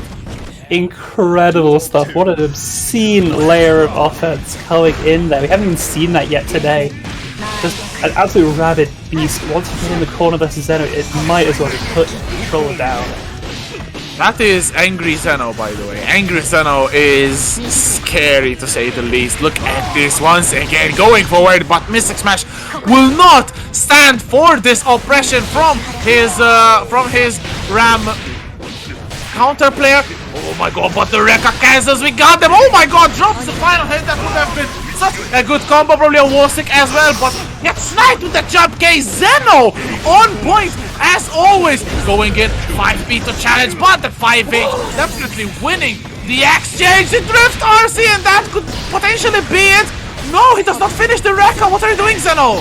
One touch left to do it. Any grab, any hit, anything will do it here and now. Just gonna chip out with that sword toss. Beautifully done by Zeno, taking that first game. Beautifully done. Yeah, that was definitely a result of Chipp. The meter for Mysticsmash ran out. FD no longer possible. And the sword will take out the last pixels left on Mysticsmash's life bar tally. Zeno starting off really well. Definitely knows this matchup a lot. Zeno, remember, he took out Uriel Leagion in winner's side. So going to be very experienced in this matchup against even the best in the business. And immediate burst coming in from Zeno. Definitely one of his traits is to burst as often as possible, I feel. There's the Rekka. Again, the Rekka counter, not able to confirm. Probably trying to burst out burst, but still going in. The corner pressure is starting to amount, and Mysticsmash has no way to escape this except for And right as you say it, they find the golden opportunity to grab Ramlethal by the head and slam him into the corner. But just as quickly, Zeno is fighting back into the mid-screen. Oh my god, Rekka cancels, you love to see that, although it's a little bit cursed. Sends in that sword, clips him with the explosion. Oh, bad burst, and that is another ram round. No, not yet, because Mystic is still alive, trying to fish for something. The Bloodsucking Universe cancelled. Oh my god, they just do it again. And now they have every chance in the universe to spend all of that hypothetical blood. They're gonna kill! And that is the power. That is the raw power of the blood-sucking universe. You get to, for a brief moment, just stop caring about that resource and just get to go completely crazy with it. Absolutely. And look at this damage. Mystic riding off the momentum, feeding off the energy that round win has given him. Look at all this damage. The blood is good enough to not pop. There's the gold burst again. Zeno is dead. Why does it go full screen now? Why do they do that? He clearly needed it. Yeah, he just... What was he gonna do without it, you know? Yeah, I mean, Nago is a useless character. No damage, no mix-ups, no frame traps. He definitely needed a full screen clone to complement his tools. Man. What a damn character. What a character. These are probably the two top tiers actually in the game, in my opinion. I feel both have received very good buffs, definitely taking them up a notch in their ranking order. But look at this, the ramp pressure is being applied. Zeno with that RC still in the corner. Beautiful throw attack once again. Mystic, how the hell do you do this? He gets clipped. Unfortunately, I'm not talking about being hit, but this is definitely what Zeno wants. Absolutely. It's so hard for Nago to get out. They don't have a lot of the conventional tools to kind of escape that sword pipe pressure. So you actually do have to eat a lot more than some characters who just get to kind of dodge their way out once that sword gets punched in the wall. Ooh, wonderful air to air. I love to see that stuff. Coming in to the 2K, to the 6H, just hits OTG, and a big counter into that 6H, and this is that ramp. No, not just yet. Very good 6P. Beautiful stuff, catching them on the other side as the crossover. Mystic keeping in this competition. They are not going to make this easy. Oh my god, big damage coming off that Beyblade 6H, and a big counter once again. That 6P doing a lot of damage for for Mystic, but a big counter hit for Zeno. Not able to convert, but there's DRC once again keeping on the pressure. 2K into the sword. The Beyblade to come out of the corner. Big counter hit on that 6P. However, Zeno still fighting, still in this one. Oh, he's gonna pop. A little bit unfortunate Zeno to be hit in the burst, so not able to punish. Yeah, it does kind of mitigate any kind of chance you get to punish it, but even still, it still drains all of Nago's life force away from them. Makes it so easy to just tag him once or twice and close it all out. And Zeno is going to go up a game in this set right now. It was definitely unfortunate for Mystic, who just let loose. The blood caught up to him, in fact, and that was the end of the offense that Mystic was putting forward. Still, it's a very scary situation to be caught against Mysticsmash, because Zeno is definitely feeling the pressure. It's 2-1 for Zeno, but it's definitely still not over. It's a big 6P trying to bait out something here, trying to bait out the burst. Look at all those jump cancels. Oh my god, that ram is so cracked. We absolutely hit. We have seen this pressure just get exerted so many times. There's the overhead, doesn't able to quite convert out of it, however. But we're just straight back to where we started. And there's the throw this time. How are you supposed to negotiate this? This is incredible pressure coming from Zeno. It just seems to never quite end. There's the overhead, left in the crowd. Absolutely, there's the so-called left and mix, but there's the 2K taking it from Zeno. And small shout out that pick was invented by Takahara in the beta, but let's go. Potential set point for Zeno, but Mysticmash will not take it. He was like a samurai and fight with all he got. There's a 2-1-4K finally blocked, but once again Zeno on the charge, the jump on the blood-sucking universe. Beautiful punish with the RC, making sure that he will have all the time in the world. And once again going forward, the 2-1-4K sitting in the corner. Mysticsmash, definitely not his favorite hobby, but he's practically built a home and is paying rent for this corner. That Rize is so high, it's the color of the blood, but Mysticsmash comes out of the corner and he can buy himself some more time in the set. Absolutely, absolutely. They've got to find their way in, and that 5K is not the answer. It is this time, though, they find their way into this game. Once again, they've got the corner, they've got pressure, but again, you just see Zeno just hop all the way out, just super jump, air dash through. Mystic hasn't got the resources to be allowed to punish them. Ooh, good Beyblade to come out of the corner, and Zeno has no swords. He got hit by another sword, but not his. That of Mysticsmash, as he gets the round even, and this is more crucial now, more than ever, for Mysticsmash, because it's still a set point for Zeno, but one more round and Mystic will get it equal. Absolutely, absolutely. It's all on the line. They block the overhead, but you don't get to punish because there's an explosion. We finally see the punish on the flip. You have to be 5P'ing that, as we saw just there. It's so hard to do on reaction, though.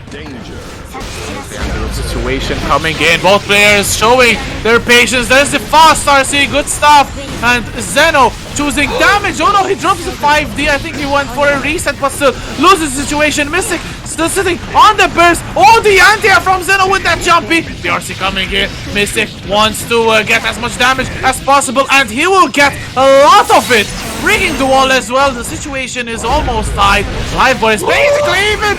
Big counter hit. There's the burst. Unfortunate. There was no choice but to burst there, but at the same time, obviously, therefore, we all know he's gonna burst there. There's just nothing to do. You gotta put that one layer more of mix in there, just to make it as hard as you can possibly manage for your opponent. Even if it's one more layer, you gotta fight to the bitter end, and I appreciate that. Yep, absolutely. That was Only 4 people left, guys. We starting with winners finals, Zando versus Rize, and then losers, Zeno versus Kurokich. so 2 Rams in the bracket, 1 May, All match, 1 pot. yeah, sorry. I wanted to say all match arena codes are claimed up, but you don't need to stop there. If you have some money to spare, want to support the players, you can still contribute money on Match Arena, or give us a direct donation, or a sub if you like to. Everything helps. Everything goes into the prize pool. Absolutely, absolutely. There are lots of ways to contribute. We are so thankful for everyone who's put in those codes, but we can still push further than that. Don't forget the sponsor quests as well. Retweet some nonsense. Who even knows? G Fuel or whatever. That's what people. That's what people drink these days, right? I'm heading off to a very interesting winner finals between Zando and Rize, and the May from Morocco against the Ram from Israel, the newly turned Ram main Zando. Also Mineral, Zando put Ram in loser, so that is probably something on Zeno's mind. I feel that Zeno has just revenge on his mind. He wants to make a comeback to face Zando, whether it be in losers finals or grand finals, it doesn't matter. All Zeno wants is to get a chance at a runback against Zando, who practically took the character away and has beaten him with it. So that was really impressive, honestly. Absolutely. Honestly, this whole bracket has been such a joy to commentate thus far. We've had absolutely nail-biting sets even since the very first showing with Kanza versus Gagayoux. And it really just has not slowed down since then. It's been game 5 after game 5 after game 5. There's been so few blowouts. I think we've had we maybe had 2 3-0s in the whole bracket, and we've been going for a good nearly 4 hours here. That is actually, I agree totally with what you said, and it's basically just almost 4 hours, as you said. The time has just flown by. I have no idea how it went by so fast, and we still got a good four more matches to go. Potentially 1, 2, 3, potentially 5 if there is a reset, which by the rate that this tournament is going, I'm honestly sure that it will happen. And Kurokich asking for people to not count him out, definitely you'll be making a very grave mistake counting out Kurokich in this tournament, because we've seen what the man can do. The man is absolutely cracked, and that Potemkin is surely one of the best Potemkins you'll see in your lifetime, as we are currently waiting for Zando, it looks like. Is he actually coming physically to the station? He spent so long in the setup earlier, he doesn't want to come back now. I see how it is. I hope he is able to log in back. I don't know if that kick could have caused him. Oh my god, that'd be so funny if that's how that works. I don't know. I think you can come back to a lobby, but I've never been kicked, so... Far too lovable to get kicked here. Far too lovable. Yeah, Zando is coming. His I think he had an error and need to restart. I see. We love Guilty Gear Strive here. We love Guilty Gear Strive.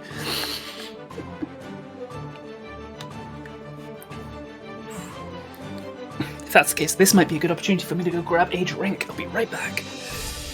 Absolutely, and a few in chat as well have not hydrate, because you know what? Let's do losers semis first then. Zeno and Kurokich go up there. Okay, sure. So we're going to have losers finals. Okay, looks like Zeno wants that spot. Kurokich is also waiting.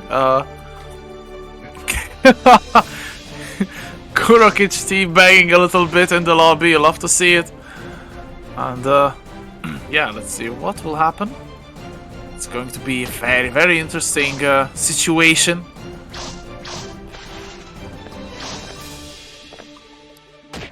Hey, don't kick me! I try to remove him, okay? The second hit, oh my god, Ritas has beaten both candidates And winner finals. And they're kicking me away so I can kick the player. But we're starting off in losers semi-finals. It's going to be Zeno against Kurokich, so it's one of the last 2 Rams left in the tournament against Kurokich. Welcome back, Jasper. Let us go. And the BGT starting off with Zeno on the pressure. Kurokich will definitely need to know his way to navigate. Oh my god, the burst is blocked immediately in round number 1. As I said, Kurokich definitely knows the matchup. I don't think we've had anything even close to how that interaction has gone up until this point. We've had that be such an unnegotiable situation, and then we just see immediately Mega Fist, Block Burst, Pop Buster. Oh my god! And then the OTG after the flick! What in the world? Definitely having an insane round start. Oh, but the far slash, heavy slash, getting the best out of that slide head armor. Definitely not resisting more than 1 hit, with a big counter hit. And now Zeno on the pressure. Oh my god, the burst actually defeating more than There's no way! There's no way! You couldn't make it up if you tried. You couldn't write this. Kurokich is not intent on writing, he's intent on inflicting pain and damage. The down of PRC to make it safe. There's the 8 sword, and now Ram is in a lot of trouble, but still gets the upper hand. The pressure is on Zeno's side again. The close slash into the Rekka, but the Giganter Kai will kill off Zeno. Kurokich getting an insane start, 2 quick rounds, and that was violence. There's no better word. How in the world are you this good at hitting defensive pop busters? It feels like that is something that fell by the wayside. It's something that you categorically associate with old school pop, like in Plus R and in Exard, but I feel like it's not been seen nearly as much in this game. But Kurokich just doesn't care. He never got the memo on that. Kurokich has never cared about anything in his life other than to do as many Potemkin busters as possible, and now Zeno is in a good situation in this corner, getting some good damage in, getting that corner. Oh my, look at the damage against Potemkin, are you kidding me? What? What did you... What? How in the world is this the world we live in? So if you RC early, you get the side switch on Pop Buster as well. That's incredible of a change. Oh my god, but this is looking like a good combo for Zeno. 2 ludicrous combos, some stupid damage being put on the board, and Zeno will get the better of the interaction and 1 round away from evening up the set as he gets a good gold burst. We're still waiting on Kurokich as he uses it now and gets rid of the corner situation. 2 for age, that recovered really quickly. Let's see if Kurokich will get something, dropping the ass. Mortal Bata catches the backdash! Look at this damage again. Oh no, that is going to be the round with swiftness. Evening things up just as fast as Kurokich took that first game. Zeno's taking no prisoners. Yeah, for sure. It's looking like it's going to be another banger of a set, as I think it's useless trying to describe the level of strive action we're seeing today, because it's off the charts, and I'm so amazed. I'm so like I'm lost for words, literally. This is going to be a wild one. It already is a wild one, but it can only get more insane. Oh my god! Speaking of insane, just plucking him out of the Rekka into the Potemkin boss, and the first pull. Thank you so much. But the back throw! Zeno with a marvelous back throw. It will mean nothing against the backwards Mega Fist, and Kurokich getting a swift round. Kuro just knows every kind of way to sneak their way through all of Ram's pressure in the most damning of ways imaginable. I've never seen people respond to Ram like this.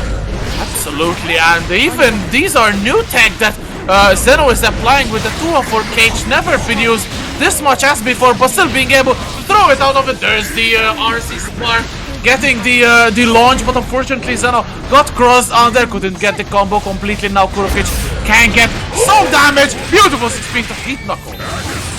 Beautiful, beautiful stuff. That 6p buff just giving so much reward for that anti, and then the Mega Fist just clocking Ramlethal right in that giant hat noggin and the giant noggin.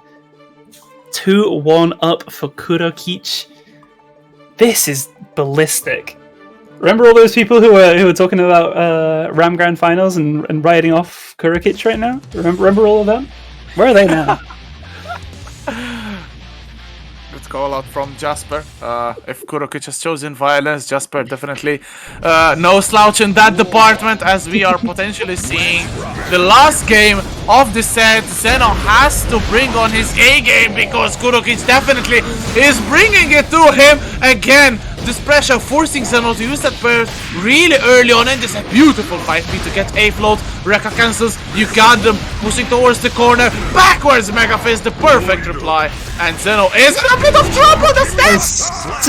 As soon as they were encompassed by that green orb of the FD, the Carabuster came out. There was not a singular hesitation. Incredible stuff. Kurokich now on set. Buster!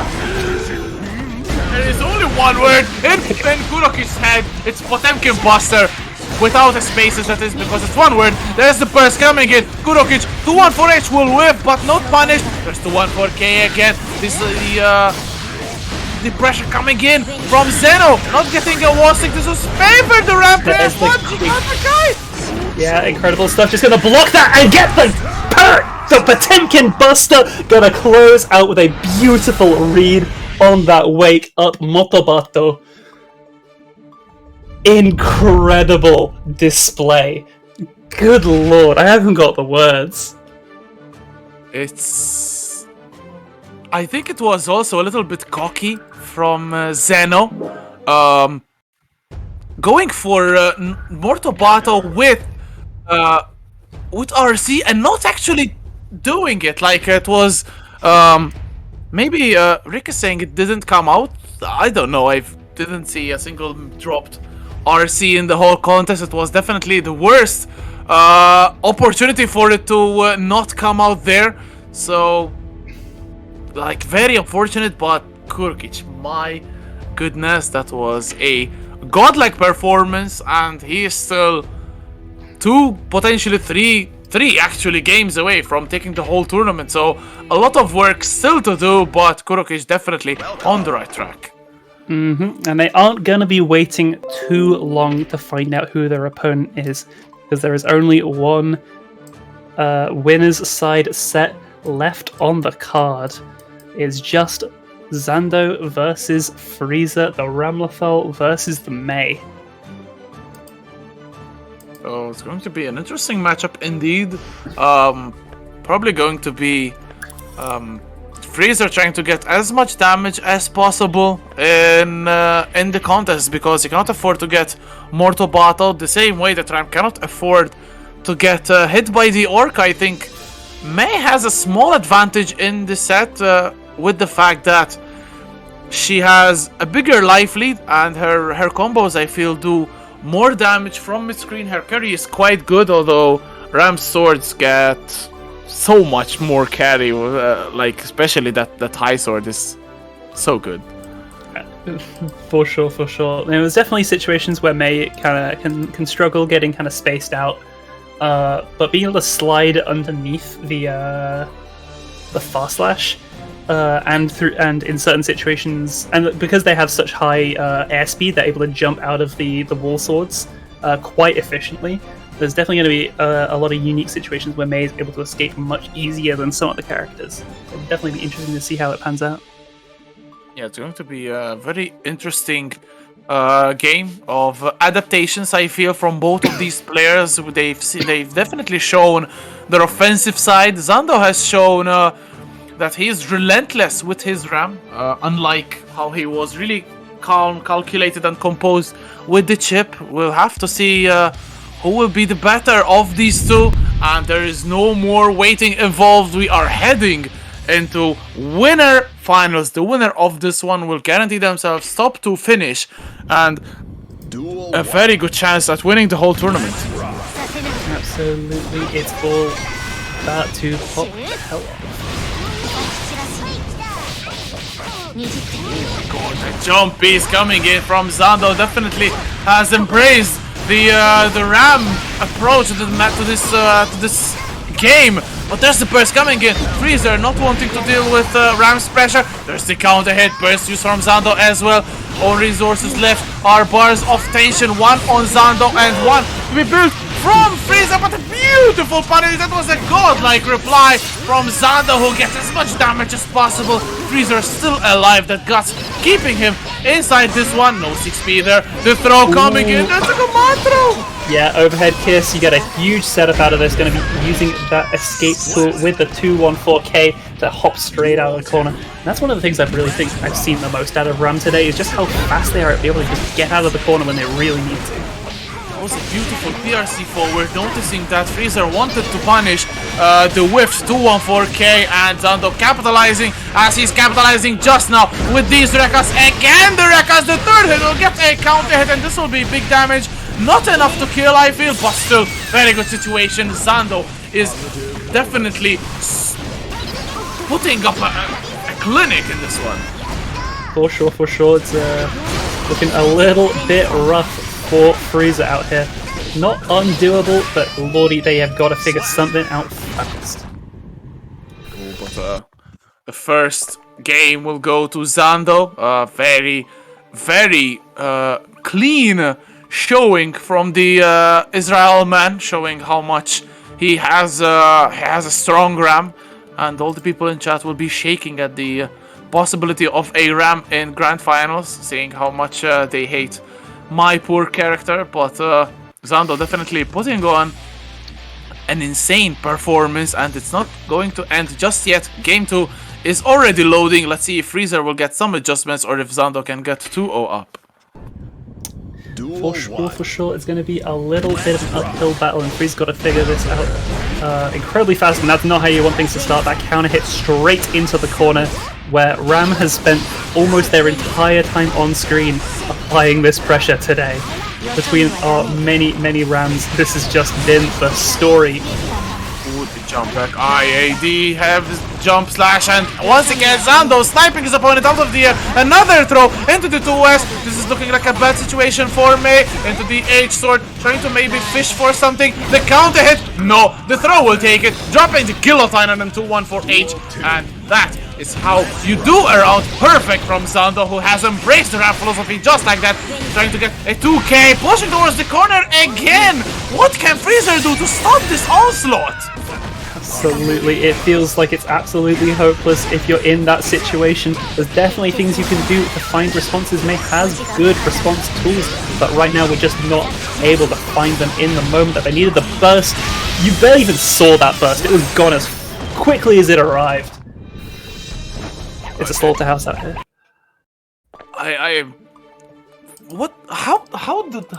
I'm speechless. Where was that burst? I heard the sound, I saw it, like, got removed from being available, but holy hell. I have never seen a burst get punished that fast since they took out the ability to air throw bursts. Like, that's the only exception where you like barely even see it because you just get grappled in the old games. I've never seen it in Strive where it's just like gone. That was a sick call out from Zando, who now one game away, excuse me, from proceeding to grand final, starting off with a big counter hit. Definitely the best way to start off your quest to make grand finals. There's the best once again. It's whipping. Everything is going bad for Freezer. For sure. Nice stuff with that 2P, getting a nice knockdown situation. A wonderful anti-air immediately from Zando in return there, saying, nope, you thought.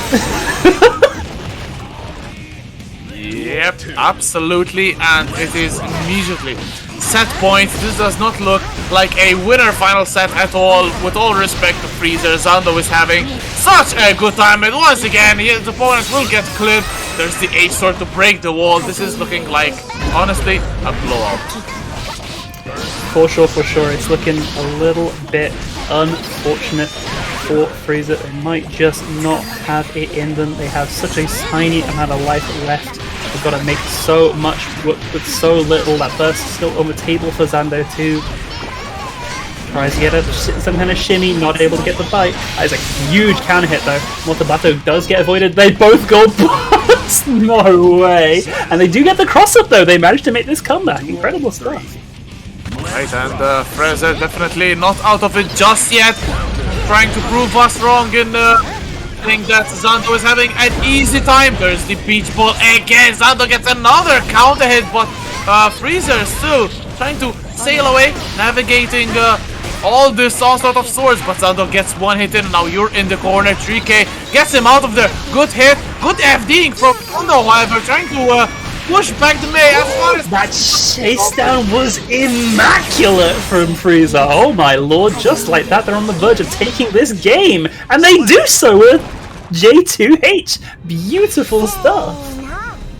That was really good pressure from Freezer, not letting Zando get an inch of spacing, which is where Zando wants to be. Very good stuff, as you said, and closing it out with that jump to H. And we very much have a game on our hands. Zando still with one game left to enter Grand Finals, but do not count Freezer out just yet. I feel a comeback is about to happen. That was definitely the energy of when you see those kind of legendary comebacks. That was such an amazing turnaround. It really looked like it was all done and dusted. I mean, it was looking like things were ready to just get on with Losers Finals, and yet here we are, a new lease on life for Freezer. Let's see what happens.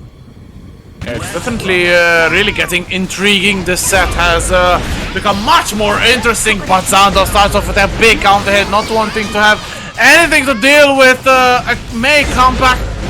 And again, triple counter hit to start off this round. Rekka cancels, pushing towards the corner. Again, one bar of tension sitting there and waiting. Will probably expand it soon for Zando to keep up this pressure. Look at this. The defense from Freezer is really good, but it will not match the offense of Zando with a perfect starting off so well. So much damage, just like that. Incredible stuff out of the gate from Zando. Wanting to be like, no, I don't want this match to be interesting. I just simply wish to win right here, right now. That is surely what Zando wants. That's what Zando will take. Another counter hit, this time from Freezer, but a big counter hit forcing Freezer to use the burst. That was the last resources available. The tension will be spent as well. Getting towards the corner. Oh my god, the closer from Zando! Really unfortunate. Very nice stuff with that 5P, keeping themselves alive. The burst coming in and just big old swang with that 214H to close things out. Freezer had a fantastic showing in that last game, but it might have just been too little too late. They are going to be going down to fight versus Kurokich in Losers Finals. I'm so sorry, I keep saying that. A very good showing from Zando, dropping that that guillotine, as I like to call it, that 214H. Such a beautiful move, such a satisfaction when you actually land it, and massive damage indeed. And it will be Zando waiting on that Grand Finals winner side, top 2 place guaranteed, and we're going to see a battle of the grapplers, May against Kurokich. I mean, May against Potemkin, but it's basically as previously, Kurokich and Potemkin can be mistaken because they are such Kurokich is such an example of his character that you will not be wrong in calling Potemkin Kurokich. For sure. Any of these characters have a lot in common. Some say they have the same amount of body strength, like no one really knows how, but it managed to work out. These two are absolutely horrifying characters to get put in the blender versus. So let's see who gets that blender charging first. Oh my god, speaking of charge, went in for that charge dust immediately out of the back, but oh, beautiful burst block. Oh no, he recovered very quickly, denied Kurokich an attempt at the pod buster, but a good approach there. Kurokich still at the life lead, but look at this Freezer, not afraid, throwing the kitchen sink at his opponent, and Kurokich is in the corner. But there's that Garuda. It's definitely enough to promise. XP and the beautiful timing from Rize. Oh, flicking back the beach ball. One more poke can take it. Does not go low. There is the attempt. Beautiful 6p once again. And Kurolich gets around up one. Put your hands together. Put your hands together. 6 feet doing mad work after the buff. Doesn't even need the cancel though. Yeah, sheer fantastic anti-air. Right, and Kurolich is having a small headbanging party. Beautiful cross-up from Rize. There's the attempt from Kurolich himself, but the Dolphin will negate anything. Big counter hit in the air. Kurolich gets massive amounts of damage into the corner, and now Rize gets counter hit with the Garuda, and that is a very bad situation. Yeah, we're gonna get the Mr. Goshigara to find their way out. They've got to make the most of this and not get dumpstered like that. Yeah, game 1 Kurolich, very good stuff, and it's already starting to feel like the energy from Rize is slowly drifting off. And Kurolich has a lot of energy riding in his sails. That win against Zeno was incredibly impressive. Let's see if Kurolich will get a chance at facing Zando up there in grand finals. For sure. It's definitely looking like one is a lot fresher than the other. Rize's definitely not been able to find anything super huge, whereas Kurolich doesn't seem like they are struggling whatsoever with getting what they need when they want it. Oh, there's the first coming in from Rize using it immediately, but again, Kurolich seems to be playing with a shovel in hand, just scooping his opponent whenever he likes. The quick RC into the JP tick throw into Pot Buster, the sheer evilness of that option. There's a throw this time coming from Rize, but the throw from Kurolich, who will not just stand there and take it. If you throw me, I'm gonna throw you back! Absolutely, there's that 6p again. So it feels so much more of a viable route now that you're not feeling like you're losing damage for opting for it as Pot. Ooh, there's the flick, but Rize jumping out of its way.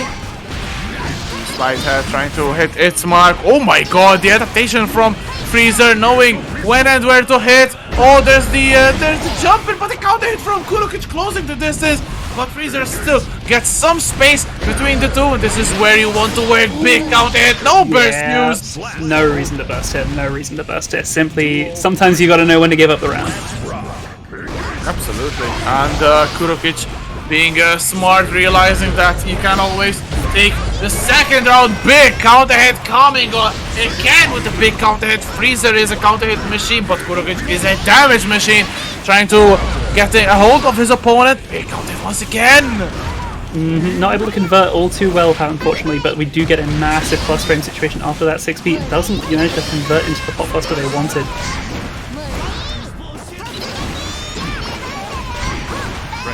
Corner, Rize trying to get something off of Kurolich. There's the command throw, and this is looking bad for the Potemkin player. Uses the burst, hits May as well, so saves himself in this situation. No way! Okay, they tried to bait that burst, but beautiful stuff from Rize to just hold off.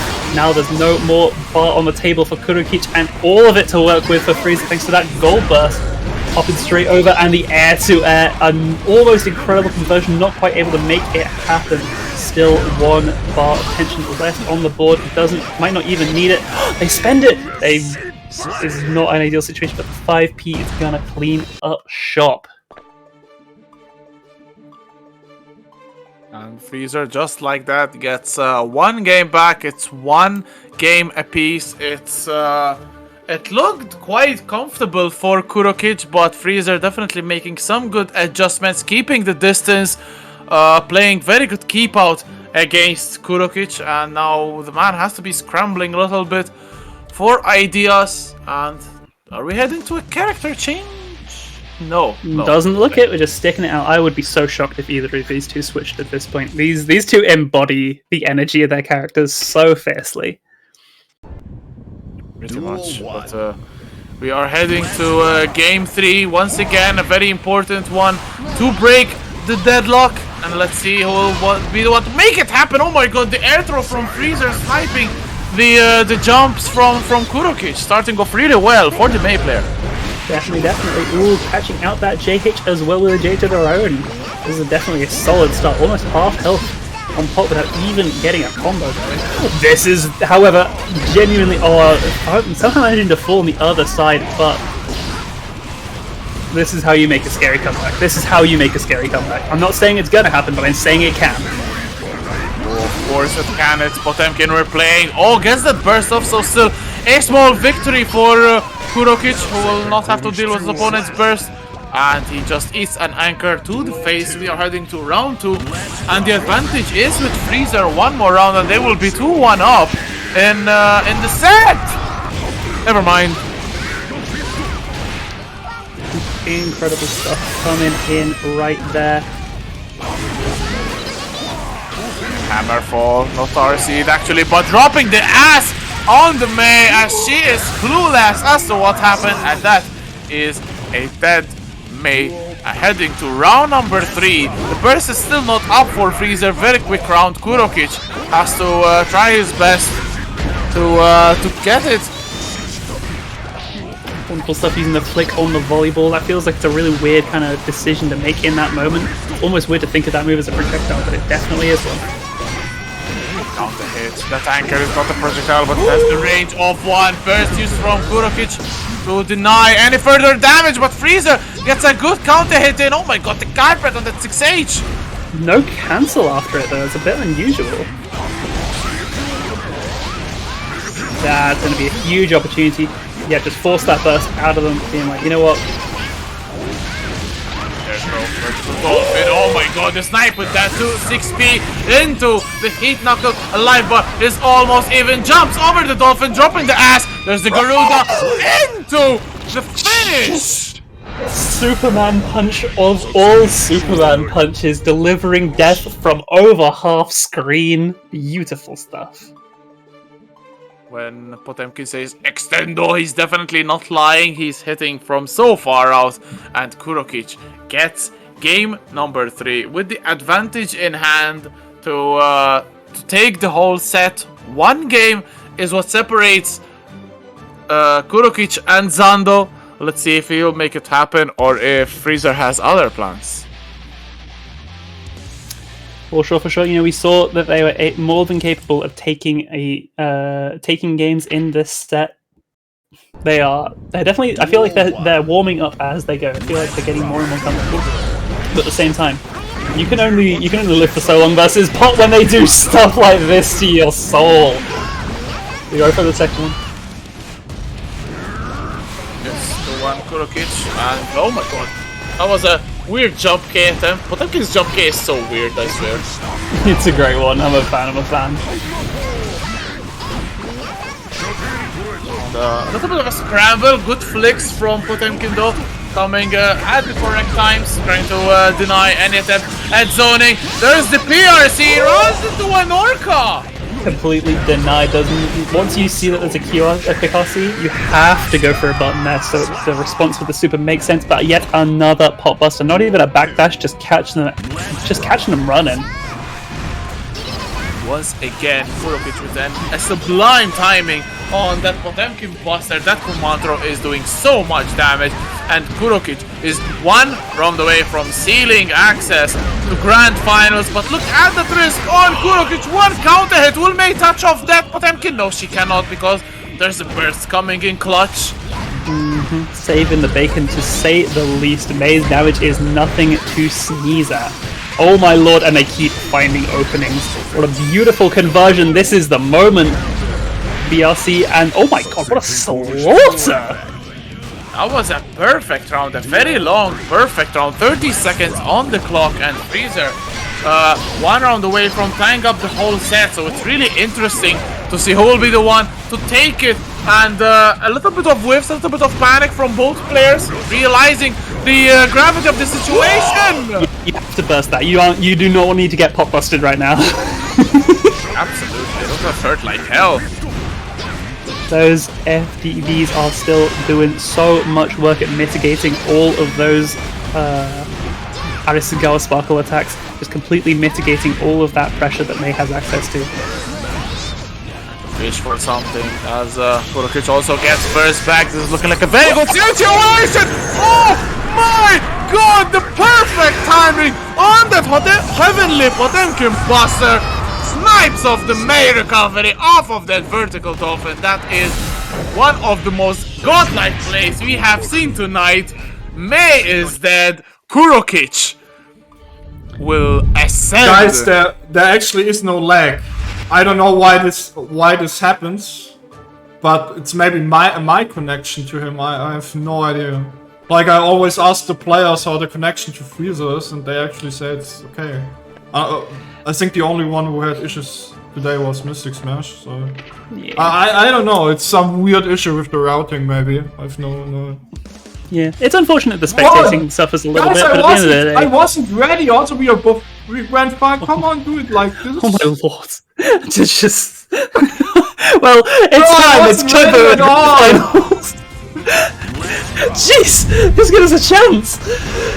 Yeah, Really? Kurolich definitely.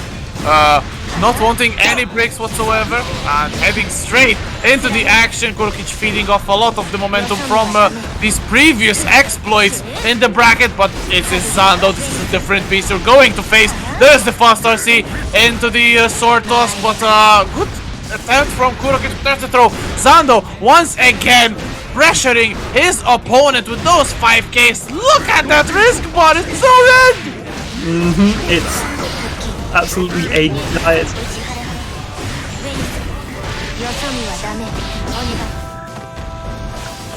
So I want to say, because we are coming into the final stages of this tournament, and with how Zeno is looking, it might not last that longer. Have to say, please do consider supporting both the Matcherino and Saltmine League any way you see fit. We still have sponsor quests, and we're still accepting subscriptions and donations. Anything you can contribute is so profoundly appreciated.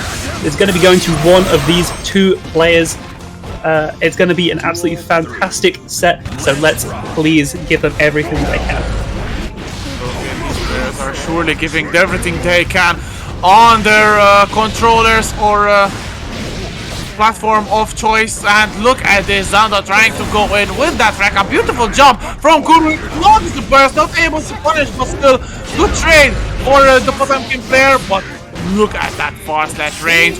Beautiful Dauro going in. Oh my god! The BRC sneaking its way in, and then the meaty close slash into the 2S, closing up the first game. Kurokich saying, we are getting a reset. I have no intention of dropping just yet. Kurolich, if you don't want to contribute to these people, I don't know what to tell you. Yeah, that is like something unbelievable. Kurokich was like, I'm out of here, but then like, I'm just kidding. BRC forward. He actually backdash, BRC forward, drift into the Potemkin Buster and into the Oki situation, which put him in the lead in the set. That was some gorgeous Potemkin play, and you can expect more from where that come from, because we've win this one for the long one, I'm sure, Jeff. Absolutely, absolutely. I would be shocked if this at the very least didn't go game 5, let alone reset. Once again, we see incredible timing on that burst from Kurokich. We saw that in the Zeno matchup as well. Oh my god, this damage! No pop busters recorded, but we might as well for good measure. Very good Karapot Buster, and Kurokich is looking like an animal uncaged. He is bringing the fight to Zando, who is trying to fight back with those 5Ps, now pressuring towards the corner. Oh my god, the backdash just putting Zando in a situation where he cannot know what to do next, but the big out edge will make sure that Zando gets that pressure slowly turning on. No, you will not! Another Potemkin Buster. These backdash pop busters really are giving me flashbacks. They're giving me real plus R flashbacks. It's incredible to see. There's another Motobato. That's so much damage and a hard knockdown situation. This could easily go Zando's way. Attempts to get. Oh my god. Dropping that air, but still Zando knowing better and challenging at the right time, getting a counter hit himself, and it is tied 1 round apiece. 1-0 for Kurolich. Can be definitely 1-1 or 2-0. Definitely looking like the latter, because Kurolich gets a nice couple of hits. There's the burst coming in from Zando and no resources left on the ramp player. Kurokich has to pick his spots and one good poke can definitely kill this one, but good RC. Zando getting that wall break into the positive bonus. For sure. Some really nice stuff. Goes for that hammer. Fall. Gets the throat for their troubles. And into the pop. Dead!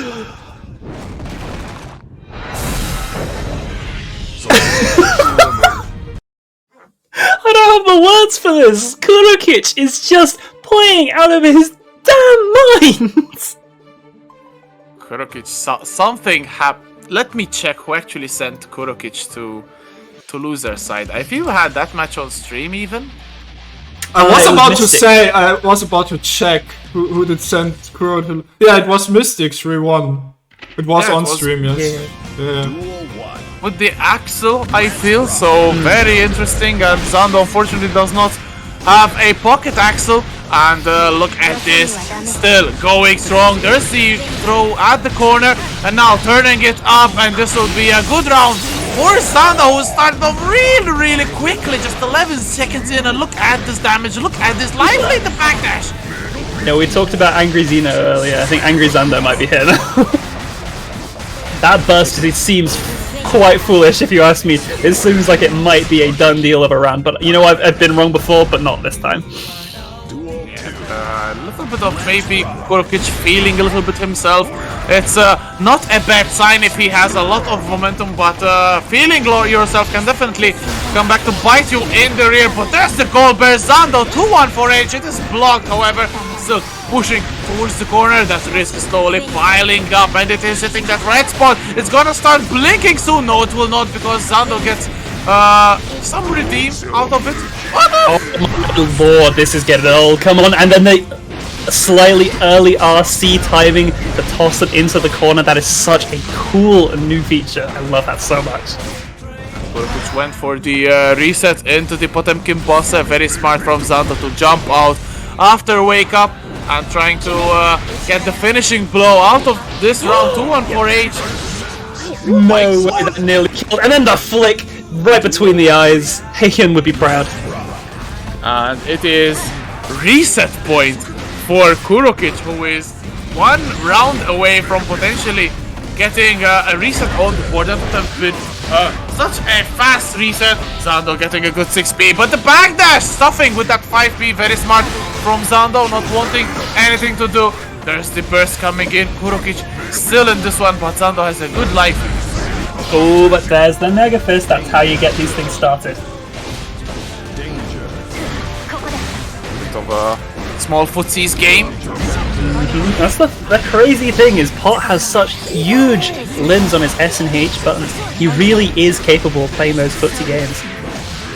But right now he might be on the verge of death. Absolutely. Good stuff from Zando, catching a stray hit, converting with the RC, and finalizing what was the first game from Zando in this first set of Grand Finals. Kurokich still very close to resetting the bracket, but Zando, he's made comebacks from 0-2 to 3-2 before. Can he do another one now and deny the attempt at a reset and break Kurokich's heart? If there's any character you're going to be able to starve people out with, it's definitely going to be Ram. But it's so hard to deal with this just wall of a human being in Potemkin. Exactly. I mean, if dealing with Potemkin is something you know how to, dealing with Kurokich is a whole nother thing. As look at this, Zando turning up the pressure with those corner throws into the 2-West. I don't think this will kill. Exactly the sword explosion dying. Mortal Bata for Zando, who goes in with the beautiful 5Ps into the full conversion. Zando. That was so sick. Mega Fisto. You know it. Once again, Zando piling up the pressure once more. He does not want to let Kurokich play. Look at these Raka cancels as clean as all this pressure coming in. The risk is already red. Oh, it looked like they almost took that through, but they just barely missed it. That's so unfortunate. And there's another run up. This is looking like Kuro might be a little bit kind of lost right now. They're kind of sitting back in situations where before they were more than willing to try and press and find their way out. But right now it's a different story. What am I looking at right now? What was that? Can someone explain to me how Kurolich did not burst there? Like, What in the world? actually. Well, like that setup was obviously designed to force try and bait a burst. But like you gotta surely try it, right? Like it's curtains. Absolutely, but Zando, like, it was inevitable, and it's 2-2. Is it inevitable from Zando that he is going to take Grand Finals? Kurolich, definitely one of the biggest obstacles they've met this far. Let's see if this one is going to happen. Kurolich starting off really well, getting a counter hit after the throw, but Zando getting a good burst. Pushing his opponent towards the corner. That to West is getting so much mileage. Kurolich bursting immediately. There's a, yep, absolutely. Bursting right back. But and gets the side switch. This should be huge damage. Not if they drop though. That's so unfortunate for Kurolich. That's the situation they needed. But they might just have it anyway. Yep, the OTG Hammerfall gonna be cleaning up very nicely, taking this first round and putting once again on reset point. The anti-air 6. Incredible. Gorgeous 6p. And pressuring towards the corner. But another 6p. That has definitely been the tail of this one. Zando excellent at exiting the pressure from Kurolich with those 6ps. That's going to be an RC point. That could be everything. There's the burst. Not enough to kill, I feel. Not quite. Still. One touch to do it. One touch. Smallest touch. The gold burst can That's definitely so prove to be so crucial for Zando, though. Absolutely. There's the Giganta. Yep, you gotta try it. Incredible stuff. There is the reset. Kurolich taking out Zando. 3-2. We are now all in losers. Shin Grand Finals, True Grand Finals, Third Grand Finals, whatever you want to call it. We're here. We are here, and it will be the last set of the day. 100%. There will be no more sets after this one, so be sure to get your last chance if you want to donate to the cause, if you want to do one final quest or maybe a couple. It's your time. And starting off, Zando against Kurolich in the best of ways. Kurolich with the Potemkin Buster. Statement of intentions out of the gap, out of the bat. It's just no way. It's just no way. And then the JH as well. Kurolich is looking to murder someone right here. There's the RC point. Get a huge amount of damage. Yeah, Motobato gonna get blocked. There's the death. Just like that. That is how Zeno dropped as well. Almost an identical round, to be honest.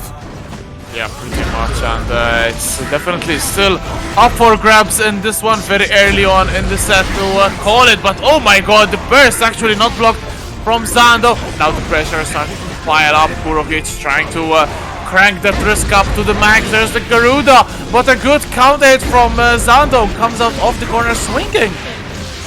So much damage on that 6H and the OTG again.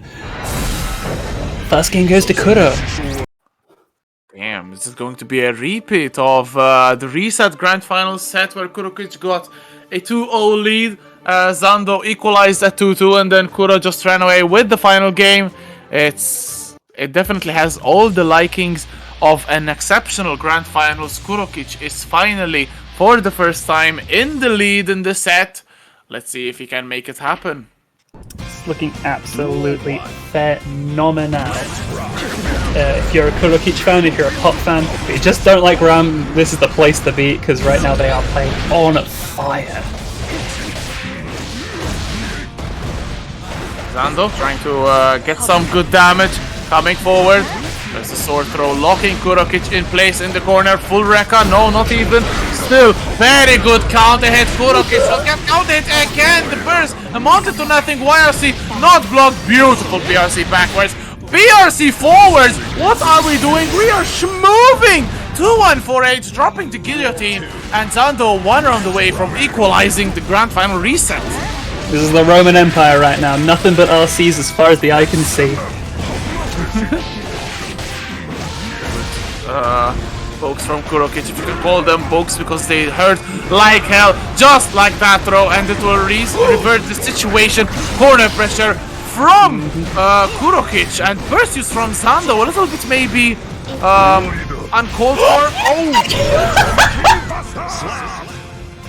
How do they keep getting away with it? Truly incredible. Kurokich getting around on the board and potentially heading to 2-0. Zando not wanting his opponent, but anyway, he gets scooped like nothing, like a piece of paper. The trade will favor Kurokich, but that jump page, oh my god, went for another one. BRC, good side head to cut. This is Mortal There's just no way! There's just no way! This is so obscene! This is such incredible stuff! That was too much damage, it even crashed the spectator. That's amazing! Kurokich is just the Russian Potemkin player crushed my spectator mode. He busted it. He's gonna fight everyone! And there's a 99% chance that he will actually beat everyone. Because It's certainly looking that way right now, you know? You know, you did want to ask Saltmine before, so it won't be his first time. But Duel 1. as Damascus says, it's looking long for Zando. Kurokich is on set point. He has 3 set points to spend from. also, the winner of this tournament will qualify for the Damascus Wanted event next Friday. So Exactly. yeah. Perfect segue, thank you, Ritus. Yeah, everything to play for here. Expecting some pressure coming in. Beautiful fire slash from Zando. The Rekka is unfolding. The instant block from Kurokich. He's even showing off. Yeah, just trying to make it as difficult as possible. Try to bait the burst any way they can. Zando clinging onto it for dear life, but they are in Hotbuster percentages, and that's when things get real scary, because one backdash can just be everything! I'm a psychic. Maybe not as psychic as Kuro, but I'm at least a little bit. Right on cue, That's Jasper tournament- summoning the tournament backdash point. Buster. That was the story of today's tournament, today's grand finals, as Zando also has to hold on. He has 1 heart left, 1 life left. Kurokich is intent on taking it. Tails, thank you for the gift subs, man. 5. Shadow. And now, oh, beautiful BRC cancelling the 214K. Snipes him with the high sword. The burst coming in. Kurokich does not want to let off. Oh my god, that was a brilliant throw of the hammer fall from Zando. Giganta guy, is this the return? No! The throw once again, stuffing Kurokich out of any possible move. Zando is back with an intent to not let Kurokich end the set this quickly. That was such an incredible use of 5P to give them the time to get a meaty or throw if the Giganta came out. They knew exactly what their win condition was. Ooh, big count hit on that jump pitch. Unfortunately not able to confirm off it, but once again, beautiful 6P into the full Rekka. Unfortunately, the second hit will whiff, but again, a big counter hit. Kurokich is going a little bit crazy with all these hammer falls. Actually grabbing the backdash there, that's so terrifying of a prospect to go for, because you're about to get pot-busted if you miss that timing. Motobato gets blocked again, there's that pot-buster, and there's a meter for RC. Situation is looking bad. That's it! Kurokich wins Saltmine Tournament 3 of Season 2. Oh my god. I am speechless. Hiyari in chat, I think he's speechless. And everyone is absolutely exploding for the man of the moment, Kurokich, with a comeback like nothing I've seen before, coming back from loser's side in a very tense set, only to just take it 3-0 in the reset. That was a godlike performance. I think we've seen 75 backdash Potemkin Busters just in the grand finals alone. Kurokich, I salute you, my man. Absolutely phenomenal showing from one of the best pots to ever do it. Good God. Like, that is... Words aren't enough to describe the performance from the Russian hero, the Potemkin main, which you've been dreaming all your life. And he is a reality. He is 100% real and 100% the winner of today's third Strive Saltmine tournament. And he has qualified for next Friday's Wanted. I think he already faced Latif before. Will he get another chance at the run back? I wouldn't bet against them. I'll put it that way. I wouldn't bet against them because they are looking so ludicrously phenomenal right now on a whole other level.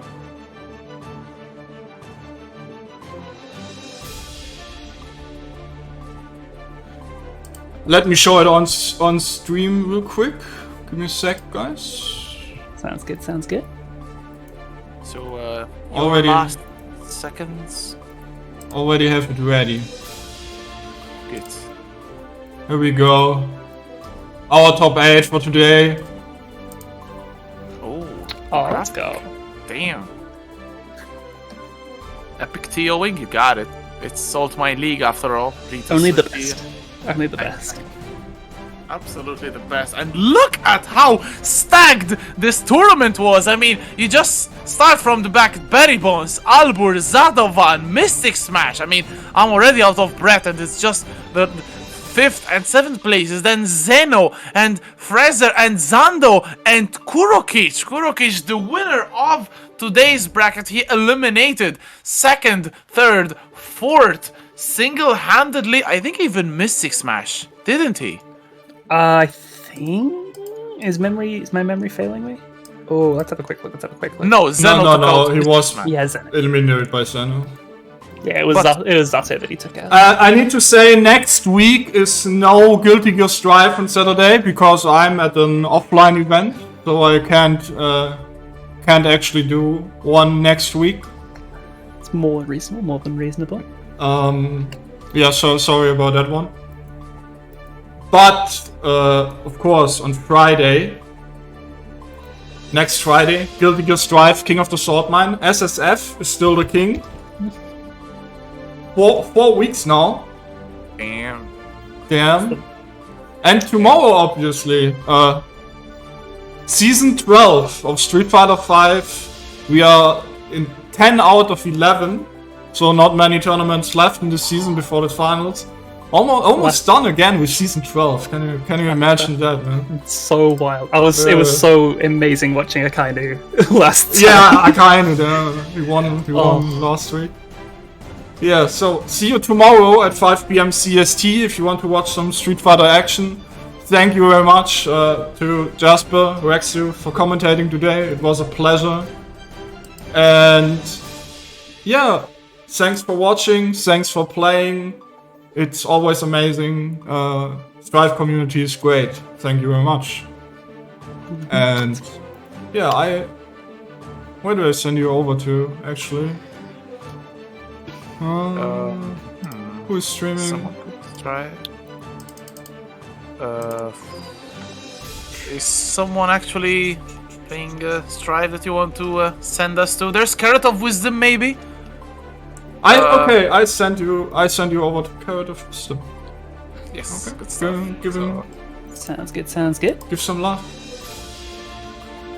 So, thank you, Ritus, as always, for hosting this tournament. Thank you for having us on. Yeah. And yeah, good stuff as always. Thank you, Jasper, for having to hear my constant shouts in your ear. I'm sorry if you have some damage, but it was such a blast commentating this event with you. This has been one of the hypest tournaments in recent memory, for sure. It's a pleasure and an honor as always, both to commentate here and with you. No matter what the game, it's always a good time. Yeah. See you tomorrow. We are out. Cheers. Peace. See you. Peace.